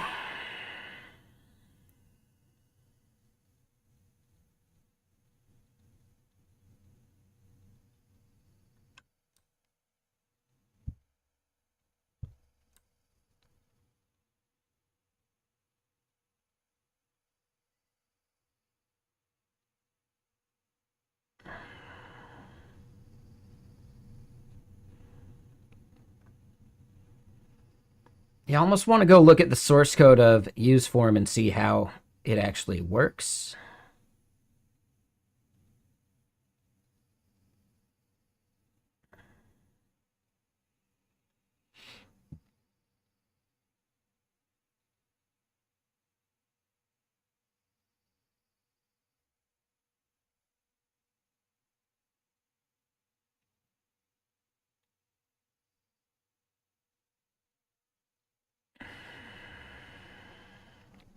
And thanks, Mr. Friend. Yeah, we're just using this framework called Neo-Brutalism.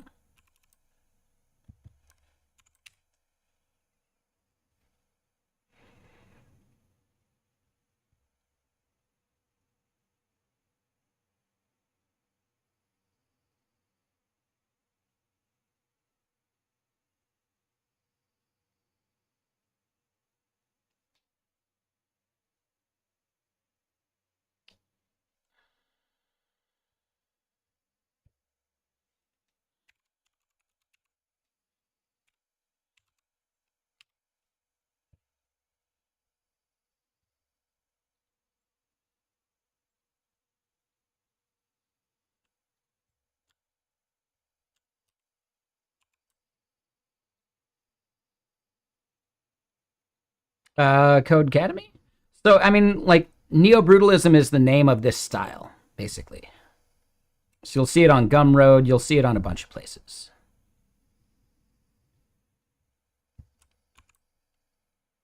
All right, so we're not doing Atom with storage.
All right, so then from here, let's go to Yotai.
So here we'll do selected org.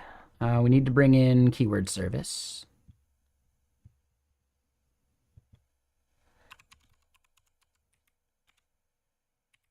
Selected org.id.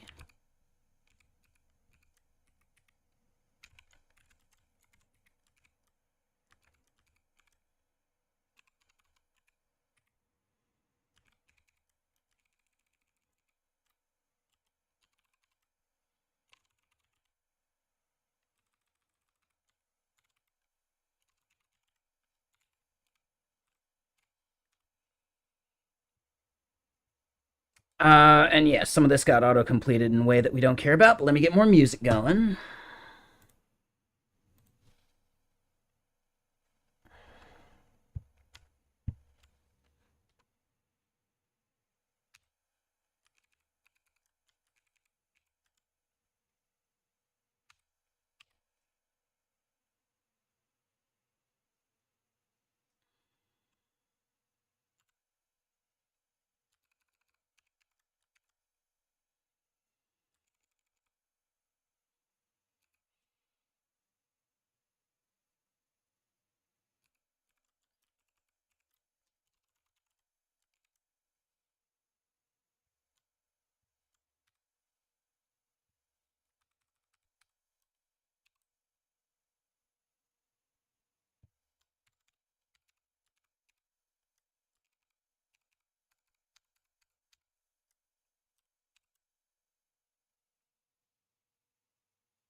So then this is a read-only atom. So we can do that and call that good. But wait, can this not be async?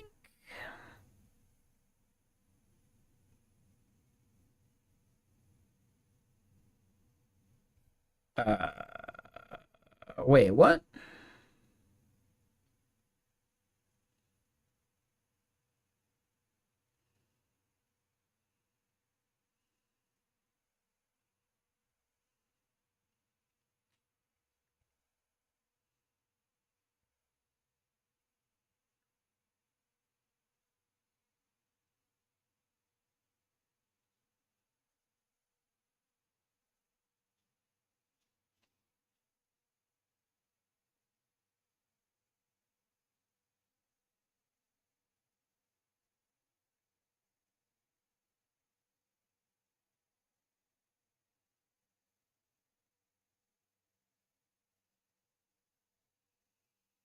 Um,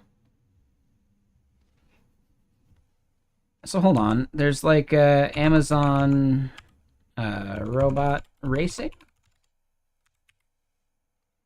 right? Deep Racer? That could be kind of fun.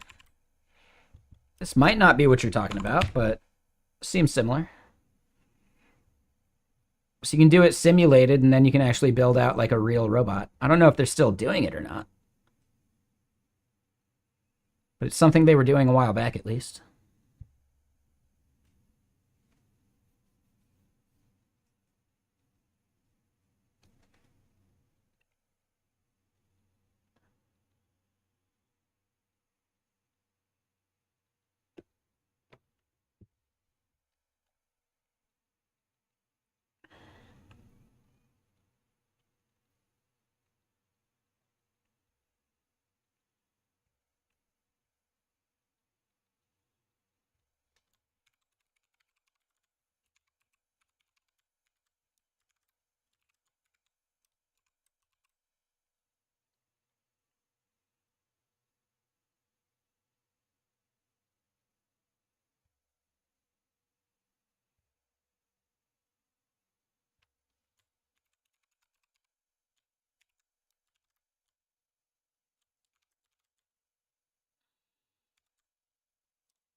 All right, so then, yeah, I haven't used unwrap before.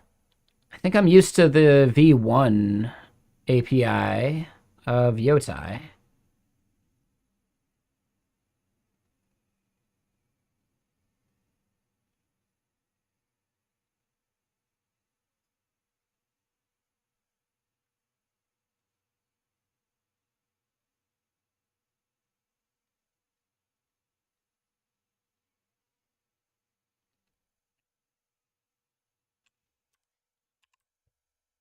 And I want to do that, make that empty array.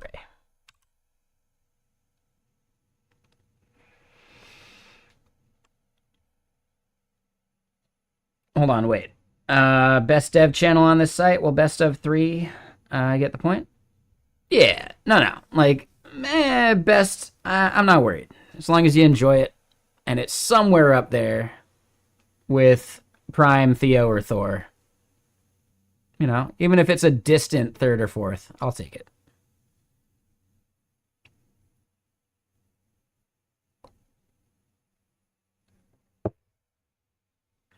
I will take it.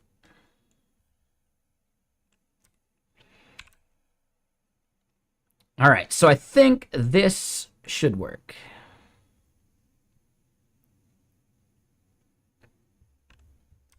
So hold on. We'll wait on finishing out keyword form there.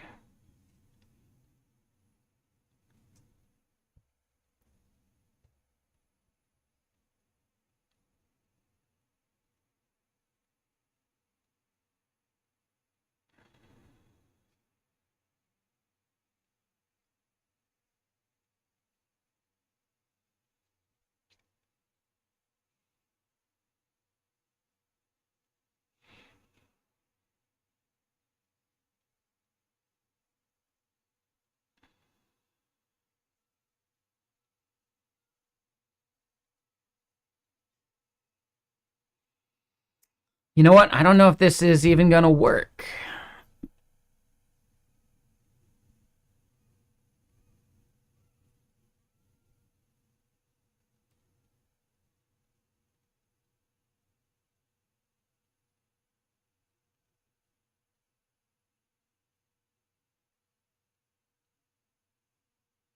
Hmm. Let's try it at least still. Let's keep going with it. So here we are on the keywords page.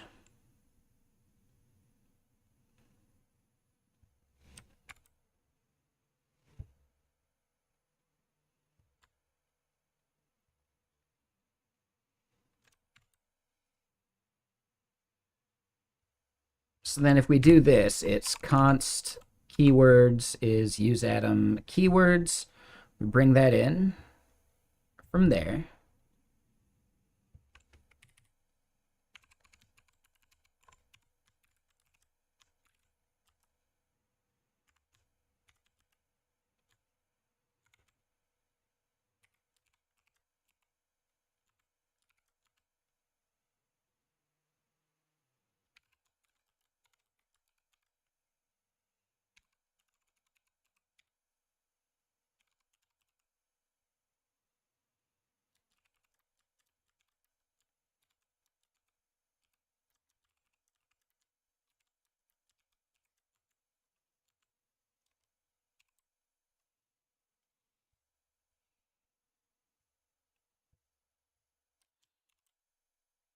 And I broke it.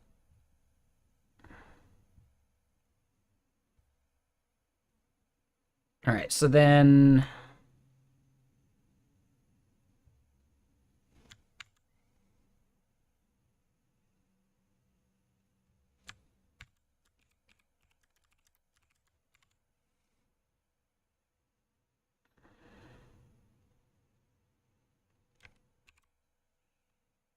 hold on. So that's me actually just messing up here.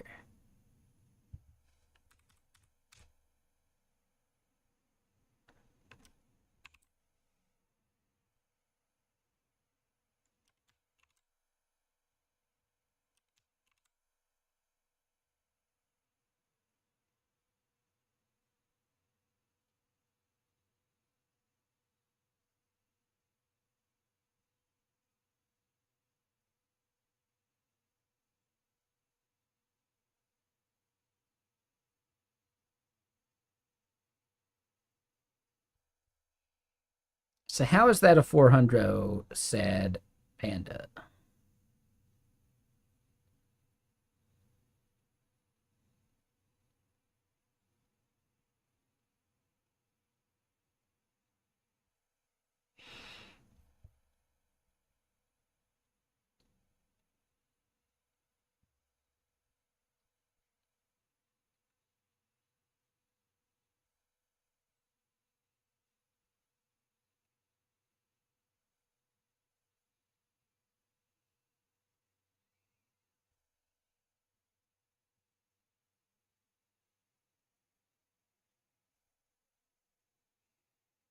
All right, so this is talking about no function clause matching, which means that it's not able to match that. But we are getting org ID as the second argument, right?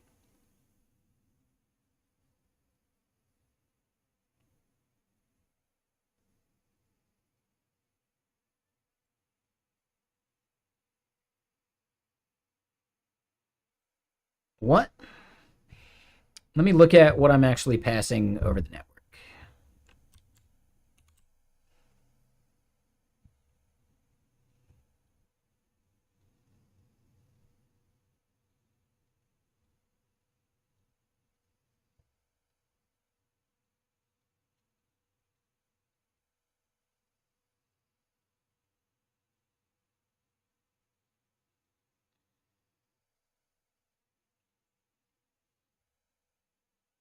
API orgs, org ID, keywords.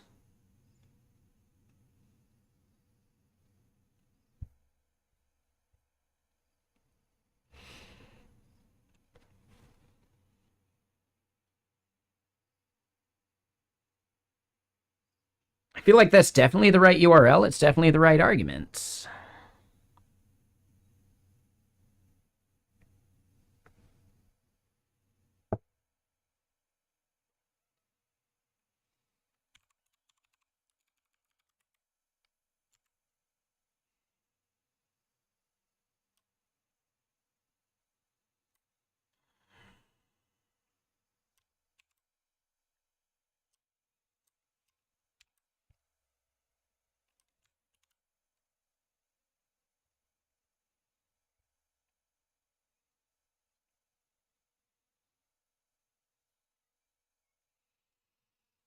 Ooh.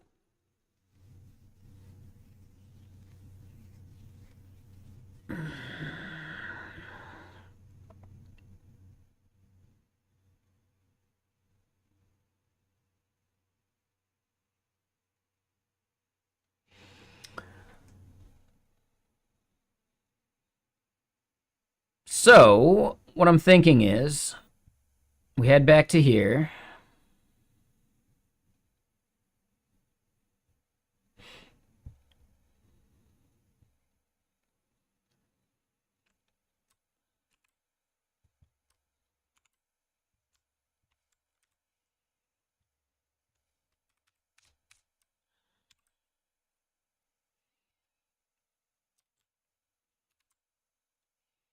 All right, so we don't do anything there, and then we do that, and we get an error. What is the error we get there? Set keywords not defined. Mm.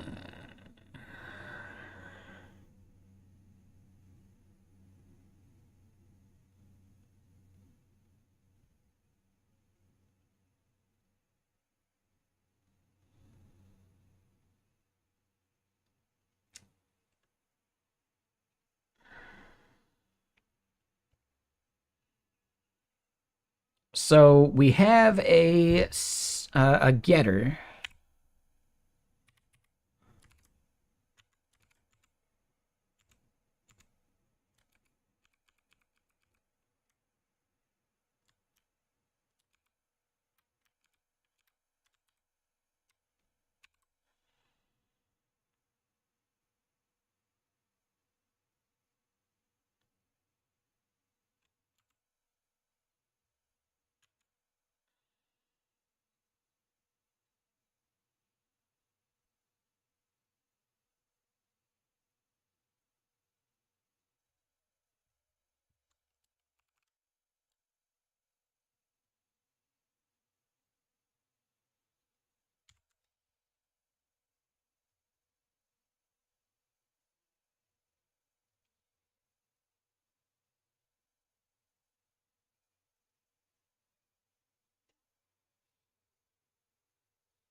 All right, so hold on. Expected 0 to 1, but got 2.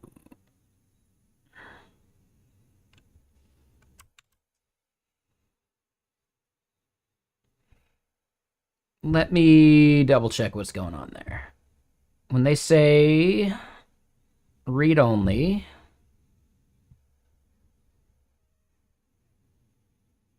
so wait, no, it's that.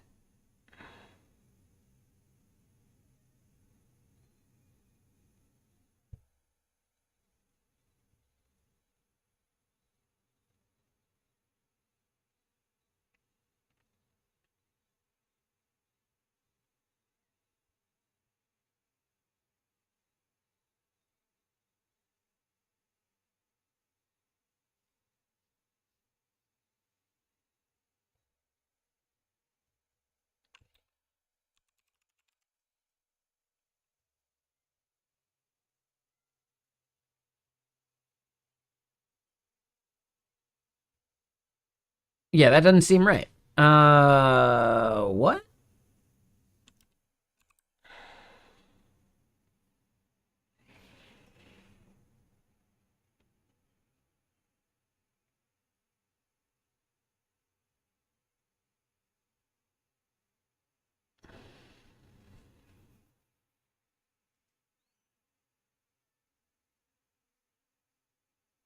Oh, and now it's probably just because we're not doing anything with all of the arguments.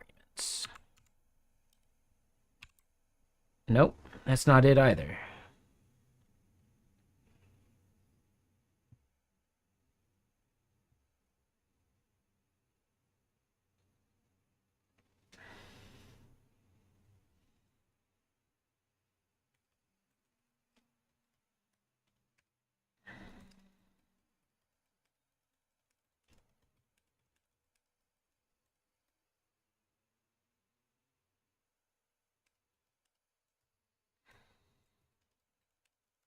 Nope.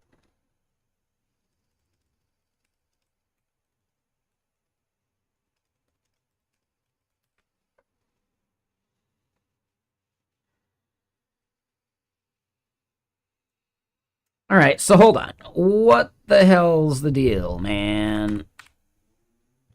If I just do 2 arguments. Nope, that's not it either.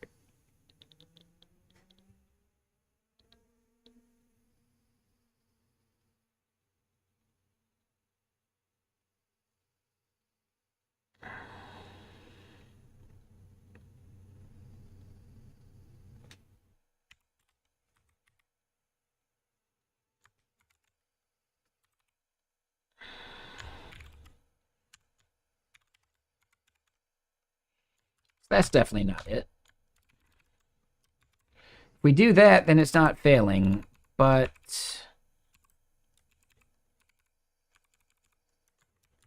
something doesn't feel right here. Is it because it's an async atom?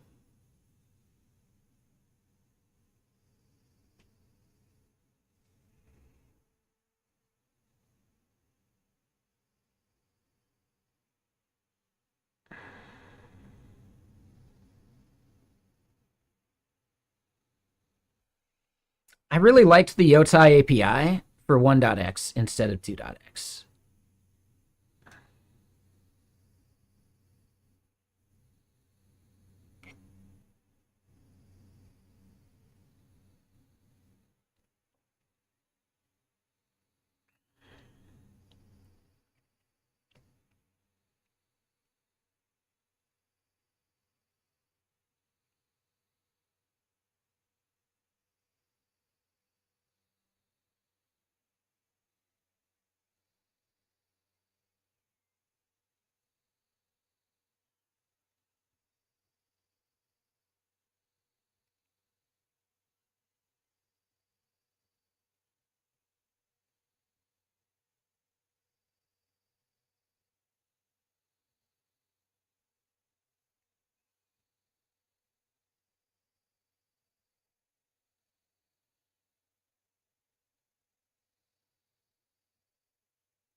Hmm.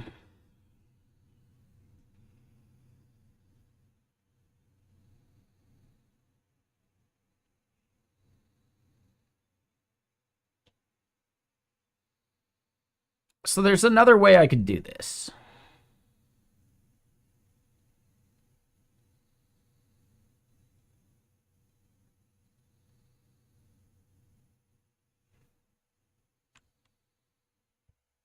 Yeah, instead of doing the whole like unwrap and all this junk and making it async, it does mean that we're going to need...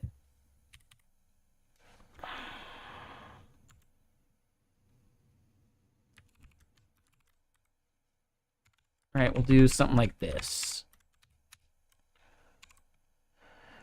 So we get keywords like that.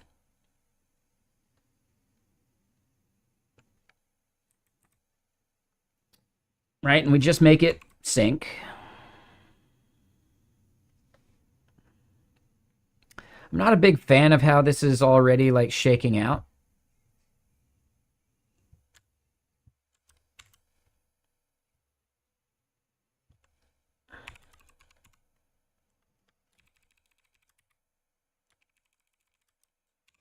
But if we do this, then that fetching happens that way, and then...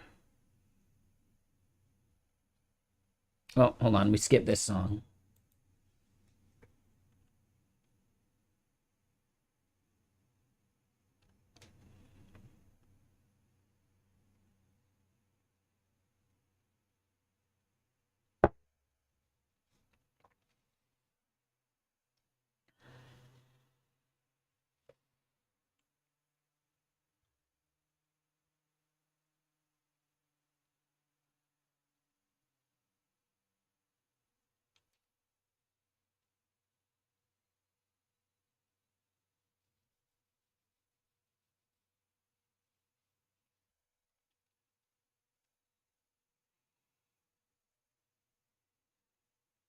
So we end up setting that value there, and then in keyword form, we could do a refine here.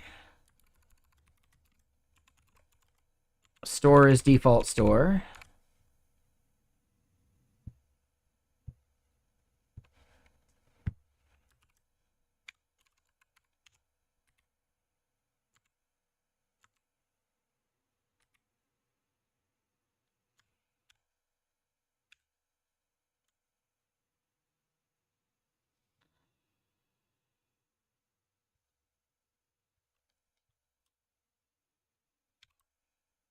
Shopify? You mean like running my own store, or you mean like building like a Shopify like plugin or app that other people would use? I think the plugin thing or the app thing or whatever is actually kind of tricky, because you're just setting up Shopify to eat your lunch the moment you become big enough. Yeah, no, like there's a major like history of single page checkout just being destroyed by Shopify.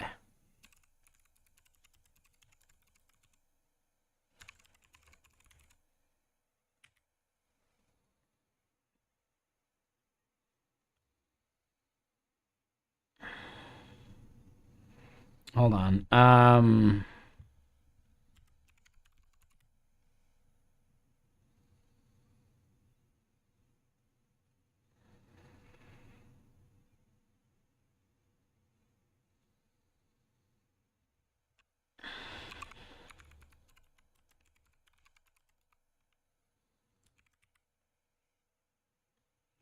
Damn it, there was some article for it and I forget the name. Oh, yeah, bootstrapping. Oh, hold on, we don't want to do LinkedIn. This is the one.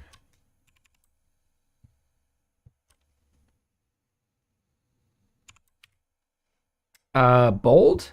No, this is the article I was directly thinking of. Like, this is full on it. Maybe the name of the company was bold. I thought, yeah, it's Checkout X. But they had some other stuff like Upsell X and some other things. But basically, yeah, they had a single page checkout thing, like plugin, massively successful, right? 600K monthly recurring revenue. And they were killed by Shopify because Shopify saw the success and decided to just build it themselves. So anytime you're building inside of someone's walled garden like this, all you're doing is setting up the owner of the walled garden to recognize a viable business and kill you. Just like any OpenAI wrapper.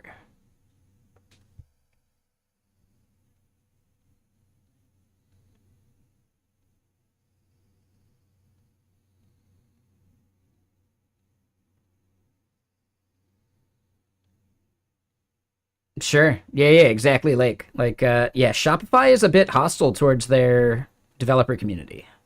So, Owen, I would say, like, go for it, but don't treat it like forever revenue. If you become successful enough, Shopify will just build it themselves. All you're doing is establishing product market fit for them, where they didn't have to put in any effort to discover that product market fit. And because they own the platform, they can just ban your app when they're ready to do it themselves. So if you want to do it to make some money, go for it, but just recognize it's not a forever business.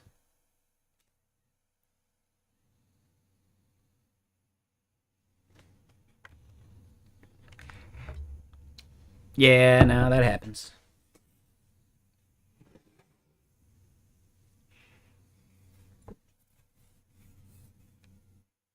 Yeah, honestly, like, this has existed, forever. You could build a really successful Apple app, such as the flashlight thing.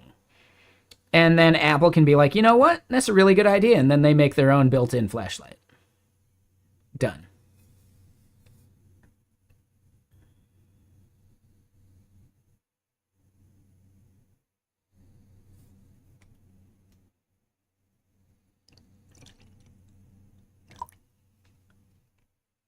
So, yeah, like, even after they're taking a cut, they can decide that they want to take all of it instead of pay you your cut. And at 600K MRR, it is in their best interest to keep that money, you know?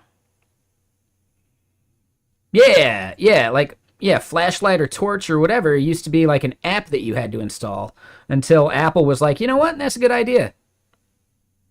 We're just going to build it into the OS. And boom, right? Killed an application.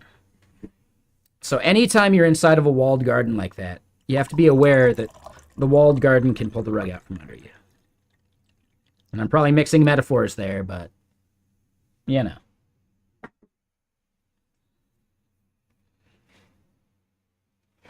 The key is, like, it's probably still worth making some money than no money, right? So I wouldn't say don't do it. I'm just saying be aware that you need other irons in the fire.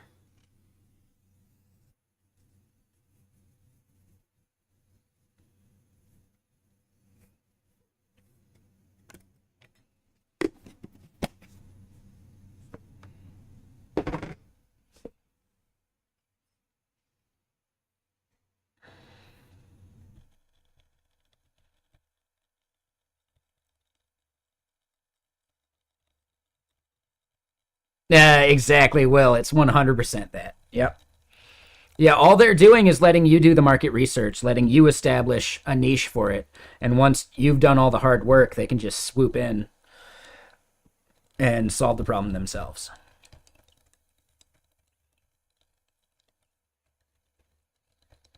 All right, like the most expensive part of a startup is finding product market fit.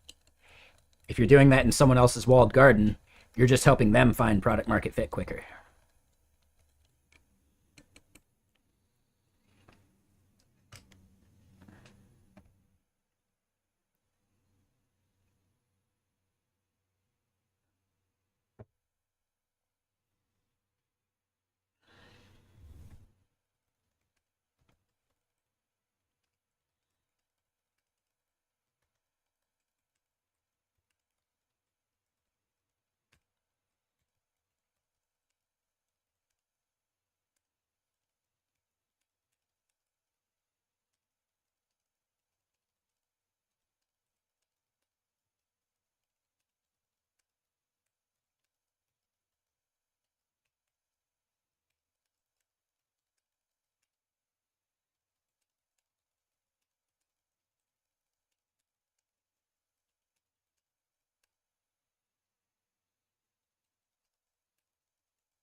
Yeah, having to pay Shopify their monthly fee. Yep, and that's how Apple makes a lot of their money too.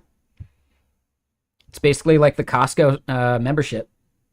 You know, it's a guaranteed set of revenue whether you spend money on products there or not.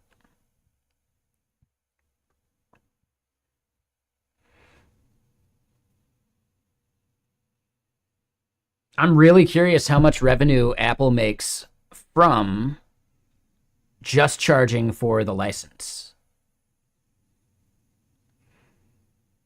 Because that's actually Costco's moneymaker too, the license.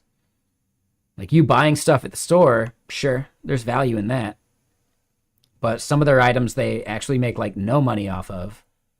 Some of the stuff they even take a loss on, such as the hot dogs or the chickens, right? But by you paying for your monthly or yearly or whatever Costco fee, they make their money back no matter what anyway.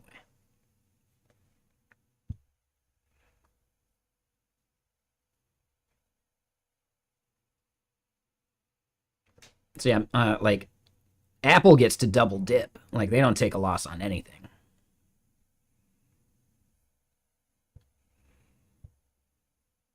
All right, so yeah, form schema there. We're gonna get rid of that form schema. Call it good. And then yeah, form schema here. So then if I go and do this, right, we create a new one, ASDF. We don't get an error for that. Why don't we get an error for that?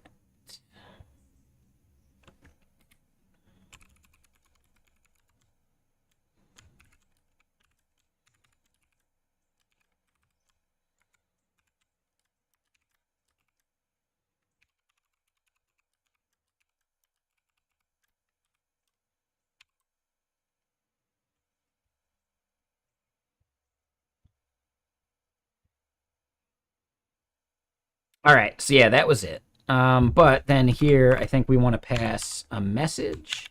Yeah. Keyword already in list.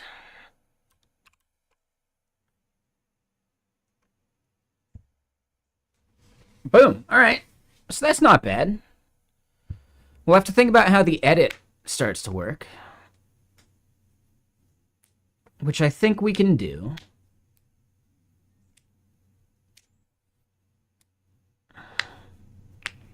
All right, let me go use the restroom. I'll be right back.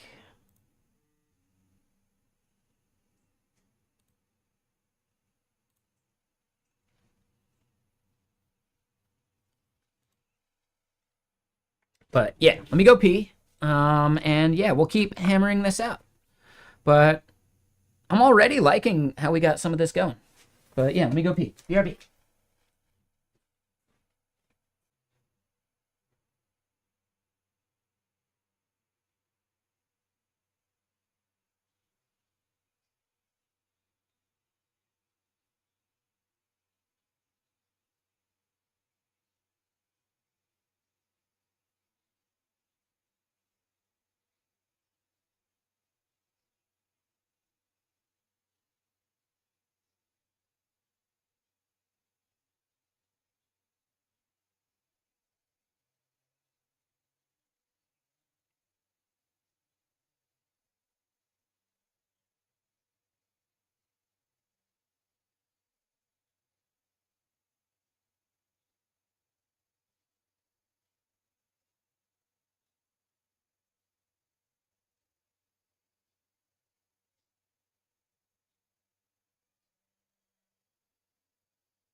Yeah. But yeah, no worries, Owen.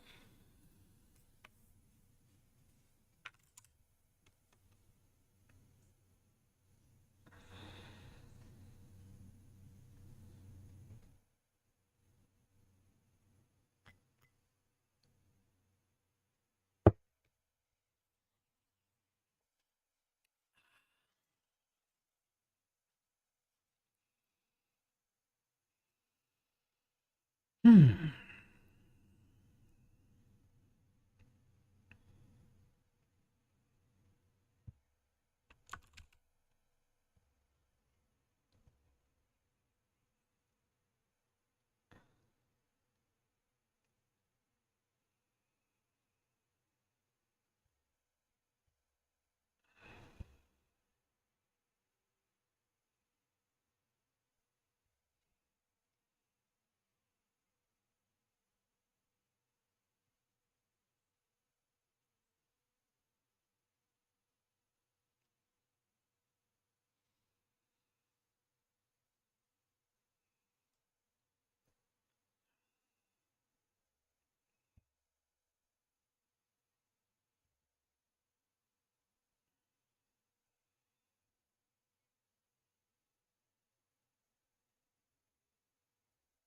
All right, so we probably need to create a delete endpoint.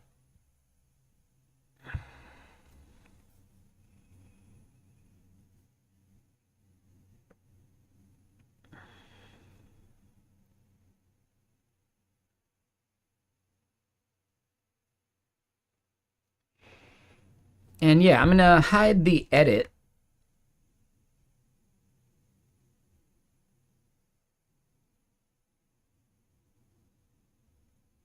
You can only work if your room office is clean.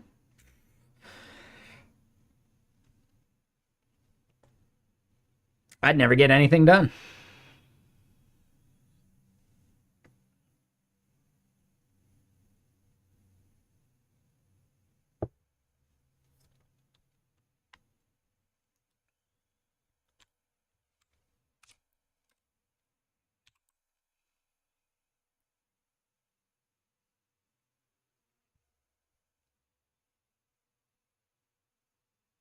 All right, so I don't necessarily like this. Let me at least do this as a note.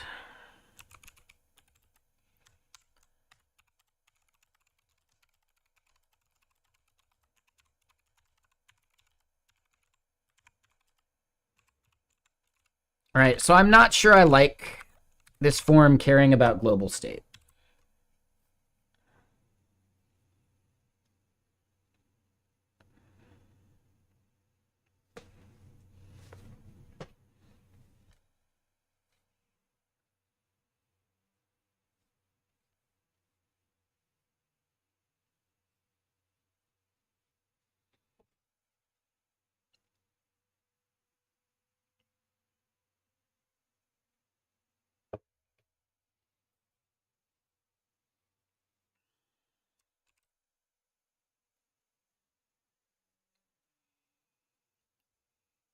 But whatever, it'll just sit as a to-do and we can move on. Let's go back to keywords. Let's edit the drop-down button. Edit goes away. Add notification goes away for now as well. But delete needs to actually do something.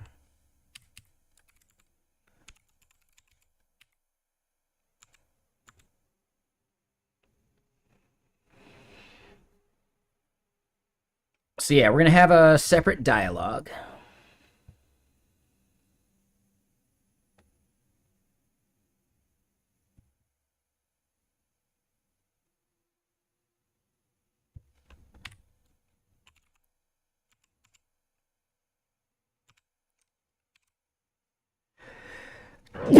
Excuse me. Sorry for the sneeze. Woo.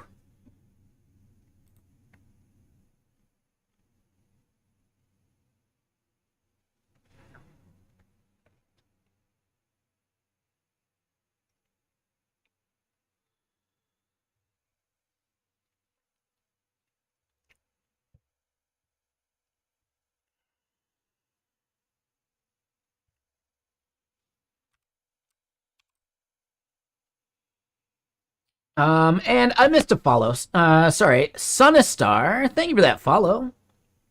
Appreciate you. And then just now, Brevity Dev. Thank you. Welcome.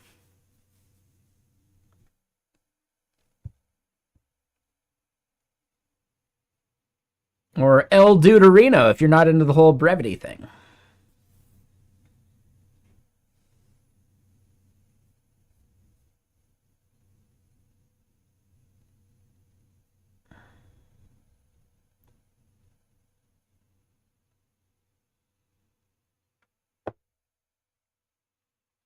Ooh, but you know what? We want to copy that, and it actually goes in this component. Hey, Brevity, thank you for the sub. Was that just because of the Big Lebowski quote? Man, I'm gonna have to do more Big Lebowski quotes.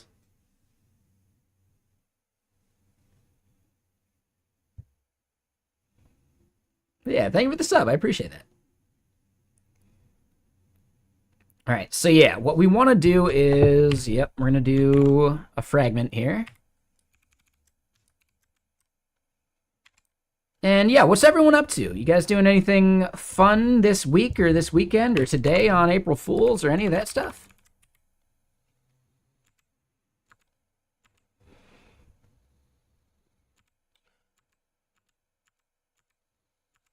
Ooh. Wait, did Super Maven just... Did Super Maven just one-shot that? We probably need to create the destructive variant of the button, so we'll do that too. Working on your resume generator project. Nice. And then, yeah, hold on.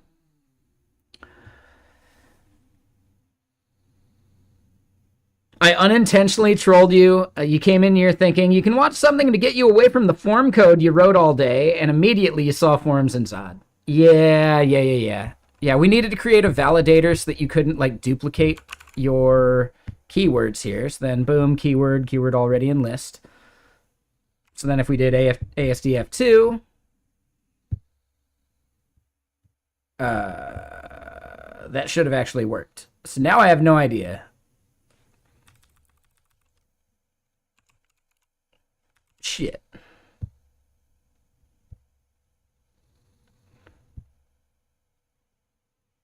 All right, so no, I got a bug there. You jinxed me. How dare you?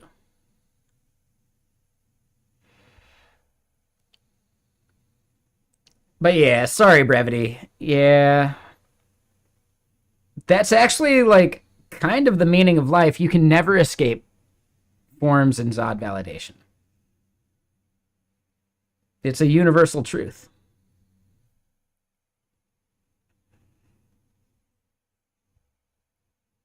But yeah, we have our refine here. How does refine work? Oof, that's brutal. I had to do a really, like, major dynamic form system at an agency I worked at for a company called CBRE, which is a commercial real estate company. And yeah, that dynamic form was gnarly because it was basically for real estate, but like Europe-based real estate, which means that the address, like, form could be massively different from country to country. Like in the UK, the address, like the lines of an address can easily get up to like 9. Like it gets really gnarly. But yes, we had to build that out. Angular still had like a decent way of doing that though, which was kind of nice. Like using Angular's reactive forms, it was actually kind of doable.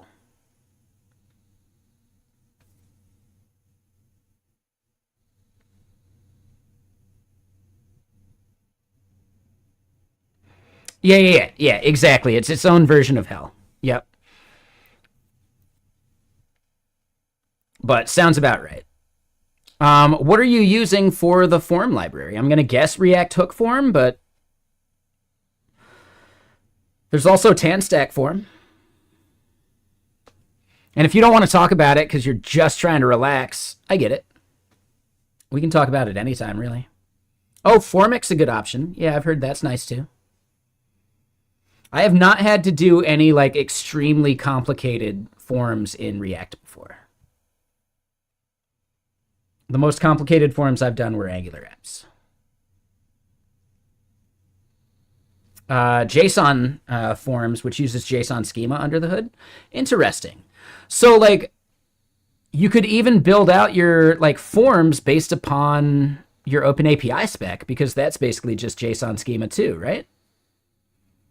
I could see that being useful. Maybe not for your use case, but just in general. Ooh, that's nice. Yeah, I like that.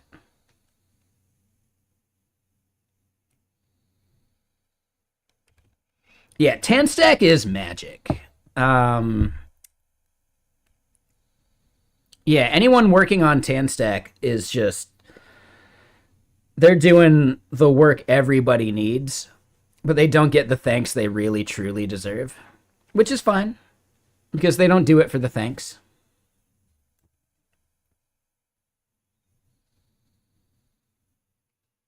Yeah, theoretically, that could definitely be an option. Anytime you do any of that like auto generation kind of stuff, though, you do run into like needing to customize some things, right? Like very much like what we're doing here.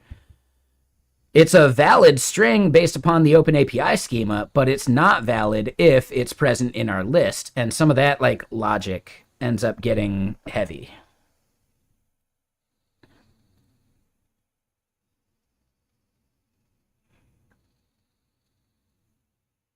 Reactive forms were a nightmare back then. No, so they're not that bad. I think one aspect of reactive forms in Angular, their space case, is just recognizing that sometimes you got to split the form up. So then as like the thing that changes the structure goes, that's actually just a segment of the form rather than like dealing with the entire form at once.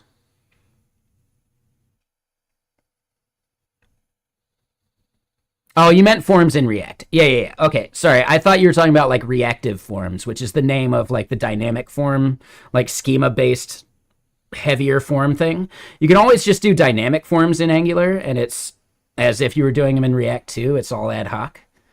But yes, reactive forms in Angular for complex forms is actually really good, but there are some like there are some things to fine tune as like stuff changes, right? Yep. Yeah, especially if you're like as you change like a drop down or something, you're making a request to the back end to tell you what form fields they need instead of hard coding that into the front end. Making like dynamic reactive forms in Angular based upon back end responses does really kind of require you like segment things a little better. But yeah, like dude, it was a much better experience than I've had in any other form system. I'll put it that way.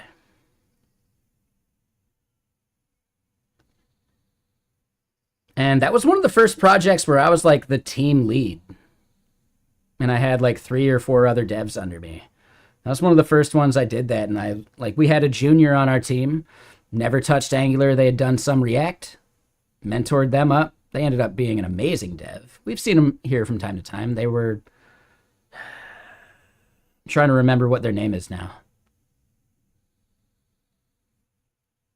It's like something of poops or something like volcano of poops. I don't remember. But no, they're good. It was cool. They had like learned a little bit of dev doing like automation stuff on like a fishing boat in Alaska. So they're like one of those devs that has perspective instead of like expecting everything to be handed to them. I really do respect a lot of the people that started from unconventional circumstances. I respect everyone, right? But man, like people who start from unconventional circumstances and then become devs, there's like some appreciation to it that you just don't get from someone who's like always been a dev, you know?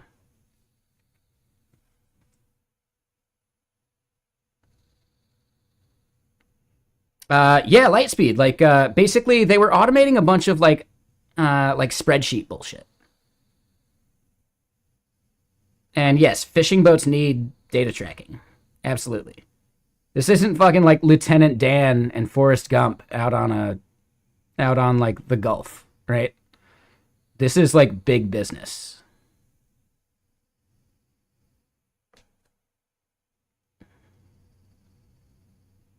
Yeah. I think there's definitely some value to having an unconventional start and appreciating it more than simply just thinking like, well, I graduated from college, job please, you know?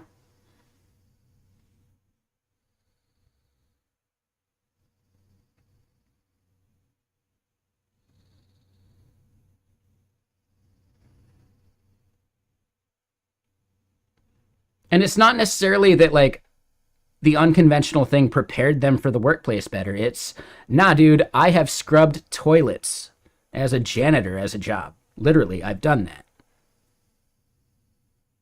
This coding thing, that's easy. Oh, that's so much easier.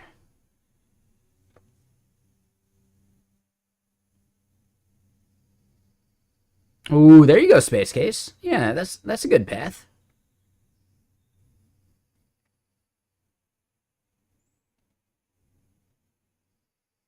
Getting back in the second time was rough. No, I totally get that brevity. Here's the thing: if you had actually joined the Navy, there's like an easier path into dev in the Navy than there is in the Army, which is kind of crazy, right? Like SQLite was invented in the Navy by someone who needed a database system better, right? No, I get that, but there's still just like less coding jobs in the Army compared to the Navy, right?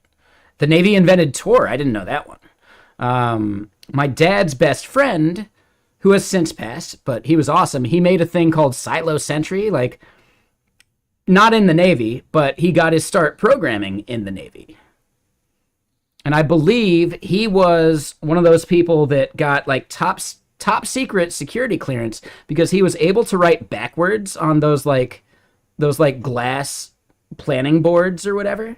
This is back before computers could draw that shit.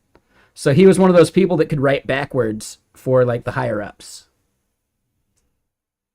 And that was how he got access to like, crazy technology in the Navy back then. Like we're talking like late 60s, early 70s maybe.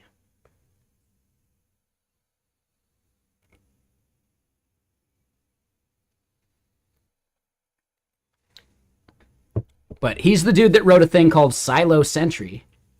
Silo Sentry is basically, think about like if you've seen the movie Hackers, where there's the robot arm going and grabbing the tape drives and putting them into the machine at the beginning of the movie, right? When he hacks into like the TV studio. Well, technically, the better way to run a system like that is to put it into a silo, which is a giant cylinder. So the robot arm doesn't have to do the XY thing nearly as much. It's just going up and down within a radius of what it can reach. So you get like way more like density of that. My dad's friend ended up writing like a defragmenter and an optimizer for those silos where it would take the most used drives and move them to the bottom and fill in the gaps going up from the bottom, right? Because the drives were at the bottom and then the storage like slots. Yeah, you put the most used stuff at the lowest area so that you have like quicker pulling it out and putting it back into the drive, like semantics, like timings. That like Silo Sentry application was used by banks and all sorts of shit. And he collected like a $10,000 a year just like service contract from these companies where he didn't have to do shit. He just had to install the software and make it run, and then he had an SLA if things ever went down. So super genius. But yeah, that was my dad's best friend all growing up.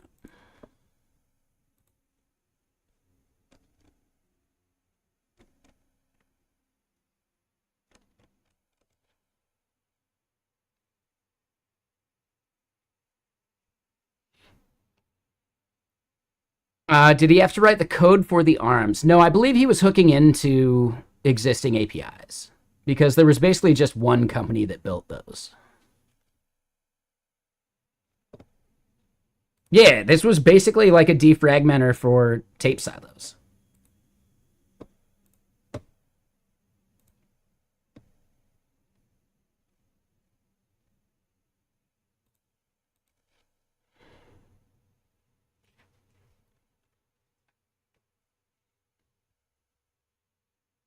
Yeah, like really cool stuff. just always fun hearing them talk about some of this stuff. I do recognize I have a massive amount of privilege from having parents that were already in programming, you know? When I graduated high school and I told my parents, yeah, I didn't apply to any universities because I had a 2.5 or 2.6 grade point average. No university would take me. And I decided I just wanted to be a snowboard bum. My parents were both thumbs up about it because they knew that you gotta use your youth while you have it. You can't become a snowboard bum at the age of 40. Like, you can do it, but it's gonna suck. You're gonna get hurt way easier, right? Like, use your body while you actually still have it, you know? So yeah, having parents that were supportive of that was really cool. Because they didn't start out as programmers either. My mom's a math major. My dad, I don't think he even has a degree. He went to the College of Artesia, and that shit got shut down. You know, like, yeah.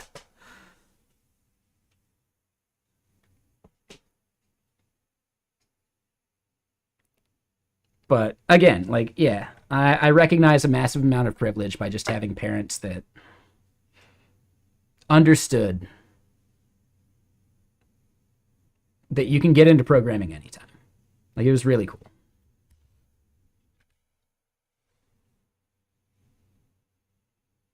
As opposed to, like, you know, parents that aren't programmers that think like, no, you gotta like do every single thing to get ahead, blah, blah, blah, like go to university, do the thing. They don't have the perspective of recognizing that university's kind of bullshit, you know?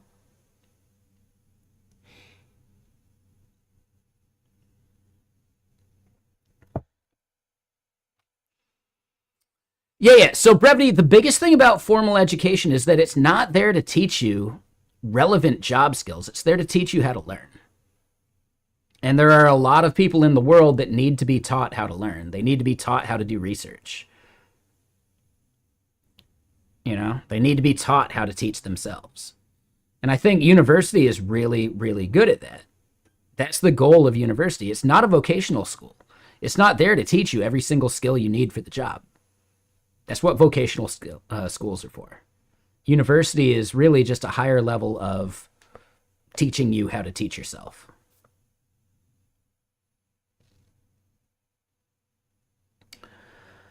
Suspirious. Maybe, right? Like university to get you that like first internship. Maybe. Yeah. Again, I don't have that perspective. I've been a dev for around 10 years, and before that I was freelancing. The freelancing is what got me that initial experience. Now, I wasn't making ends meet as a freelancer, but I did build out some projects that I was proud of. Like I had built Magento sites, I had built WordPress sites. And then on my own time, I was building Meteor applications and stuff like that, right? Using Ember and blah, blah, blah. My first job that I got, right, that wasn't freelancing, hired me because I could put out a fire because they had a WordPress site that needed to launch within the week. They had existing Magento clients, but they wanted to branch out into like doing web applications. So I was able to like put out a fire for them and then migrate onto like their first like giant web application, like Angular application, you know, like, I don't know. It was definitely being like a product of being in the right place at the right time. Also, the CEO was a snowboarder, and in my cover letter, I mentioned the snowboarding thing.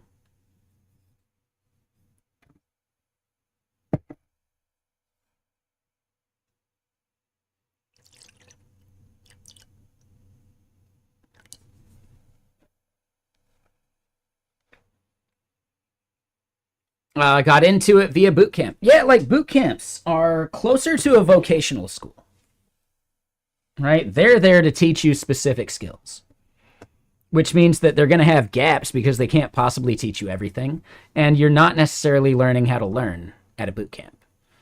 So you need to have that like that self-starter, like you already know how to learn mentality to really be successful out of a boot camp.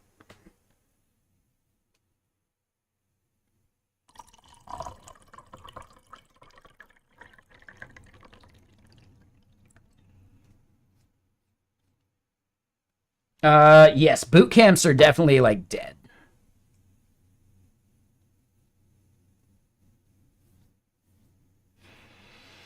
I did not see that light speed, but no, that sounds just like a shitty recruiter. Dude, that sounds like something that's posted on LinkedIn Lunatics.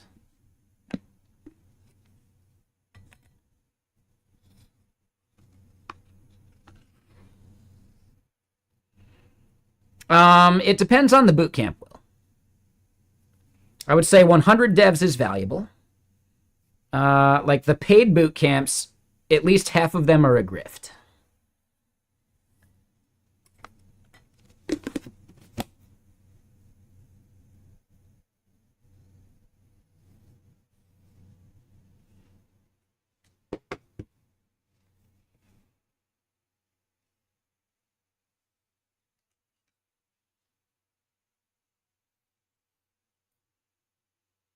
Yeah, no, 100 devs is great. Yeah, Leon is the man. Yeah, Leon is the man. And, like, he's not charging any money. So there's nothing he gains other than just providing value. It's not like he's one of those shady boot camps that wants 20 grand from you for a questionable learning process.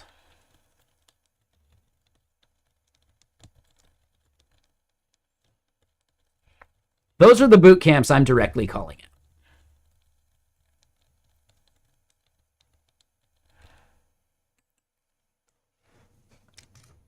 Ooh, hold on. Yeah. Brevity. What's that quote from Tommy Boy about the guarantee?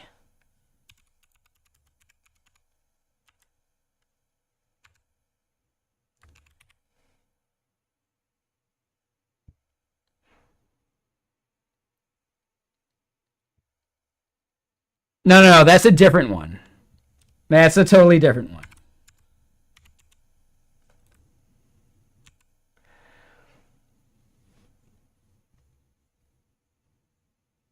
All right, so here we go.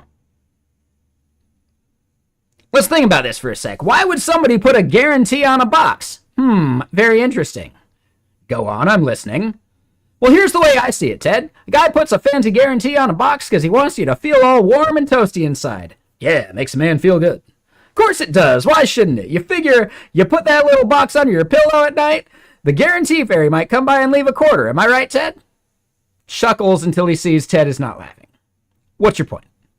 The point is, how do you know the fairy isn't a crazy glue sniffer? Building model airplanes, says the little fairy. Well, we're not buying it.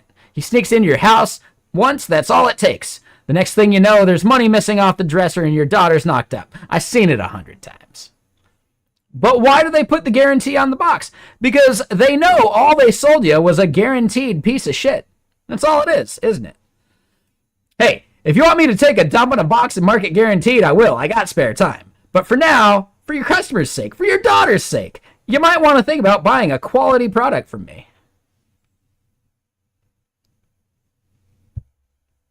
So that's the line, right? Hey, I can take a dump in a box and mark it guaranteed. I got the time. You know, like, I love that.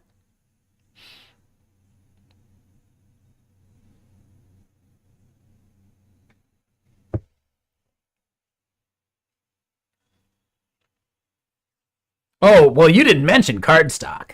All right. Well, now we're in business. But yeah, no, the bull's ass one is, you can get a good look at a T-bone by sticking your head up a bull's ass, but wouldn't you rather take the butcher's word for it?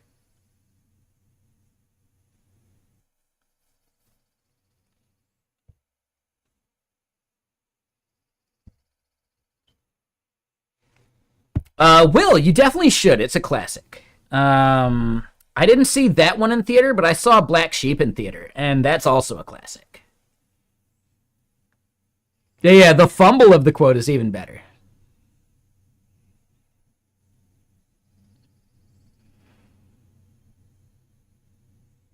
You can get a good look at a bull's ass by sticking your head up the butcher's ass, but Uh, no, no, it's your bull. Like, I don't know, like the way he gets really bad at it. Like, yeah. Wait, no, no, no. It's your bull. Or like, I don't know, like how he starts trying to correct it. Like, it's so good.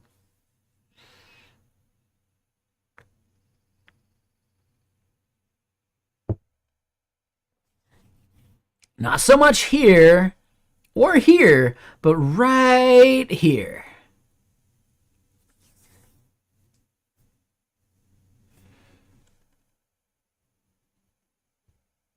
Yeah, those movies are great.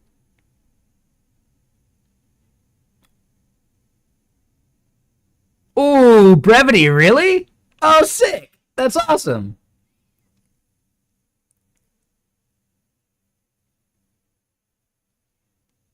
Oh, that's super cool. What is the name of the conference?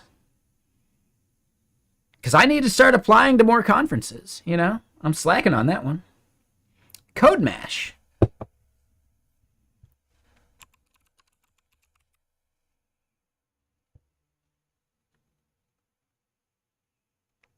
Okay, okay. So they do it at the beginning of the year. I missed this year, so I gotta wait for next year then.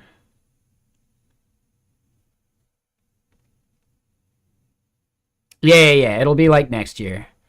Damn, January is like a crazy time to hold a conference, actually. Um, they do a call around Thanksgiving. Okay, perfect. It's at a water park. Oh, nice. Nice.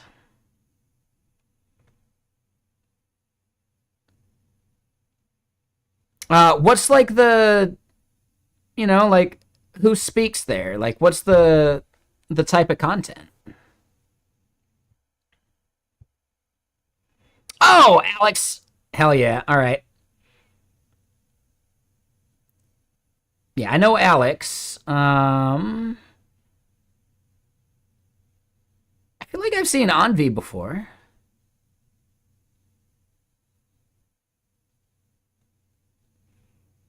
Mr. Friend, like I speak at conferences. I've spoken at a bunch.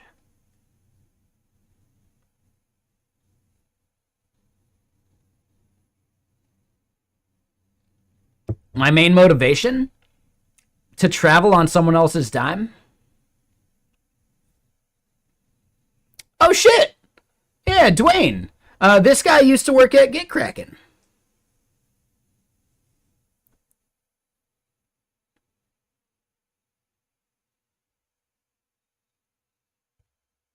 Like he never overlapped with me because he worked there before I did, and his title was like developer relations or something instead of developer advocate. So they did definitely like blow some smoke up my ass a little bit, saying I was their first developer advocate. All right, like you don't gotta lie. But no, I like being at GitKraken, whether they were fully truthful or not. Wait, was Corey House in the list? Did I miss him? Okay, so it's all alphabetized. Oh, yeah, yeah. So wait, no, I've seen Corey House before. Some of his tweets are a little meh.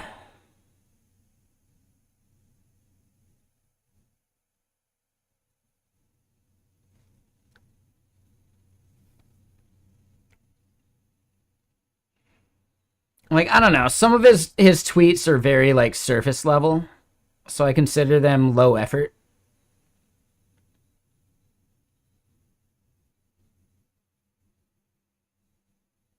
But no, this seems like a good conference.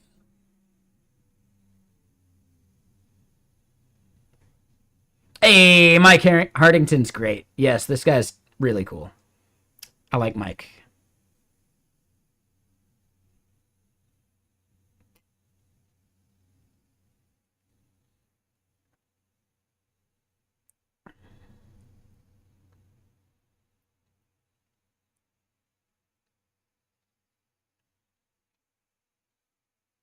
Yeah, no, like super good crew.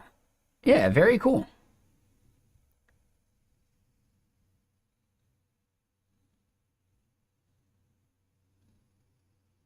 Yeah, we'll see, Brevity. We'll see. We'll see.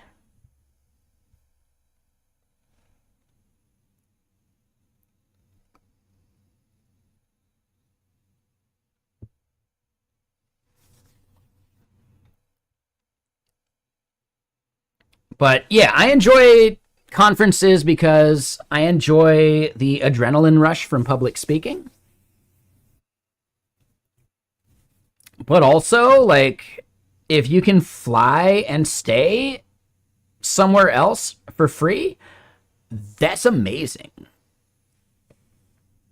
Like, whether the company I work for covers it or whether the conference venue covers it,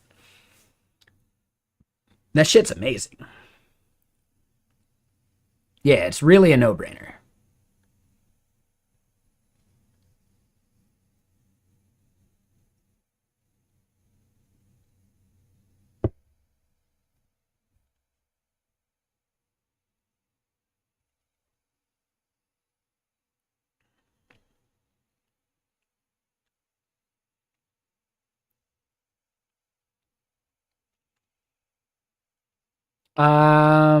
Well, I mean, Lightspeed, mine does from whiskey, so tomato, tomato.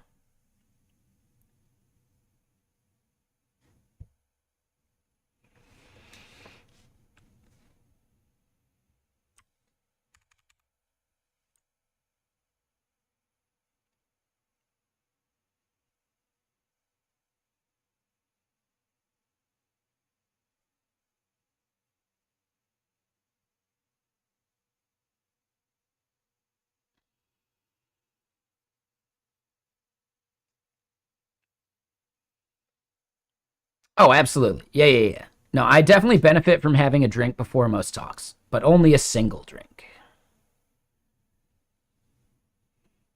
Any more than that, the talk could go off the rails. I'm okay with it, though.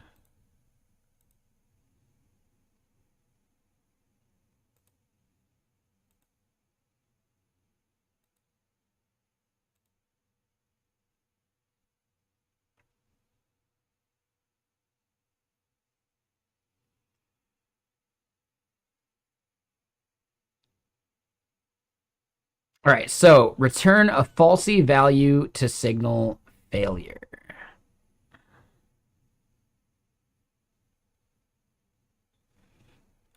So that was actually what we need.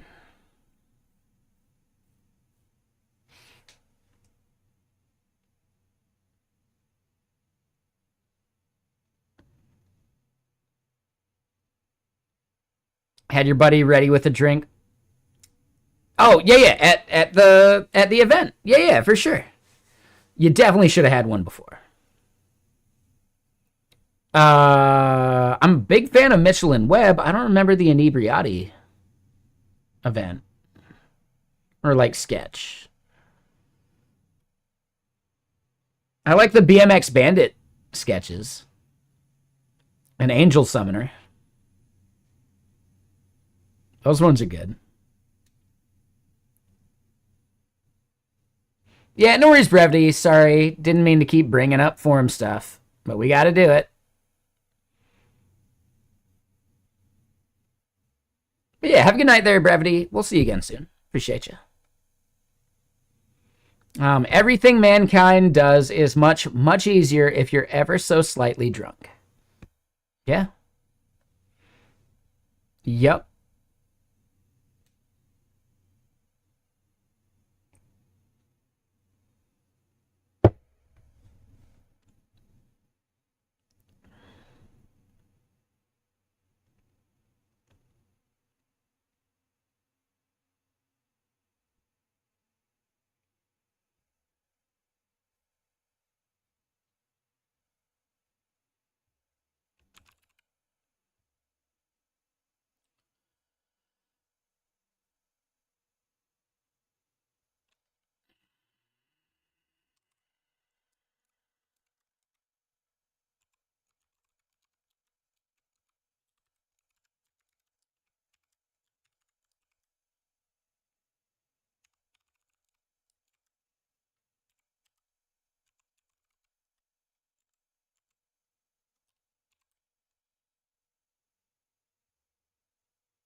Right.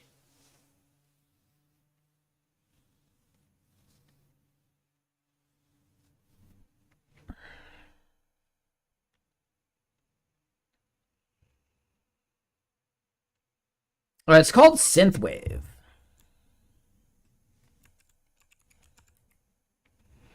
So if you head to Bandcamp, you scroll to the bottom of Bandcamp there, you'll see all the tags that they give it. Synthwave, cyberpunk, retro wave, post synthwave, like a bunch of that shit. It's hit or miss as far as searching Bandcamp goes, but a lot of those tags you can use to discover a bunch of stuff. But yeah, like a single tag at a time gets pretty rough.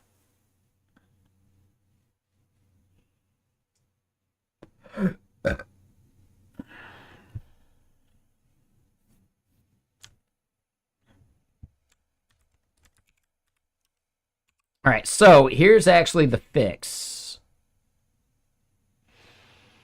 Bandcamp is similar to SoundCloud, where you can buy music from there.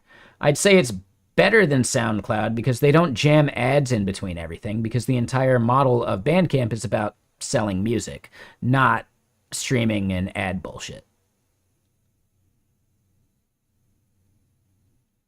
Bandcamp is pretty much the best way to support any artist that you want to support, especially indie artists.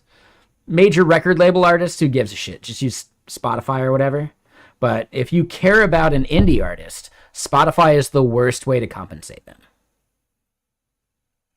It would take thousands upon thousands of listens to pay what you would pay by just buying the album on Bandcamp.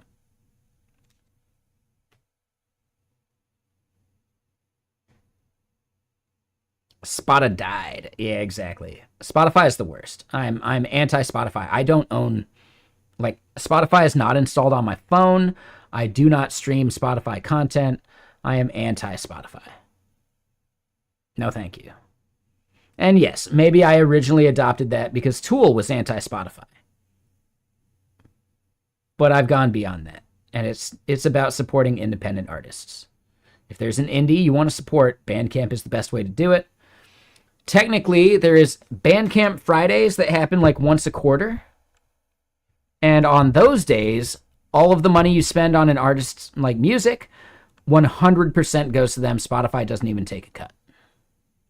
Or not, and not Spotify, Bandcamp.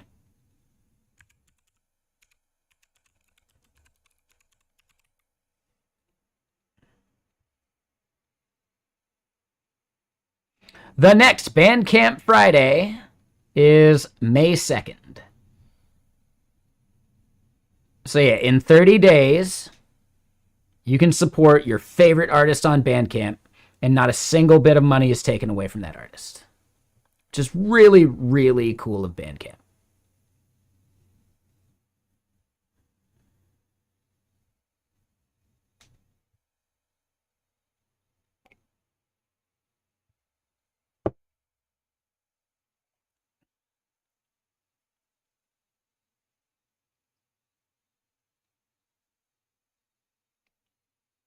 All right, so the one thing I got to do here is this. Dot map.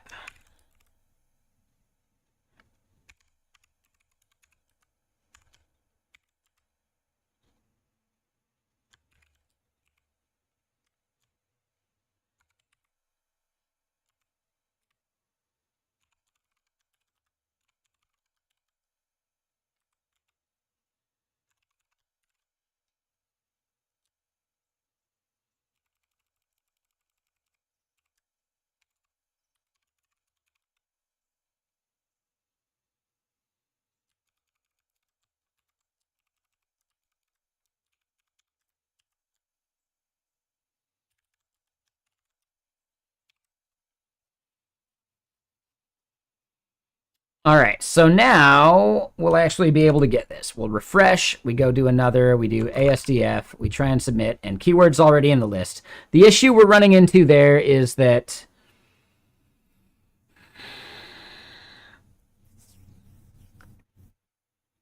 To avoid having to like normalize our database too much, I opted for char 256 for the value there.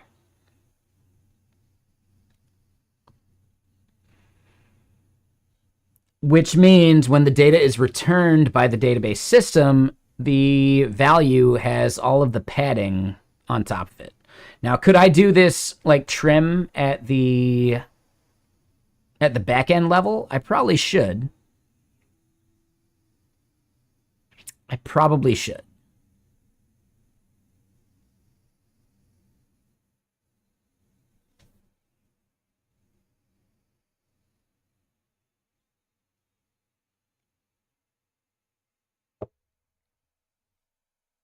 We should be doing that on the back end.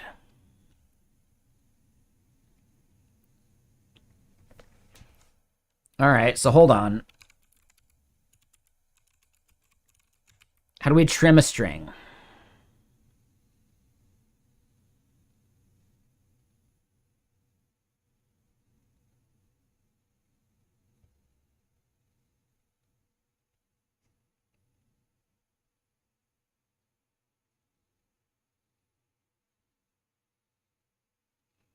You're saying hope the Discord is active? It's not the most active, but we hang out, we chat over there. The biggest thing, Mr. Friend, is I announce every day when I go live in the announcements channel. So if you want to get notified better than Twitch's bullshit notifications, you might want to actually like create like a subscription or whatever to the announcements channel. Because I don't tag everyone when I go live. I know Prime does that, and people are okay with it. So more power to him, but I still feel bad because I stream 5 days a week, you know? To tag someone every single time I go live, right? To like tag the entire Discord. I don't know. I can't do that. No, thank you. It just doesn't feel right to me. Would I get better viewership? Maybe. I'm just not willing to do that to people.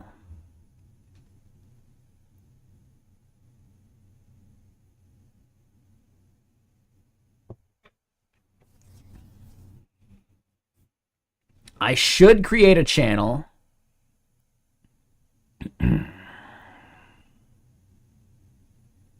Oh, and hold on, Colton. I am not using a varchar. I'm using a char. If I was using a varchar, then it would be exactly what we were looking for. It would be trimmed and we're fine. Technically, a varchar would still allow you to insert like a space at the end. But char will automatically fill the remaining space with an empty, like with spaces, right?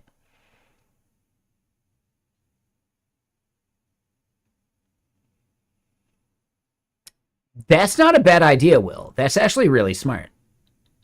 I think realistically, just letting people subscribe to a specific channel makes a lot of sense to me.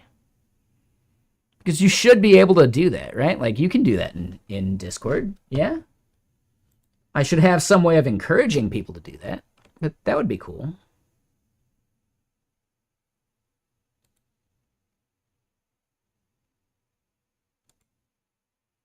Notification settings, all messages, right? So yeah, as a user, you could set your notification settings per channel inside of a Discord channel or whatever.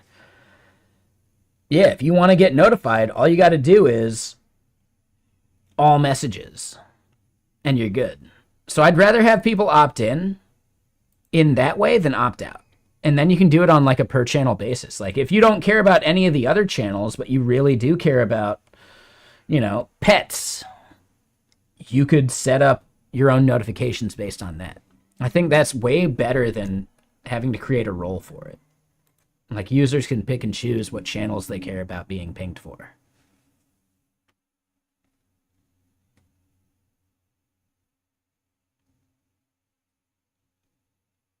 If you weren't aware you could do that, yes, you can do that. So, I don't know. totally up to consumers, etc. But yeah, hold on. They were selecting varchar 1000 and tried to pass it back in another query that's also varchar 1000, but it was saying something was up and the types were off. So Colton, that doesn't sound even remotely like the same issue. If they were a char 1000 field and you were trying to like select for that value, that would be a totally different thing. But yeah, like char versus varchar is literally what I'm talking about. I'm using char because I still want like the table to be indexed, but I don't want to have to put like the normalized values out into a separate table. So as far as like, you know, SQL goes, if you really want a performant table, you shouldn't have a single varchar field in that table. And I give this explanation all the time. I should probably make this explanation a YouTube video because I think it's worthwhile. But just recognize that like your database engine in general is going to have this stuff in memory. At least a portion of it. And maybe even disk. But whatever, right? Like disk or memory doesn't matter. It has the data. It sees all of the data in a table. But it doesn't know where each row starts and ends. Because as far as like the database engine's concerned, it's just a 1 point on the like list of bytes in memory to another point. There's no such thing as rows in memory, right? You can effectively think of memory as just a single list of memory, like space, like pointers. So then, if your data starts at point 42, how does it know where the next row starts? Well, it can look at the definition of the schema, and if it has fixed length columns in that table, it can then know that the next row starts as the sum of all of those fixed length tables. The moment you run into a problem is the moment you have variable length fields like varchar or text, etc.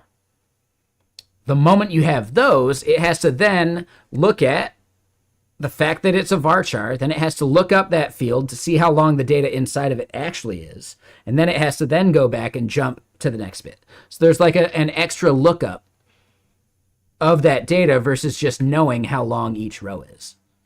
So if you can have fixed length rows, you'll have just faster database operations in general. That's as far as like querying goes if you don't have good indexes. That's as far as re-indexing goes if you do have good indexes, etc. So even if you're using good indexes, if there's a varchar in that table, your indexing process is going to take longer because it has to then go through and iterate every single row as it goes through. Faster DB, more space used. Wrong, Colton, because you can just simply put all of your variable length fields out into a separate table, and that's what database normalization is all about. So, like, the third normal form means that no variable length field sits within a table of fixed length fields. That's where database normalization really, really kicks in. Now, keep in mind that I've never seen anyone do fourth normal form, and I don't even remember what separates that from third normal form. But basically, third normal form is no varchar exists within a table that has no varchars, right? Every varchar is abstracted out to a lookup table or a join table or whatever you want to call it. I think lookup table is the wrong term, but I forget the name. Damn, some neighbor bought Indian food. I really want Indian food now. I'll just eat burgers tonight. It'll be fine. Man, I haven't had Indian for over a month. And the Indian place nearby is really good.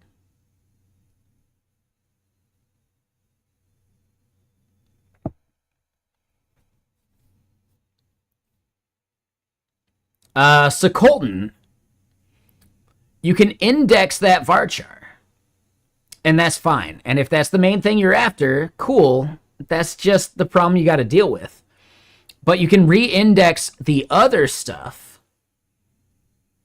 without that varchar being part of it. So then, like, you're separately re-indexing on, like, a smaller subset of the data.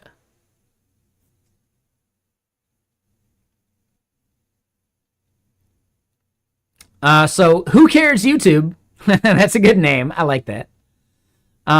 When you're saying the prefix part, are you talking about, like, if you have a type ID that has a prefix on the UUID? In general, your database system shouldn't care about the prefix. And instead, that value in the UUID should actually just be like the binary representing that UUID, not the actual string value of it.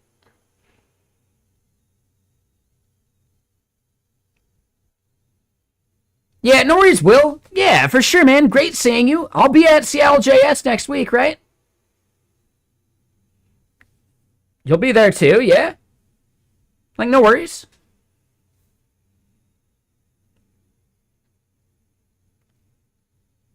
Ah, you'll be out of town. Well, how dare you? I'm kidding. Nah, that's fine, man. I get it. I get it. The May one? Absolutely. Big old May Day on that one. Yeah, I'll see you at the May one. Yeah, no problem, man. Thank you for chilling. Thank you for hanging out. Like, the fact that you discovered my channel organically instead of me having to shill it at the meetup, that's huge. Like, I really appreciate you, man. I'm sure I mentioned I stream, because I do that. But you didn't even hop into it knowing that that was me until you recognized me. Like, that was cool. Real quick, though, this is a foodie stream in disguise. What food are you going to eat? I'm going to be doing some cheeseburgers for dinner. I got these cheeseburgers. But if you took off, I get it too. Nah, that's the way it works, man. You're doing burgers as well? All right. So what are you putting on them? I got onions I got to use up.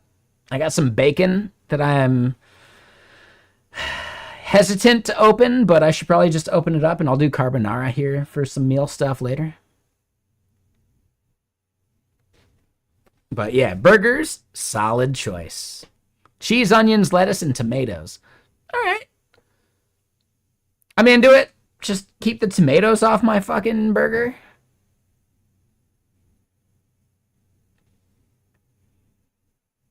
A seasoning from TJ that you put on everything. TJ who?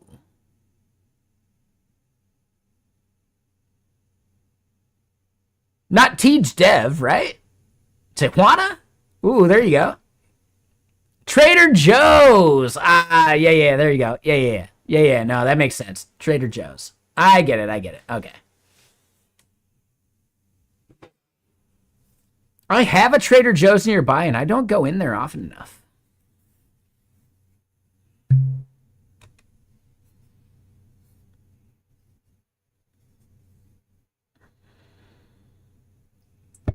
Hold on. Wait. Yeah, we're good. All right.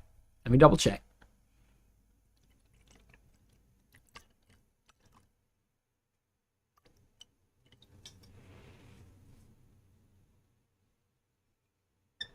Just got to, like, navigating around people? Yeah, I mean, I'm here in Redmond.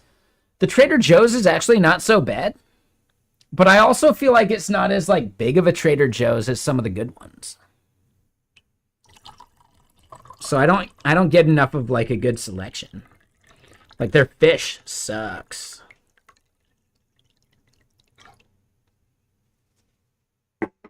I'm better off going to the Whole Foods for fish. I think there's a couple other places to get good fish, too. But yeah, Trader Joe's for fish, nah, they suck.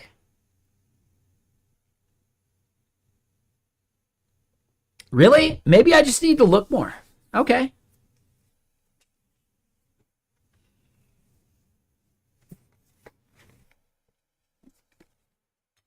Yeah, when I do fish and chips, pollock is my favorite, like, fish and chips fish.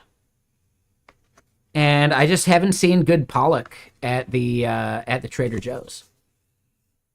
I feel like they only do, like, the pop culture fish, you know, like tilapia and bullshit, you know? Obviously halibut. But yeah, like there's only a couple places I can go to get good pollock. Ooh, the whiting. Ooh, lake. Are you making a reference to that movie that we've watched over on the other stream before?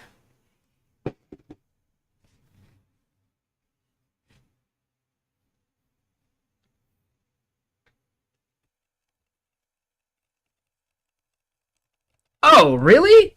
Oh, there's a Steve Guttenberg, Daryl Hannah film.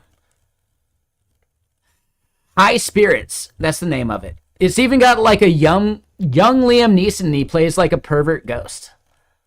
It's actually really good. It's a good film. Like, it's not a great film, but it's an entertaining film. Keep in mind, Steve Guttenberg's the leading man, and he barely carries the film. But it has Peter O'Toole, and Peter O'Toole carries the film.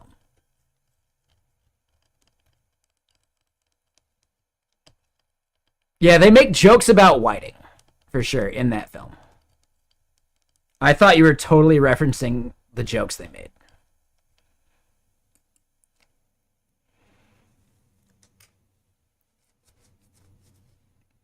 All right, so real quick, Colton. Family owns both the restaurant and market next door, as well as a bunch of boats, pretty much all the way from boat to table. Damn, boat to table fish? What? If I'm ever in Galveston, please no.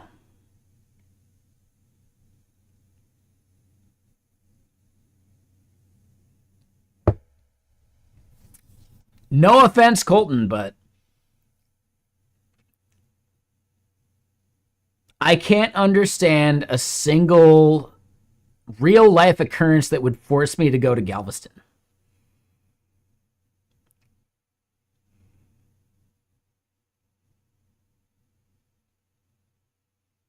I went to Austin recently, and it kind of blew my mind how kind of shitty Austin is. Like, dude, it's like Portland, but like way less developed.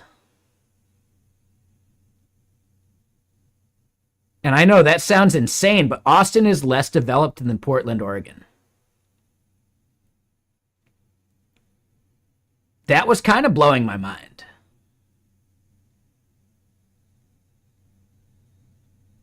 Barbecue is great in Austin. It depends on the place. I know there's that there's the restaurant I didn't make it to, Franklin's. I wanted to make it to Franklin's, but they're like the line is always out the door. I made it to one Austin place. I forget the name of it now. I think it starts with a C. And I'm pretty sure I got food poisoning.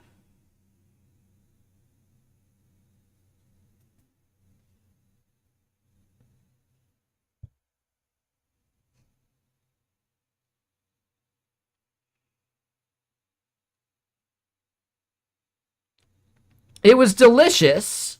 Not the best barbecue I've ever had, but it was delicious. But also, it wrecked me. Hold on. Let me just look it up. Hold on. Austin.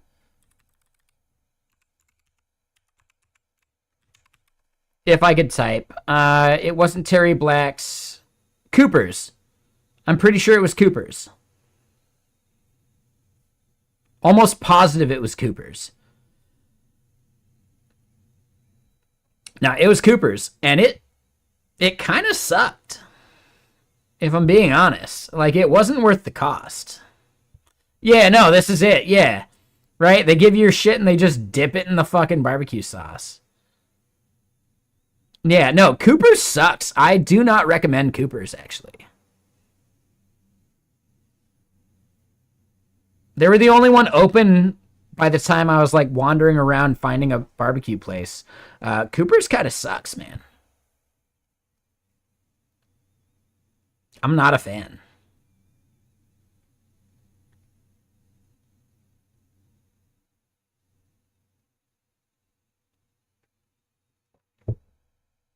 Exactly, Sergeant Pepper. The fact that, like, they ask you if you want to dip it, and, like, that's the only, like, dude, nah, man. That was a huge red flag. Because it should be delicious without the sauce. Otherwise, it's probably dry. But I let them dip it, and I think that was the mistake I made. I think that's what gave me the food poisoning.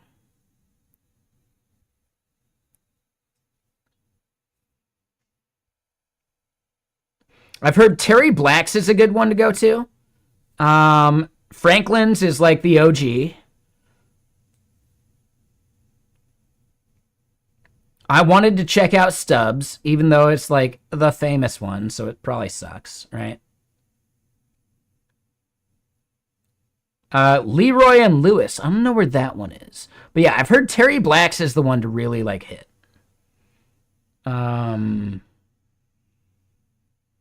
Ironworks would have been a really long walk.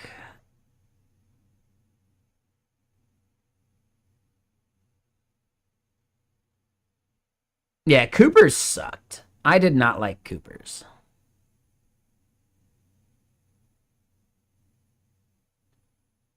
Rollin' Smoke was all right, but I didn't get it like fresh. It was at like the event that I went to at Atlassian. I've heard Rollin' Smoke was all right too. And honestly, it wasn't terrible.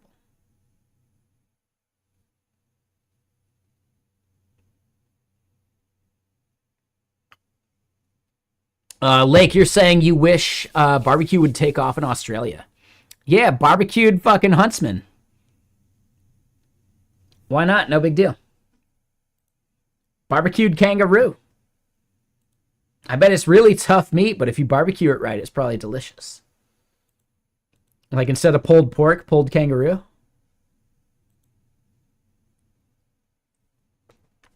Wombat brisket sounds amazing, even though wombats are actually a protected species. No, I bet, yeah, the kangaroo thing sounds actually, no, I bet it's good. It's probably a bit like horse meat, which I haven't had much horse.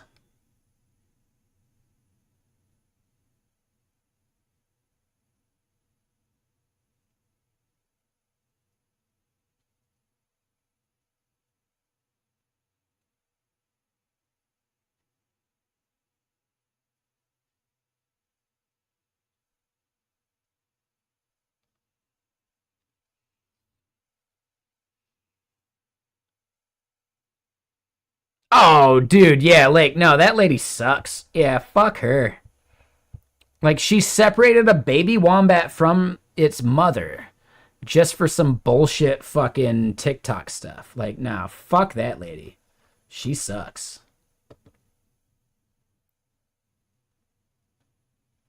Oh, Shopify heard me talking shit, didn't they?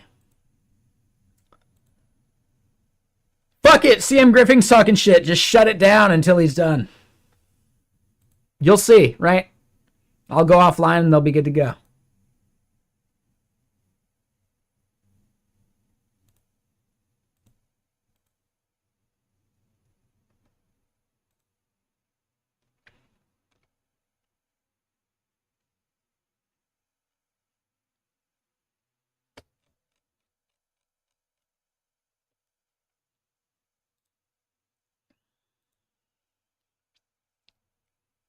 Yeah, honestly, Lake, you broke it. How dare you? Come on, man. The Shopify CEO's got mouths to feed, man. All right, hold on. Let me get more music going. We're chilling, we're hanging out, we're doing our thing.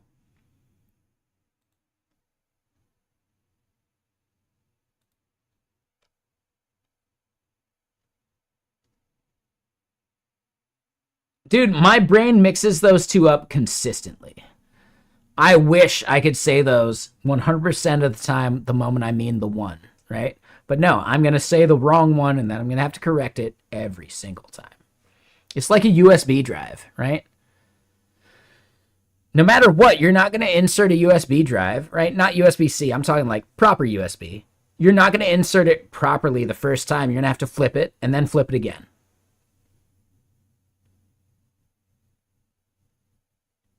Doesn't matter if you were right the first time, you still got to flip it twice.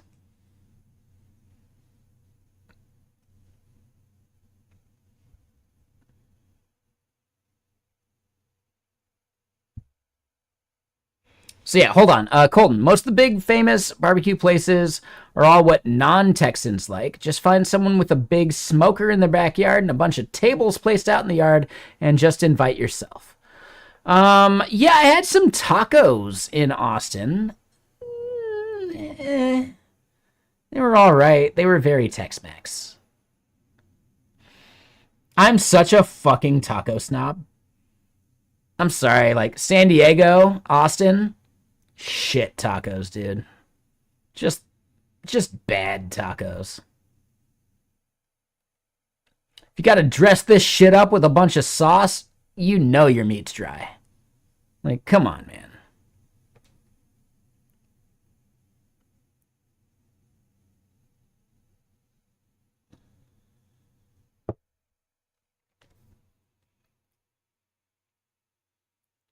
It was an authentic non-Tex-Mex place?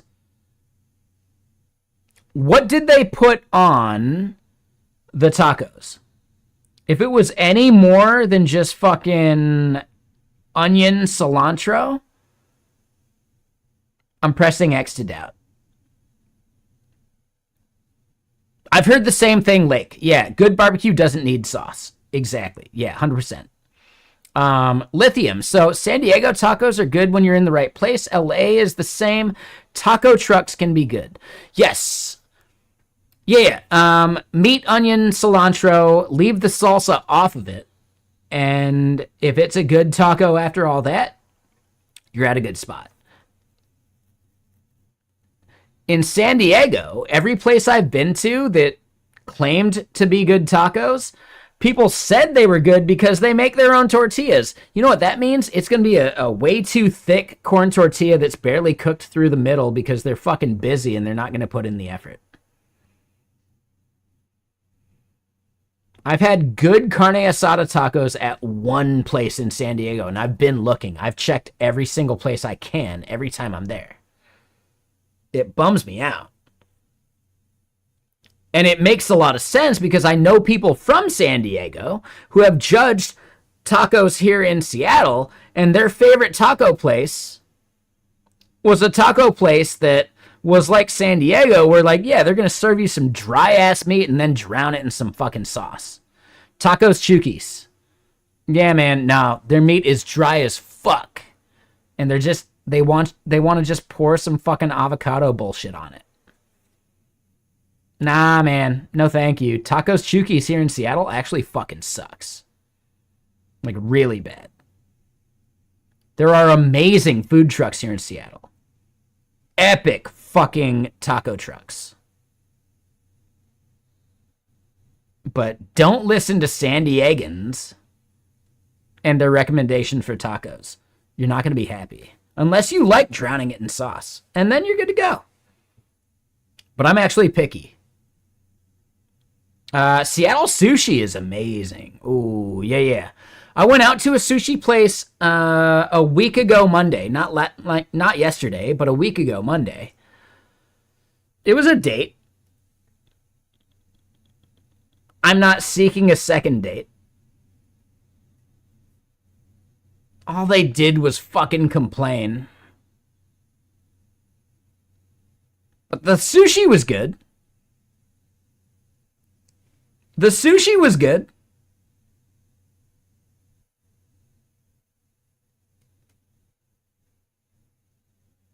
Dude, it was bad. It was nonstop complaints. It sucked. It was an all right date because I'm pretty agreeable.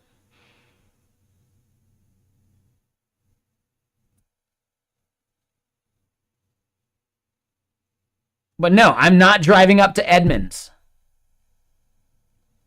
I'm not going to do it on a regular basis. I'm just not. No, thank you.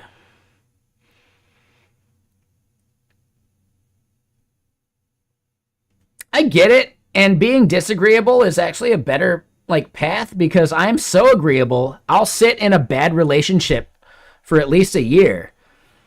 Just because, well, I don't know. Am I being a dick about it? I don't know, man. I'm not sure.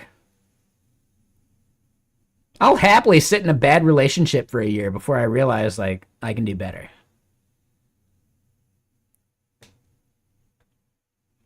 So I'm glad that it fizzled out on both ends, personally.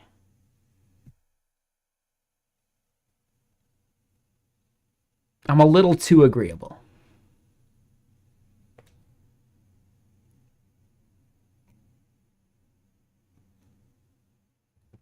But the sushi was really good. The sushi was actually, like, amazing. So yeah, Edmund Sushi. Not bad. Not bad. There was only one of them. It was, man, there was like a sea bass, like nigiri or something, that almost had that, like, gasoline flavor to it. If you had enough sushi, you know what I'm talking about.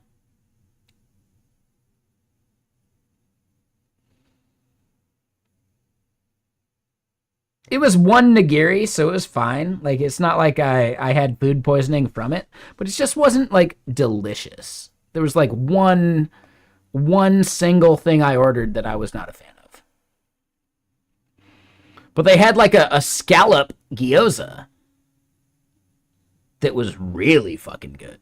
Their scallop gyoza was amazing. It was super good.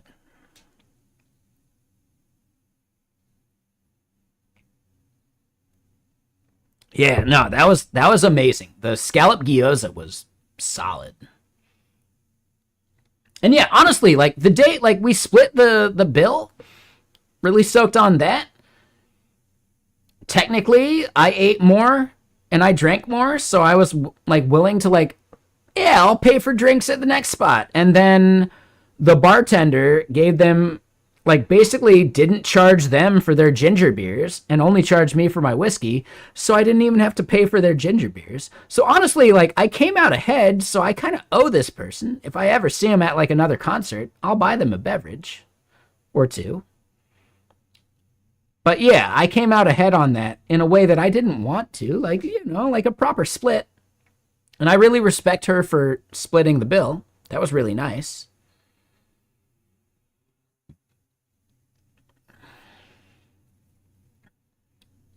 But yeah, also when we went to the second place and just had some drinks, it was nonstop politics and complaining. And I don't know, man.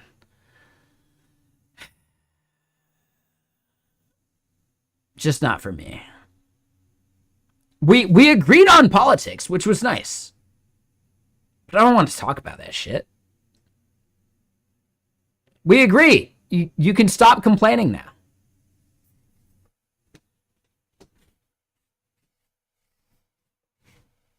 Yeah, no, they were like politics complaining like the entire time. That was the first date. Yeah, exactly.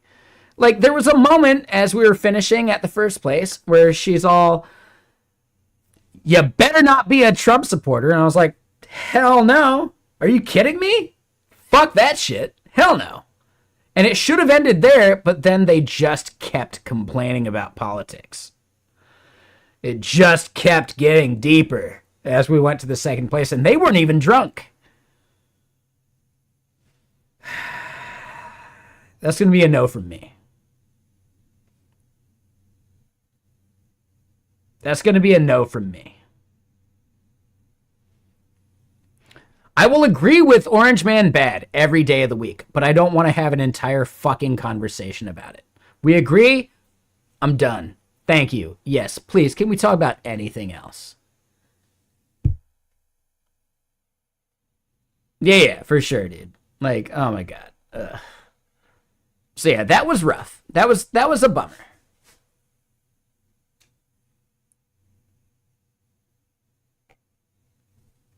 Real quick though, let me go pee. I'll be right back. But yeah, Orange Man bad, I can get behind as long as it's done after that. It wasn't.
All right. So anyway.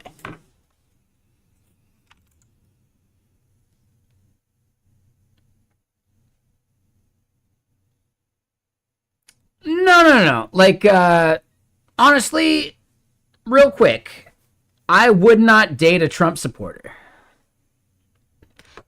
It's that simple. Like, I get it. But I don't want to make it a fucking 45-minute conversation or longer. It should be a real quick just pulse check and move on.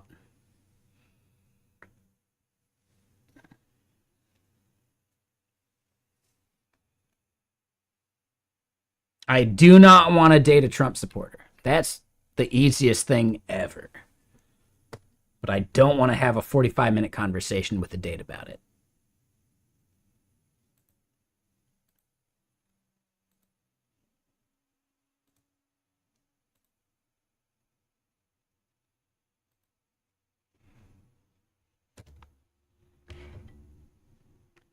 Your wife thinks it's not appropriate for you to date.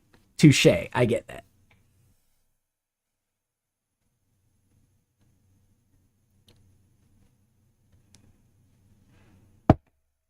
Oh, look at the time. I got laundry to do. Yeah, we'll chat again soon.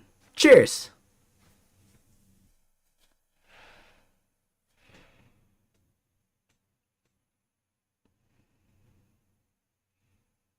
Like, I'm not saying I'm doing that right now, Christopher. I'm saying that is the move if I discover that I'm accidentally on a date with someone like that. No, we're good. We're totally good now. Oh my god, tell me about your siblings. Are you trying to open up another can of worms? Oh, that one sounds terrible. Oh, that one sounds way worse, actually. I don't want to care about how your older brother slighted you at fucking Thanksgiving in 1995. Can we go back to politics? That might be my response to that.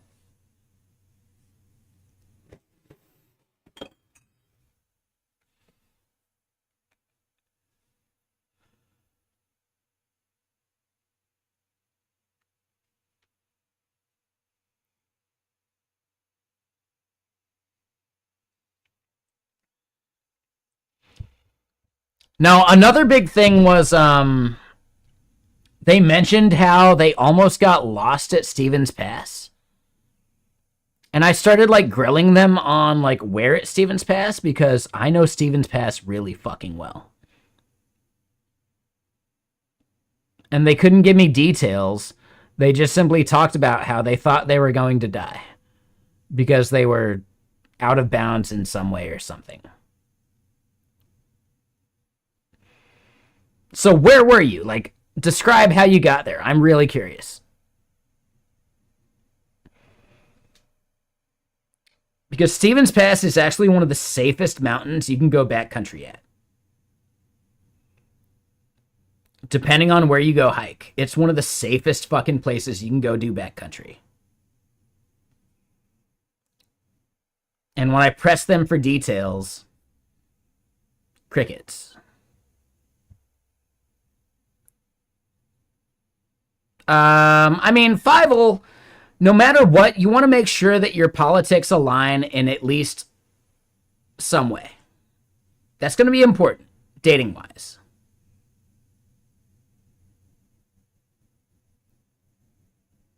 No, I believe her that she was going the wrong way or something, but she didn't remember enough about it. And the moment I started questioning it and the way she described it, I was like, no, if you went this way, the way you said it,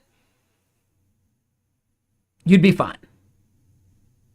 There's a shelf, like you'd have to get past like a shelf of cliffs, but they're not cliffs. You can actually like there's a safe way down them. But I don't know, like I know Stevens Pass so well. No one's gonna bullshit me about Stevens Pass. And the moment they try, what else are they gonna gaslight me about? You know?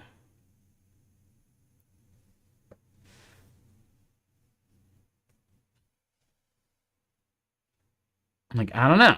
Again, I don't like to use the appeal to authority, but I have ridden Stevens Pass for 20 plus years. I didn't actually know the mountain until I started working there and riding with regulars. And yeah, like there are very few places you can go at Stevens Pass where you're fucked.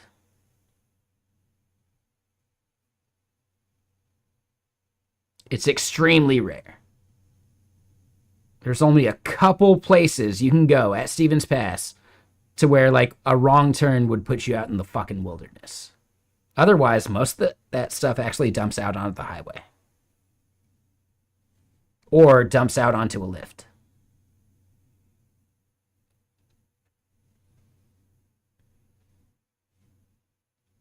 So I'm not going to let someone bullshit me on that. It's just that simple.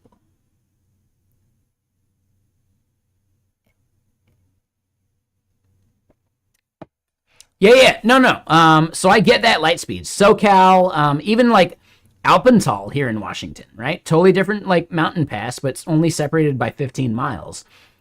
A wrong turn at Alpental, and you're in the middle of nowhere, and you're hiking 20 miles to get back to a highway. As long as you hike the right direction, you hike the wrong direction, and you're hiking to a totally different highway, and you're probably going to die.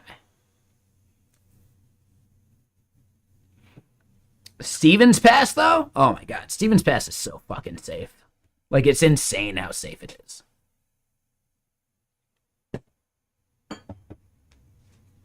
Despite the one face that hits the sun all day long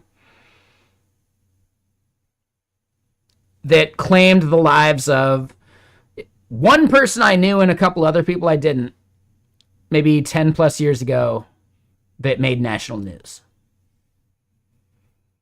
I don't ride that face, but this person wasn't talking about that face. I basically refuse to ride that face of Cowboy Mountain, which is like the tip-top peak of Stevens Pass.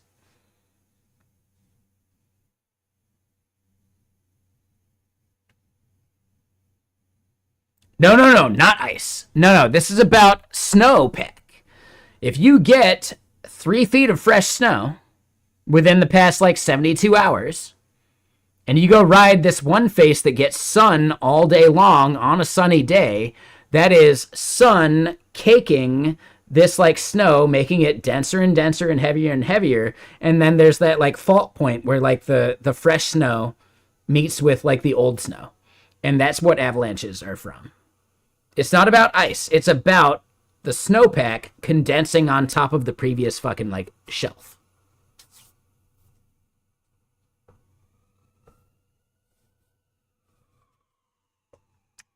My favorite runs at Stevens Pass never seen sunlight.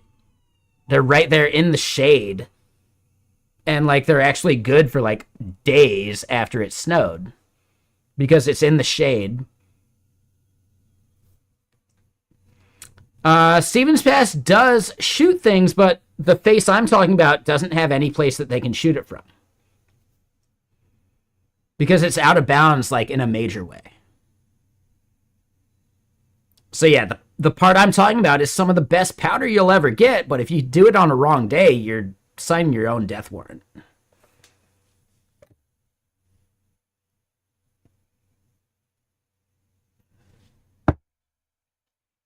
Because their avalanche like prevention stuff can't shoot that part, because the avalanche prevention is a tank that sits down in the valley facing towards the ski area. The part I'm talking about is on the other side of the ski area.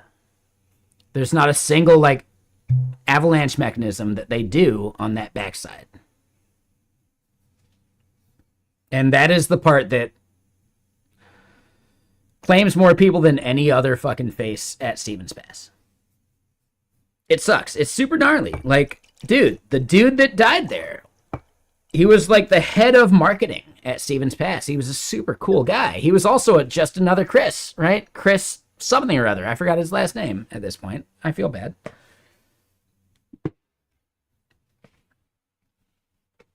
Him, like Jim Jack, and then one other person went back there on the wrong fucking day.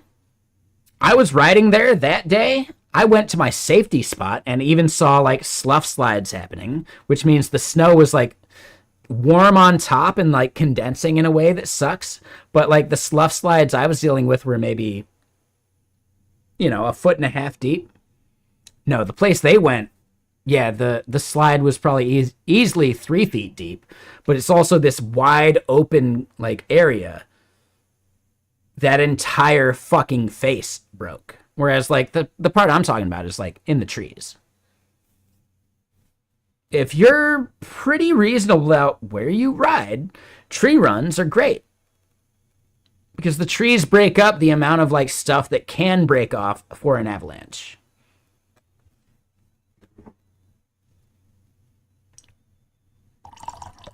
But hold on, real quick. I need to go pour some more water. This is not enough water to keep chilling and having these conversations about, some people I know that have passed away because of avalanches. Avalanches are fucking gnarly, man. You don't joke around about avalanches. Like, I'm not kidding at all. BRB, give me a sec.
So, real quick, I was going to do burgers tonight. Instead, I'm pivoting. I'm going to do chicken pot pies because they're easier. But, yeah. Let's get a little bit farther. With the mustache, I look more like Simon Pegg than John Connor. What movie did Simon Pegg have a mustache in?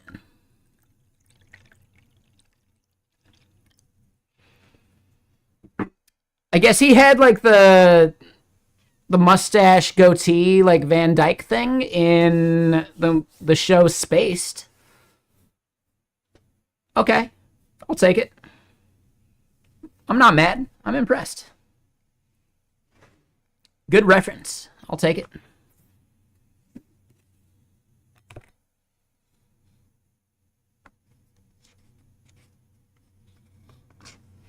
Sergeant Pepper, yeah, look at how I'm massacring your boy.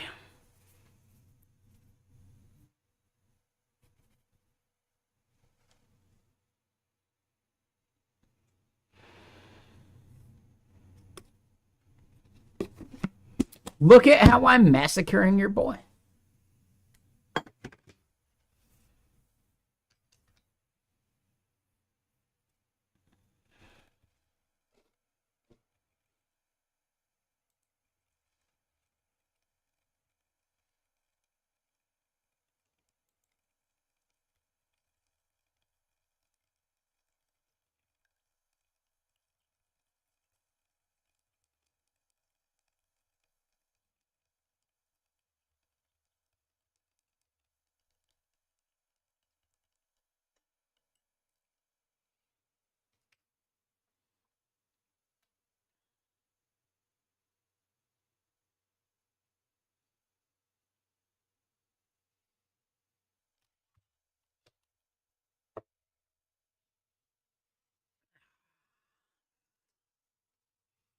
Am I into cigars? Ooh, I'm gonna say no, but I've never had a cigar that would change my mind. I have smoked blunts because I'm a snowboarder, obviously. But that's a totally separate thing, so I don't know, man.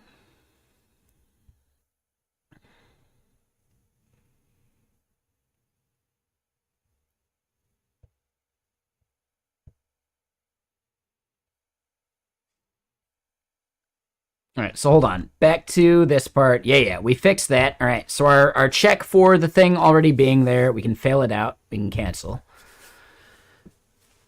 What else do we want to do for what we're building right now before we call it good? We wanted to build out the delete. Are you sure you want to delete this keyword? And it didn't do it because we got to wire that part up, but we can do that part. Yeah.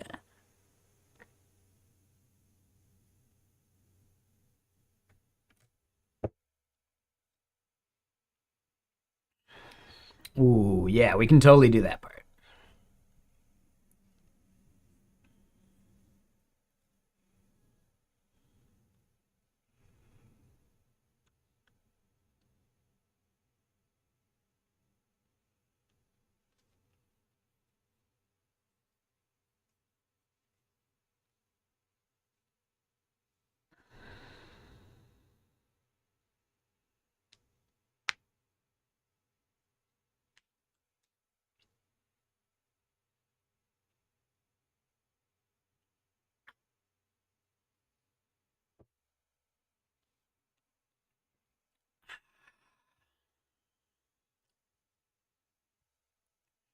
All right, so set delete keyword dialog open, set, and then we want to do keyword to delete.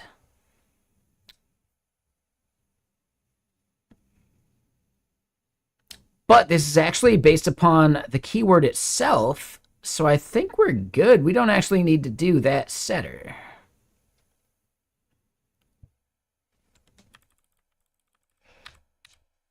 So now where is this dialog? That's where it is. All right.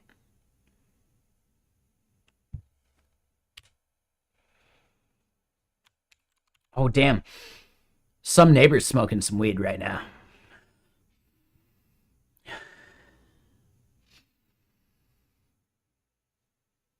It smells super good.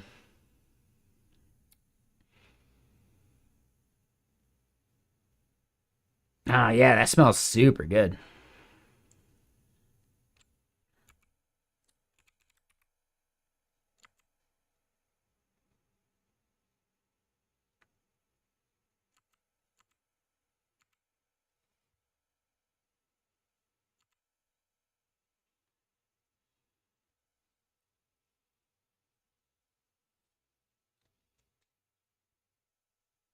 Hold on, no, this song's trying to melt our brain. We skip it.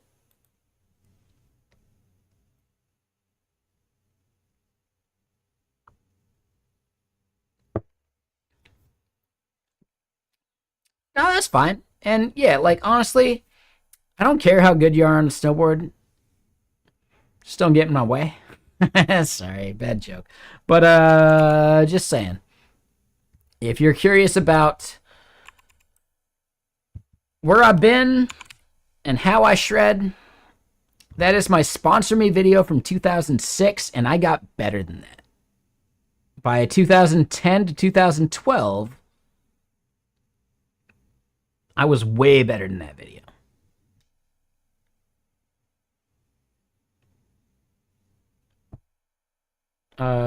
Actually, YouTube, let me pass that link to you just in case the people watching want to watch that too.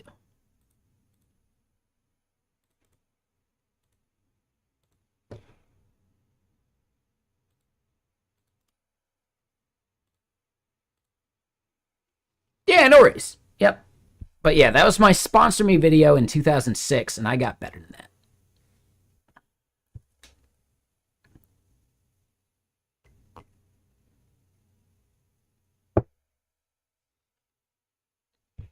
So yeah, I'm like a major like snob when it comes to snowboarding, a little bit.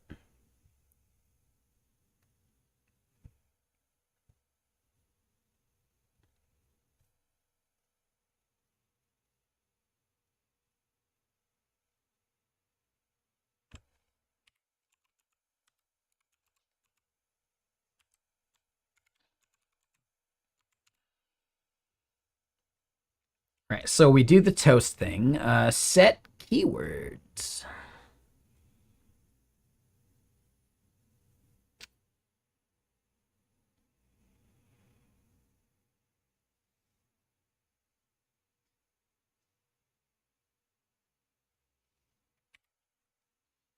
Yeah, no worries, man. Yep. Do your thing, enjoy it, or don't. I'm okay with it.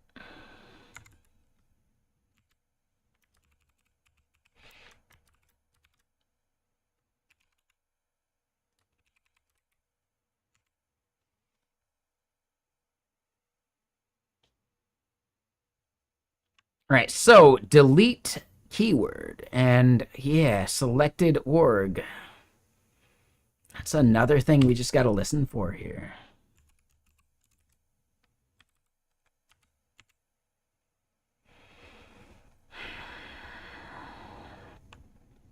Keyword service, delete keyword.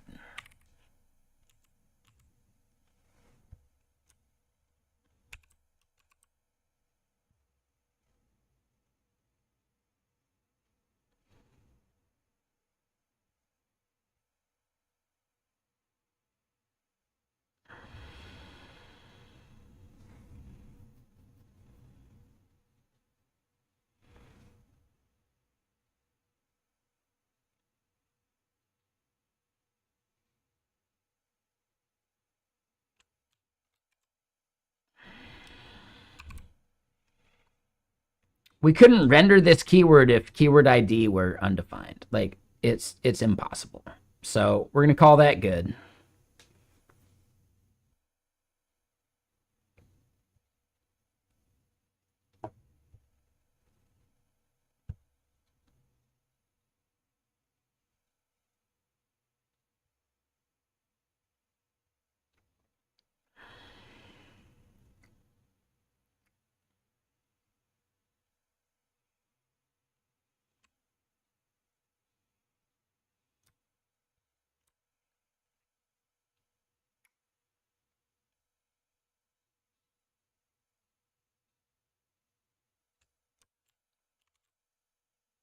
All right, so ASDF didn't get deleted. Ooh. Yeah. Why didn't it get deleted?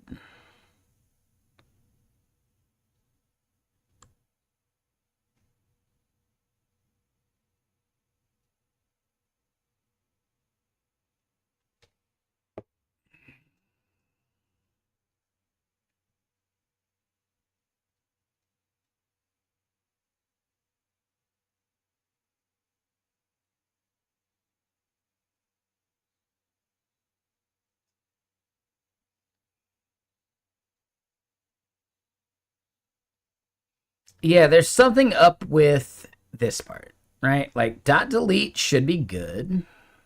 Our service should be good. We're definitely mixing and matching like the top level component, right? Like the route component with the logic of some of this nested stuff. But honestly, the project isn't big enough to care that much. If I care more, we can split it out later. Right now, we got to be productive.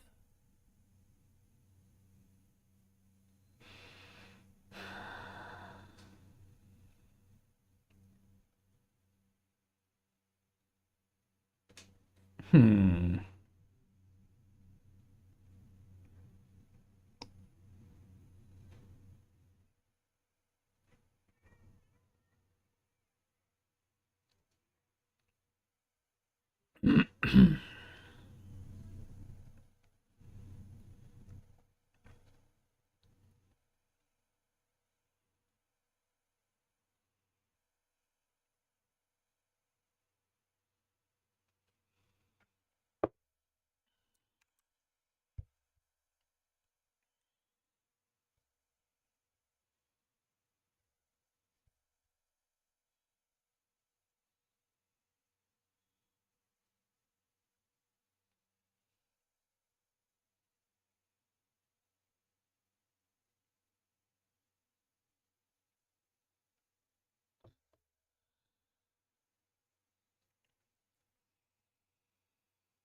And man, hold on, real quick. Everyone who's heard me shout this out, that my best video I've ever made on YouTube was on highlight.io. 25,000. It was 24,000 just yesterday. What the fuck, dude?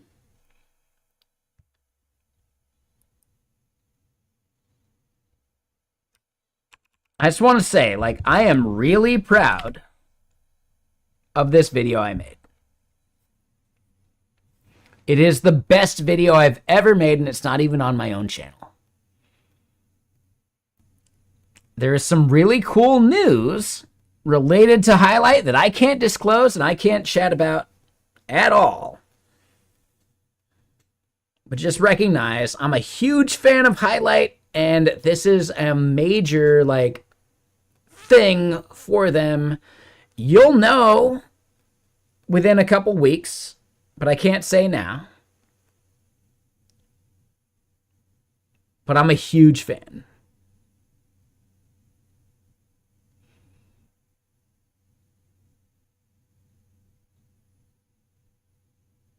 I can't disclose or chat about it any further, but man, Highlight has some really cool news coming at you in just a couple weeks. Some really fucking cool news.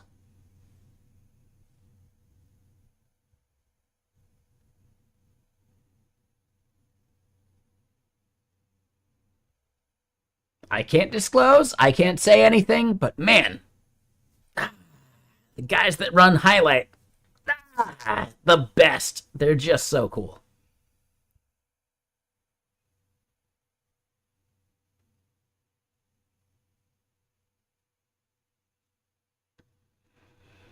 They're just so cool.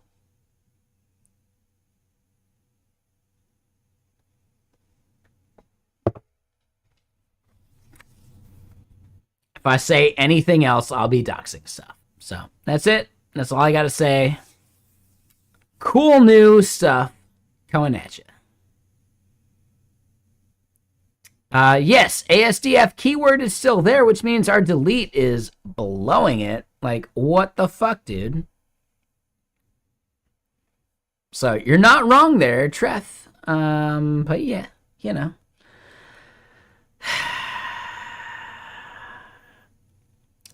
This dude is taking his sweet ass time, isn't he? What a fucking stoner. How dare he?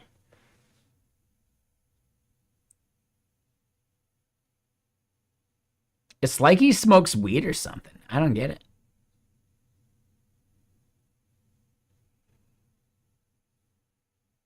How does a YouTuber like me is already like, I don't fucking know. But Sanity to provide discounts to the channel, what does it look like? The problem with discounts is the moment that they're actually public, some scraper is going to like put it into some other bullshit. Which is why we don't have a discount for the keyboard that I'm using, which I think is really awesome. I'm using the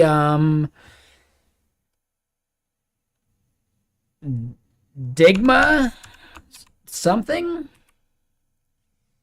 I'm using the Digma Defy, but yeah, the Digma Defy versus Raise. Yeah, I'm using the Defy. I know. Yeah, get your mind out of the gutter. Come on, Lake. Come on, man. You're better than that. But no, like Digma is awesome. And they gave me this keyboard I'm using. It's a Digma Defy, for sure. Hold on. Do I have a thing?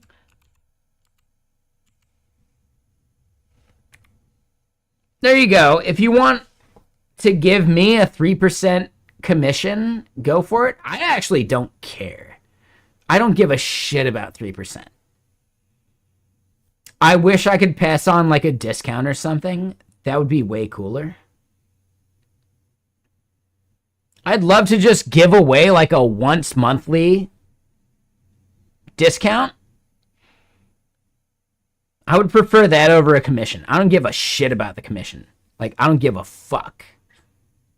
Yeah, exactly. Don't tell Honey because they'll snipe that bullshit. Like, Honey is the worst. But I'm just saying, like, I would happily give a gift code to one person a month if they'd let me do it, you know? But they actually spoke out and said, like, nah, man, the moment we give a discount, it's going to be posted to some bullshit website, and then we're losing X amount of revenue instead of, like, actually, like, gaining users, right?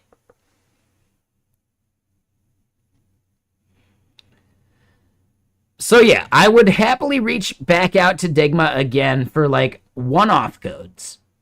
And we could do, like, a giveaway once a month or something. I think that would have value. We could do a once-a-month giveaway for, a one-off, one-and-done discount code. I'm not sure how easy that is for them, but I don't give a fuck about the commission.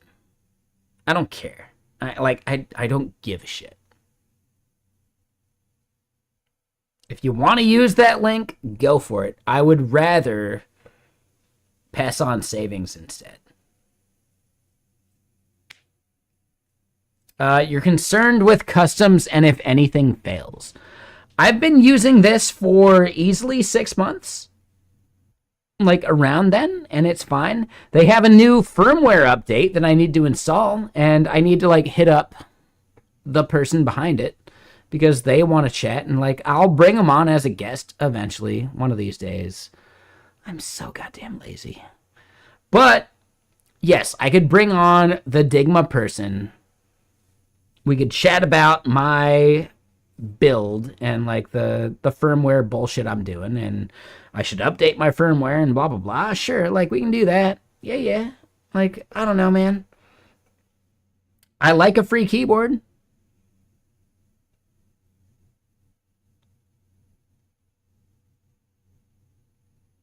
I'm willing to support them for the free keyboard I got. It's a nice keyboard.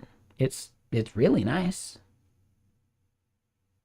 Like, I'm not kidding. I'm not joking in any way. They're not paying me to do this shit, you know?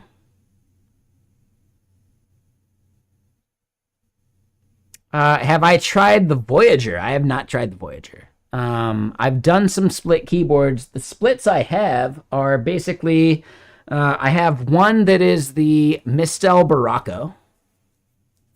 That one's not bad. It's all right. I don't like the one that I have, though. Right? The Mistel Barocco I have is like the low profile keys, and I fucking hate the low profile keys. I think they're a bad design. So if you want to buy a Mistel Barocco, do not buy the low profile. Because the way that they work is they have like two pillars that go down on like the low profile keys. And if you hit them off axis, like these two things, instead of going straight down, they're angled and there's like massive resistance. So if they're using like the Cherry like MX or ML or whatever like the low profile Cherry profile is, I would say the Voyager is actually shit. I wouldn't recommend it. I wouldn't recommend it to anybody because the low profile Cherry keys fucking suck. They're really bad. So if they're using the low profile Cherry keys, just don't do it. They're really bad. I do not recommend them. As a shit typist, I do not always hit a key dead center. If I hit it off center on my Mistel Barocco, there's like extra resistance that makes it feel really shitty. You know? I do not recommend the Cherry MLs. Right? Like I believe is like the low profile keys. I believe ML is the name that they gave them. ML was the name that they gave me.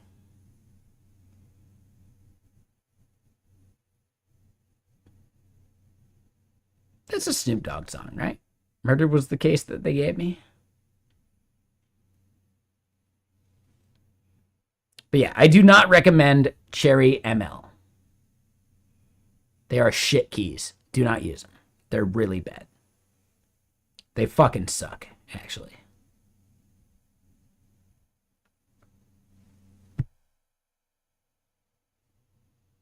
Defy, Voyager, and then Glove 80.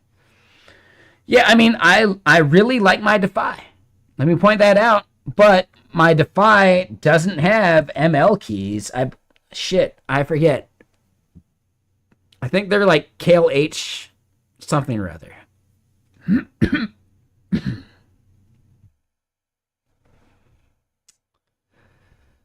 We'll allow it, Sharkface. All right, Mr. Sir. Split. Awesome. Right? Split Ergo. Awesome as well. Wired or wireless? I don't actually give a shit. The one I have, the Defy, is actually either one, but I always have it plugged in. No, it's fine, Sharkface. Like, nah, we know you, man. Like, you've been here way too many times. You've been following for fucking ages, haven't you? Like, dude. Since 20 fucking 20? Dude. Yeah, Sharkface. Like, nah, man. You're OG triple triple. I am the liquor. Yeah, damn right. I am Mr. Leahy at this point.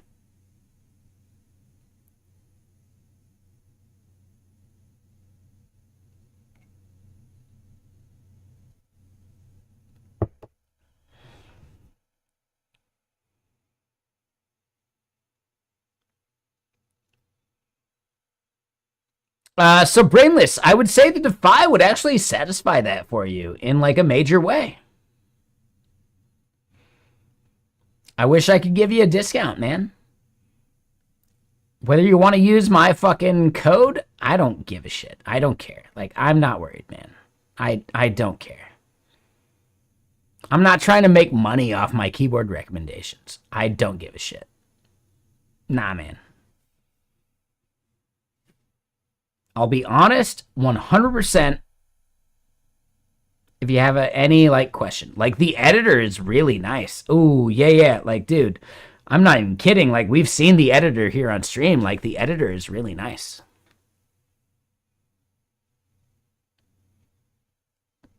So Brainless, hold on. Let me just ask if I can reach out for like a monthly key or something.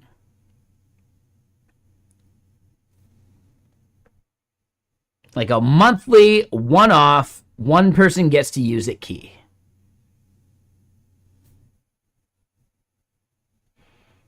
I think it'll require that I do like a live stream and I showcase loading in the new firmware and doing some of that, but I bet if I do that, I can convince them. I think I can make it happen. I'm not promising. I could be wrong. Right? Like the main marketing person for like Digma has said like, "Nah, man, we tried to do like giveaway codes, like discount codes, and it just gets exploited. But if we can do a one-off as a giveaway each month, shit, man, like how hard could that be? How hard could that be?"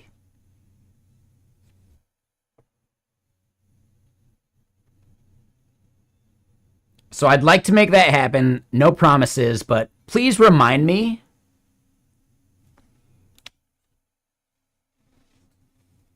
the next time you're here because I'm not going to reach out tonight.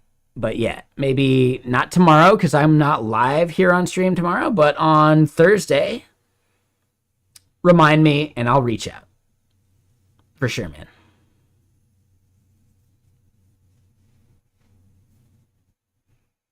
Again, no promises. I can't do shit. But I do like it. It's a nice keyboard. And I'd like to somehow extend that. And I don't give a fuck about a commission. I don't give a fuck about a commission. I'd rather just represent a product I like, which I'm doing right now.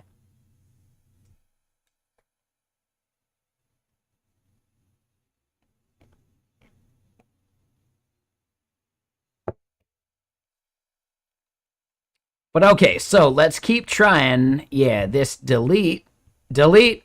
It didn't work. What the fuck?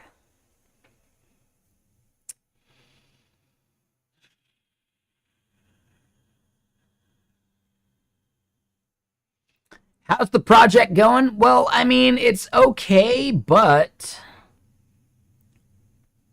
I probably need to let it be. We've done some major work. Not a thing that I'm willing to commit and like call it done for these features yet. Which means technically Thursday when we come back here, we'll be solving it. Tomorrow is Wednesday, which means day off, and I got shit to do. I got work to do, etc. But can we do a little bit right now? Like, what is one thing I'm missing? That could be nice.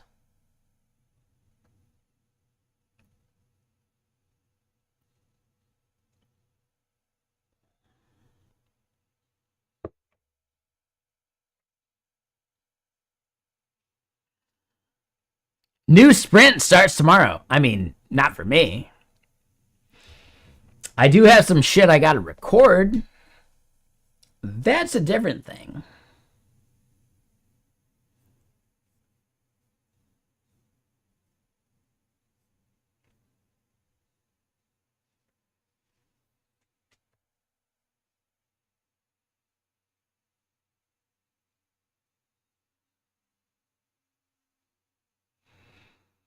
Dude, oh my god.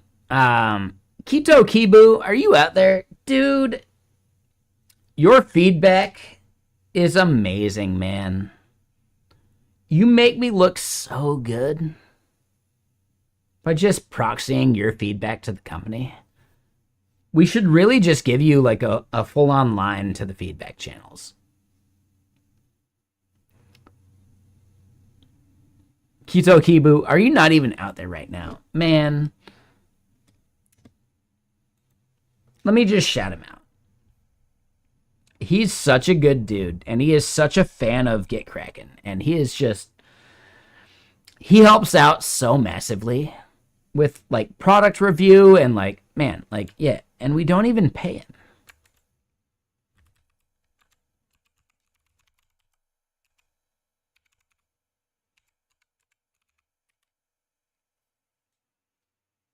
That's him, for sure. So just in case you're into .NET stuff and like, you know, Microsoft MVP stuff and various things along those lines, dude, Kito Kibu is awesome. And he provides so much valuable feedback that I will happily shout him out as long as I still work for GetKraken. And probably even further than that, because he's just such a cool dude. For sure. Kito Kibu. Kevin there. Such a dude. But yeah, Code Drift, Mr. Sir. How you doing, man? What are you up to? Shit.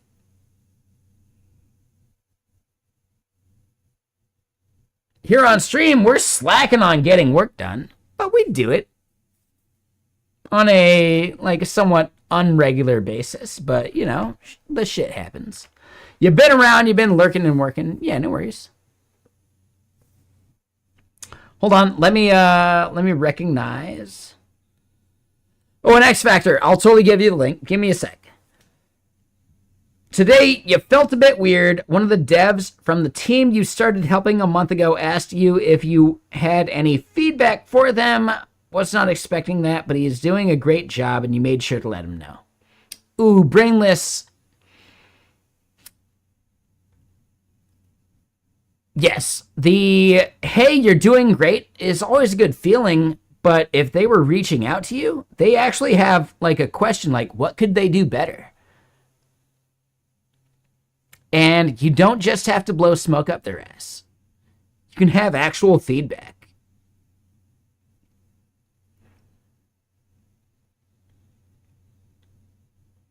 I would actually recommend you think about what they could possibly do better.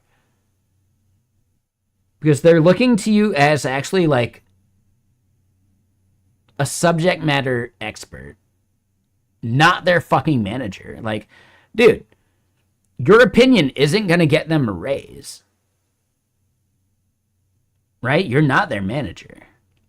But could you help them level up as a dev? And that's what they're actually asking for. As far as I know, I might misunderstand. But Brainless, like, dude, they're actually asking because they respect you and they want to be better. And they recognize that you are better compared to the other people they work with. And they want your opinion. At that point, don't just blow smoke up their ass. Recognize what they could do better. While guarding the statement saying, like, you're killing it, like, you're awesome already. If there was something that you could do better, blah, blah, blah, right? Because they wouldn't ask you if they didn't care about being better. Unless you're their direct fucking, like, boss or bosses, like, parallel or some bullshit. If you're outside of, like, their actual org and you have no impact on them,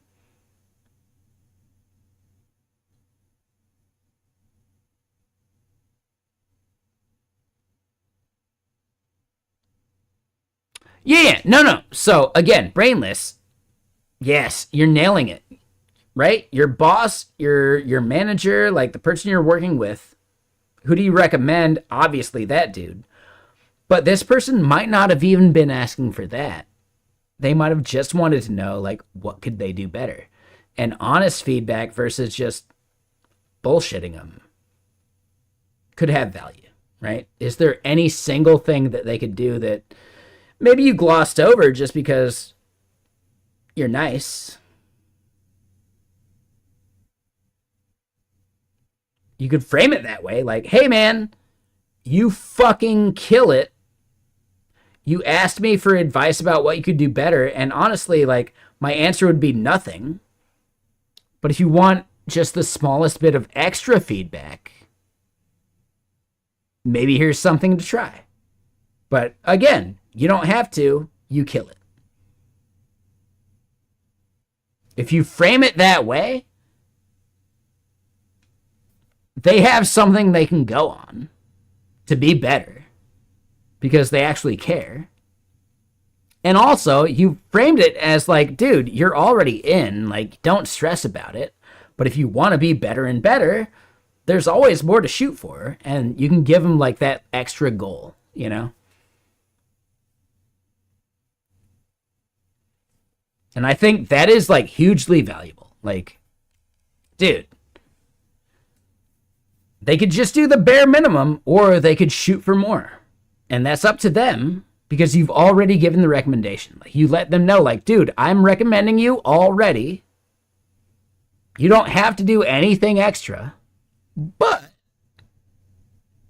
here's something else to check out or do or whatever. Like, I don't know, man. I don't know your job. I don't know the person. I don't know the context.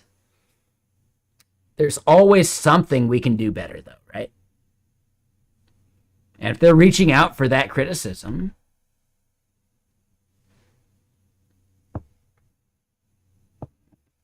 there's value, right?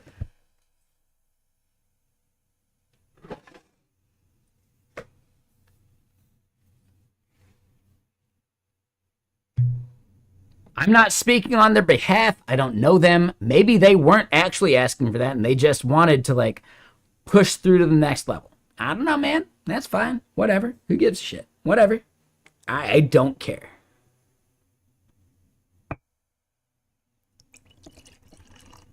If I'm seeking feedback, I want to know how I can be better. If I know I'm fucking nailing it, I know I'm fucking nailing it. Like, dude, I still want to be better. Because, yeah, the best people, no matter what, even if they're, like, already a shoo-in, still want to be better.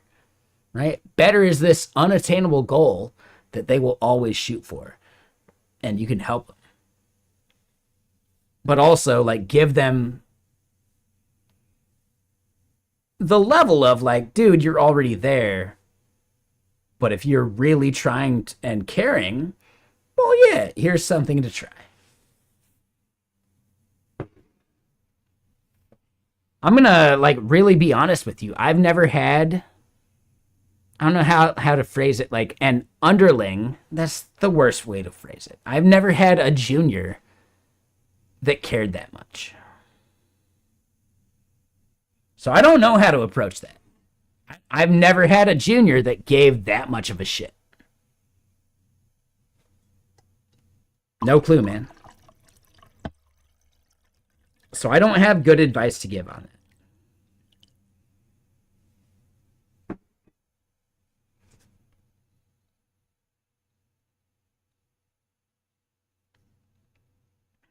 As long as you frame it as you're already nailing it, don't worry about this extra bit, but if you care, you can try.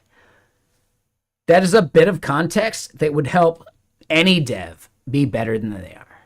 Like, so, I don't know, man. I think there's like heavy value to that mindset. And if they have that mindset, you should support it in a way that doesn't feel as supportive as you think it does, but it really is.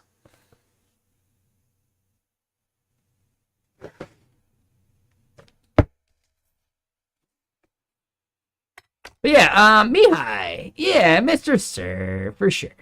Anyone looking for that feedback is already looking to like be better, you know?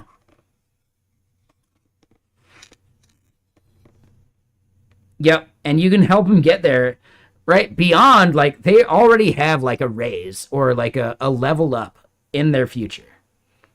So, like, whatever you tell them, make sure that they know it's not some contingency. It's just simply like, hey, man, like, you seem thirsty. I like that. If you're truly that thirsty, here's some stuff to check out. I think that framing is important. Making statements without that framing would make them feel like it's necessary. When instead, like, no, it's not necessary, but you can go above and beyond. And in a lot of cases, that is recognized. But not always. I don't know, man. Yeah. Sorry. I'm bullshitting a bit. I'm just chatting. We're chilling. Yeah, I don't know, man. No pressure. Do whatever you fucking want.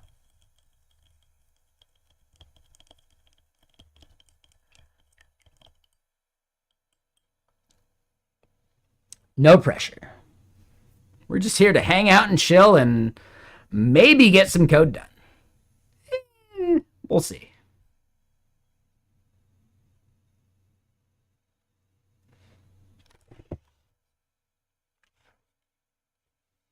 I'd like to get this delete endpoint done.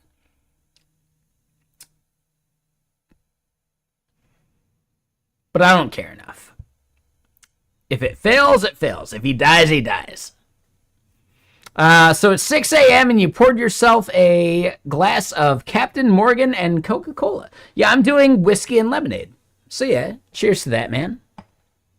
Hell yeah. I can't drink rum anymore. So I'm actually envious of your ability to do so. I have overdone rum too many times to where bad memories are too much. If you don't have those, I am envious. More power to you.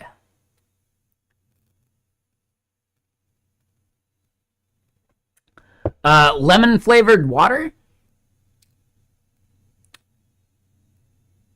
That's fine. You could also put whiskey in it.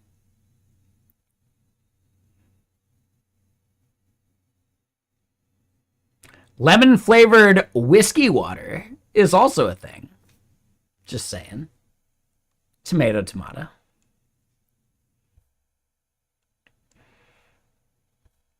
All right, so let's go look at our delete endpoint. You're a whiskey person. You haven't had one in months. Man, I'm actually like even more jealous of you, man. I respect the restraint. Good job. Especially after lurking this stream and having like the temptation right there in front of you. Like, even better, man. Brainless. You're killing it. Dude, I respect that. That's solid. Tullamore Dew is a really good Irish whiskey. Honestly, Tullamore Dew is better than Jameson. It's better than Hellcat Maggie's. Like, Tullamore Dew is one of my favorite Irish whiskeys, actually. Yeah, it's way better than Jameson. Like, oh my god. Ugh. Ugh. Yeah, Hellcat Maggie's and Tullamore Dew are actually, like, right at the same level. And they have, like, a slight difference in their flavor that, you know, it's totally up to you. I don't care either way. No one's paying me.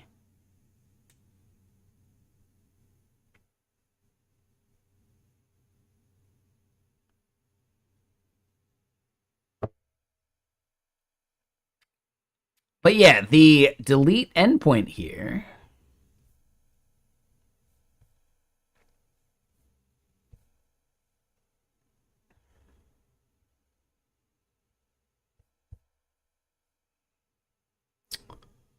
Ooh. So we didn't see anything from the delete response like flow.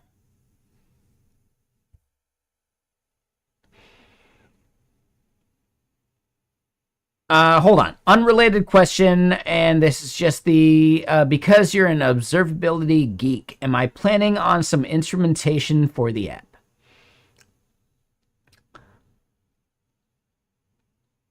So, somewhat related, I am a huge fan of Highlight.io.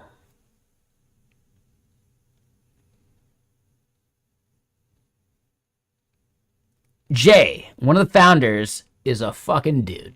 Like, he's so cool. That's fine. That's okay. They have their own hotel collector that does some stuff. I made a video for Highlight that is my most famous video I've ever made, and it's not even on my own fucking channel. Which does bum me out just in the slightest. Right? Like 25,000 views. I don't have a single video on my own channel that has done numbers like that. The second video I made for them, 3.2 thousand views. And that's like real close to like the best video I've ever made on my own channel. So you know what? Yeah, Jay, which is the dude you see in this stuff, he's a fucking dude. He's awesome. I'm a big fan. I think Highlight's awesome. I think they're a great crew. I'd love to say more about things, but I can't.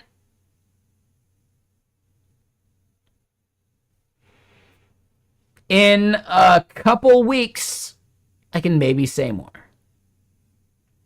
But yeah, man, like, I made a video for them. What is OpenTelemetry? And the SEO of this carries that video in such a major way, right? If you like Google, what is OpenTelemetry? You're probably going to see my video, right?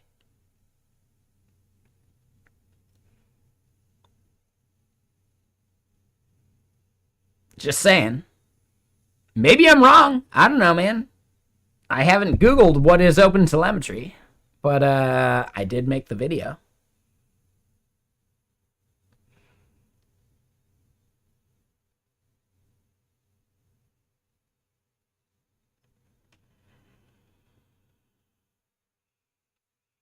OpenTelemetry is fucking magic. It's super good, and I am not like the end-all be-all expert, but I can help, like, I can help some, like, connect some people. Especially in 2 weeks as we, like, see this shit play out.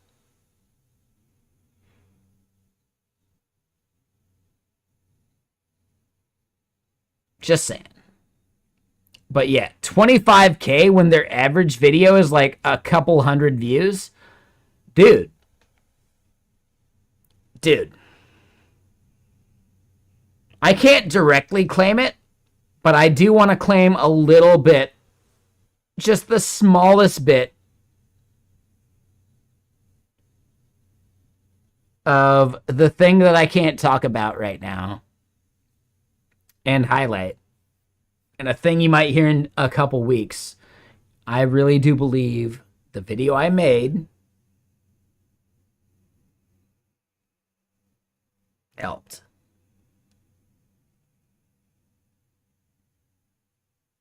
I can't say anything other than that until a couple weeks from now. But yeah, you know what? Fuck it.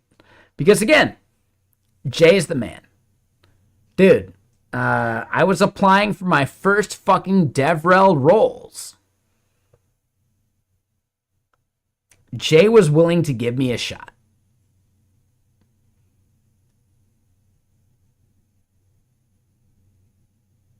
GitKraken actually gave me a shot. So GitKraken gets way more loyalty because GitKraken wanted to give me a fucking salary to do so. Whereas Jay was like, yeah, we could figure it out on a piece-by-piece basis.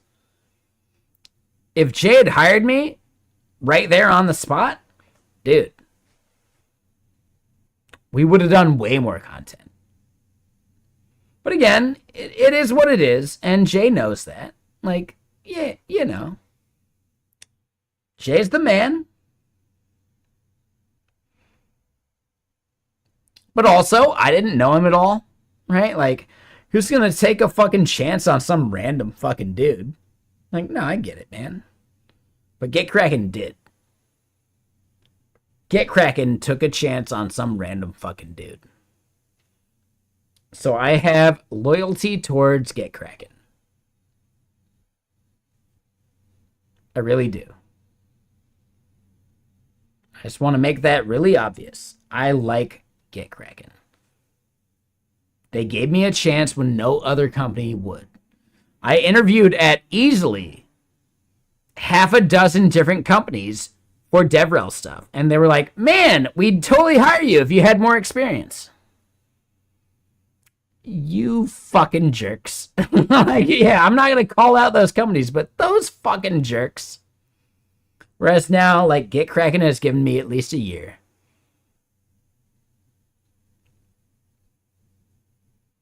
They still deserve the benefit of the doubt.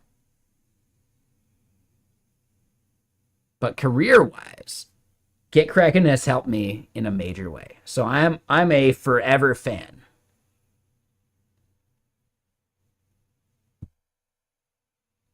I'm a forever fan of GitKraken, for sure. I've been using GitLens for fucking, like, over a decade. Like, I'm a huge fan of GitLens. The fact that I was able to hang out and chat and bullshit around with Eric Amodio, our CTO, the creator of GitLens, like, dude, shit, dude. Yeah, it's just amazing. Like, GitKraken is a great company simply for the fact that they believe in their people in a major way. Like, that is actually really kind of cool. You don't have to like the product. I'm not trying to sell you on the product. I'm trying to sell you on the company. I really like the company. My boss, the CEO, like every single person I work with, the best. Did I have a little bit of a conflict recently with one person? Sure. But I think he and I actually get along now in a way that doesn't matter, right? Like, in a way that, like, our disagreement before didn't matter. It is rare to find a company that you actually enjoy working for, that actually gives people a chance that, I don't know, yeah, like, GitKraken is one of the coolest companies I've ever worked for.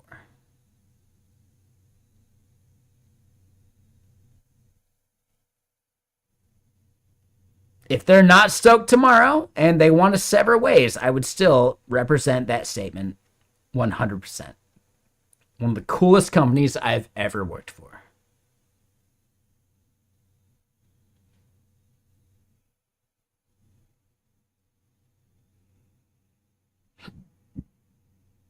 There you go, Brainless. Like, honestly,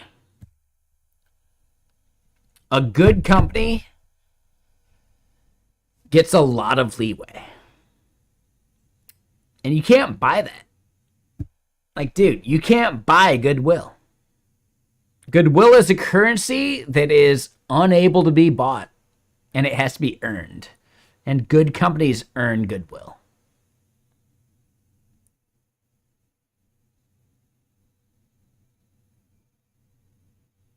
So if you're out there in Alicante, Spain, or anywhere near in Spain, maybe go try and apply to fucking Get Kraken.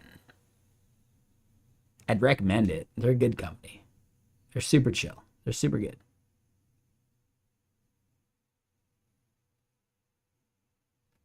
And if I got laid off tomorrow, I would still agree. Get Kraken's awesome.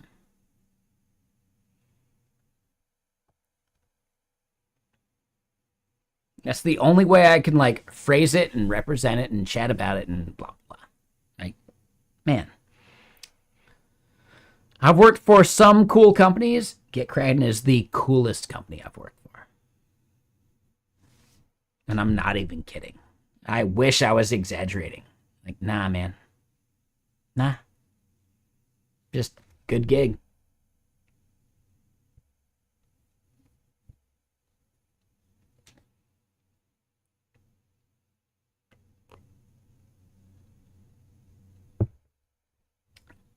All right, so yeah, let's just try it one more time. Delete this thing, man. Delete. Didn't work. Fuck. The Phoenix server didn't even kick off. Nah, man, I like having a job I like.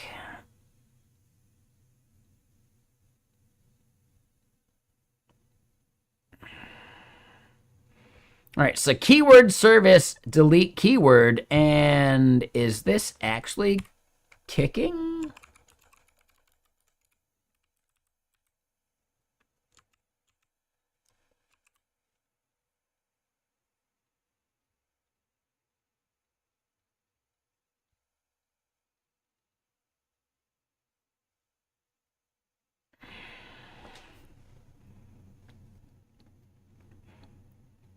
$422 for the delete. All right, you know what? It's 9 p.m. I need to get some food in my belly. Maybe I play some games later. Maybe I record some video later. I don't know, man. But we're at the point where I don't understand why this request is failing. This seems like a problem for Thursday because I won't be here tomorrow. Because Wednesday is work day.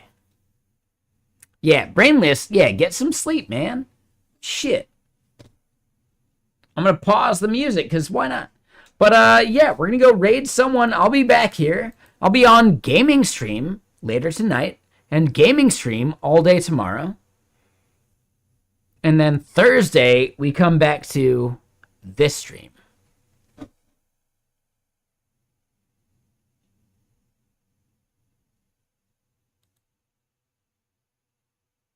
Come on, ACM. Don't be a dick about it.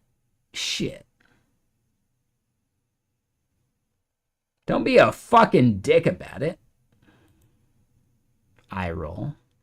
I'm rolling my eyes at you. You don't roll your eyes at me. Come on. But no, I get it there, ACM. I know you're not actually, like, trying to be a dick. I get it. Like, I know you better, ACM, but please just recognize, don't be an asshole, because it invites the other assholes.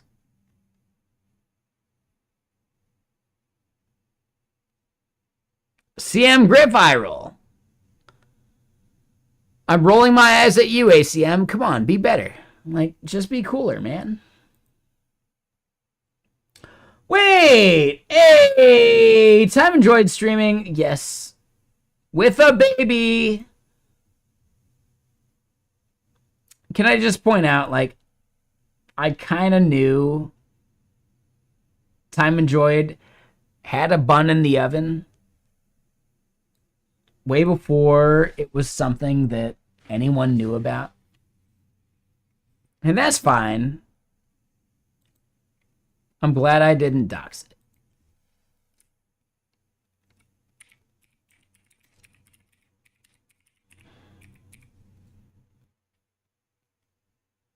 Time enjoyed. Yeah, we go raid Time enjoyed. Because they're back with a fucking bun in the oven. Honestly, the birds are way less annoying than the fucking baby, I'm sure. Right? So let's go say hi. But real quick, yep, thank you all for hanging out. I'll be back here on this stream on Thursday. I'll be streaming gaming on this channel, or sorry, the Griffing and Chill channel, right? Gaming, Griffing and Chill.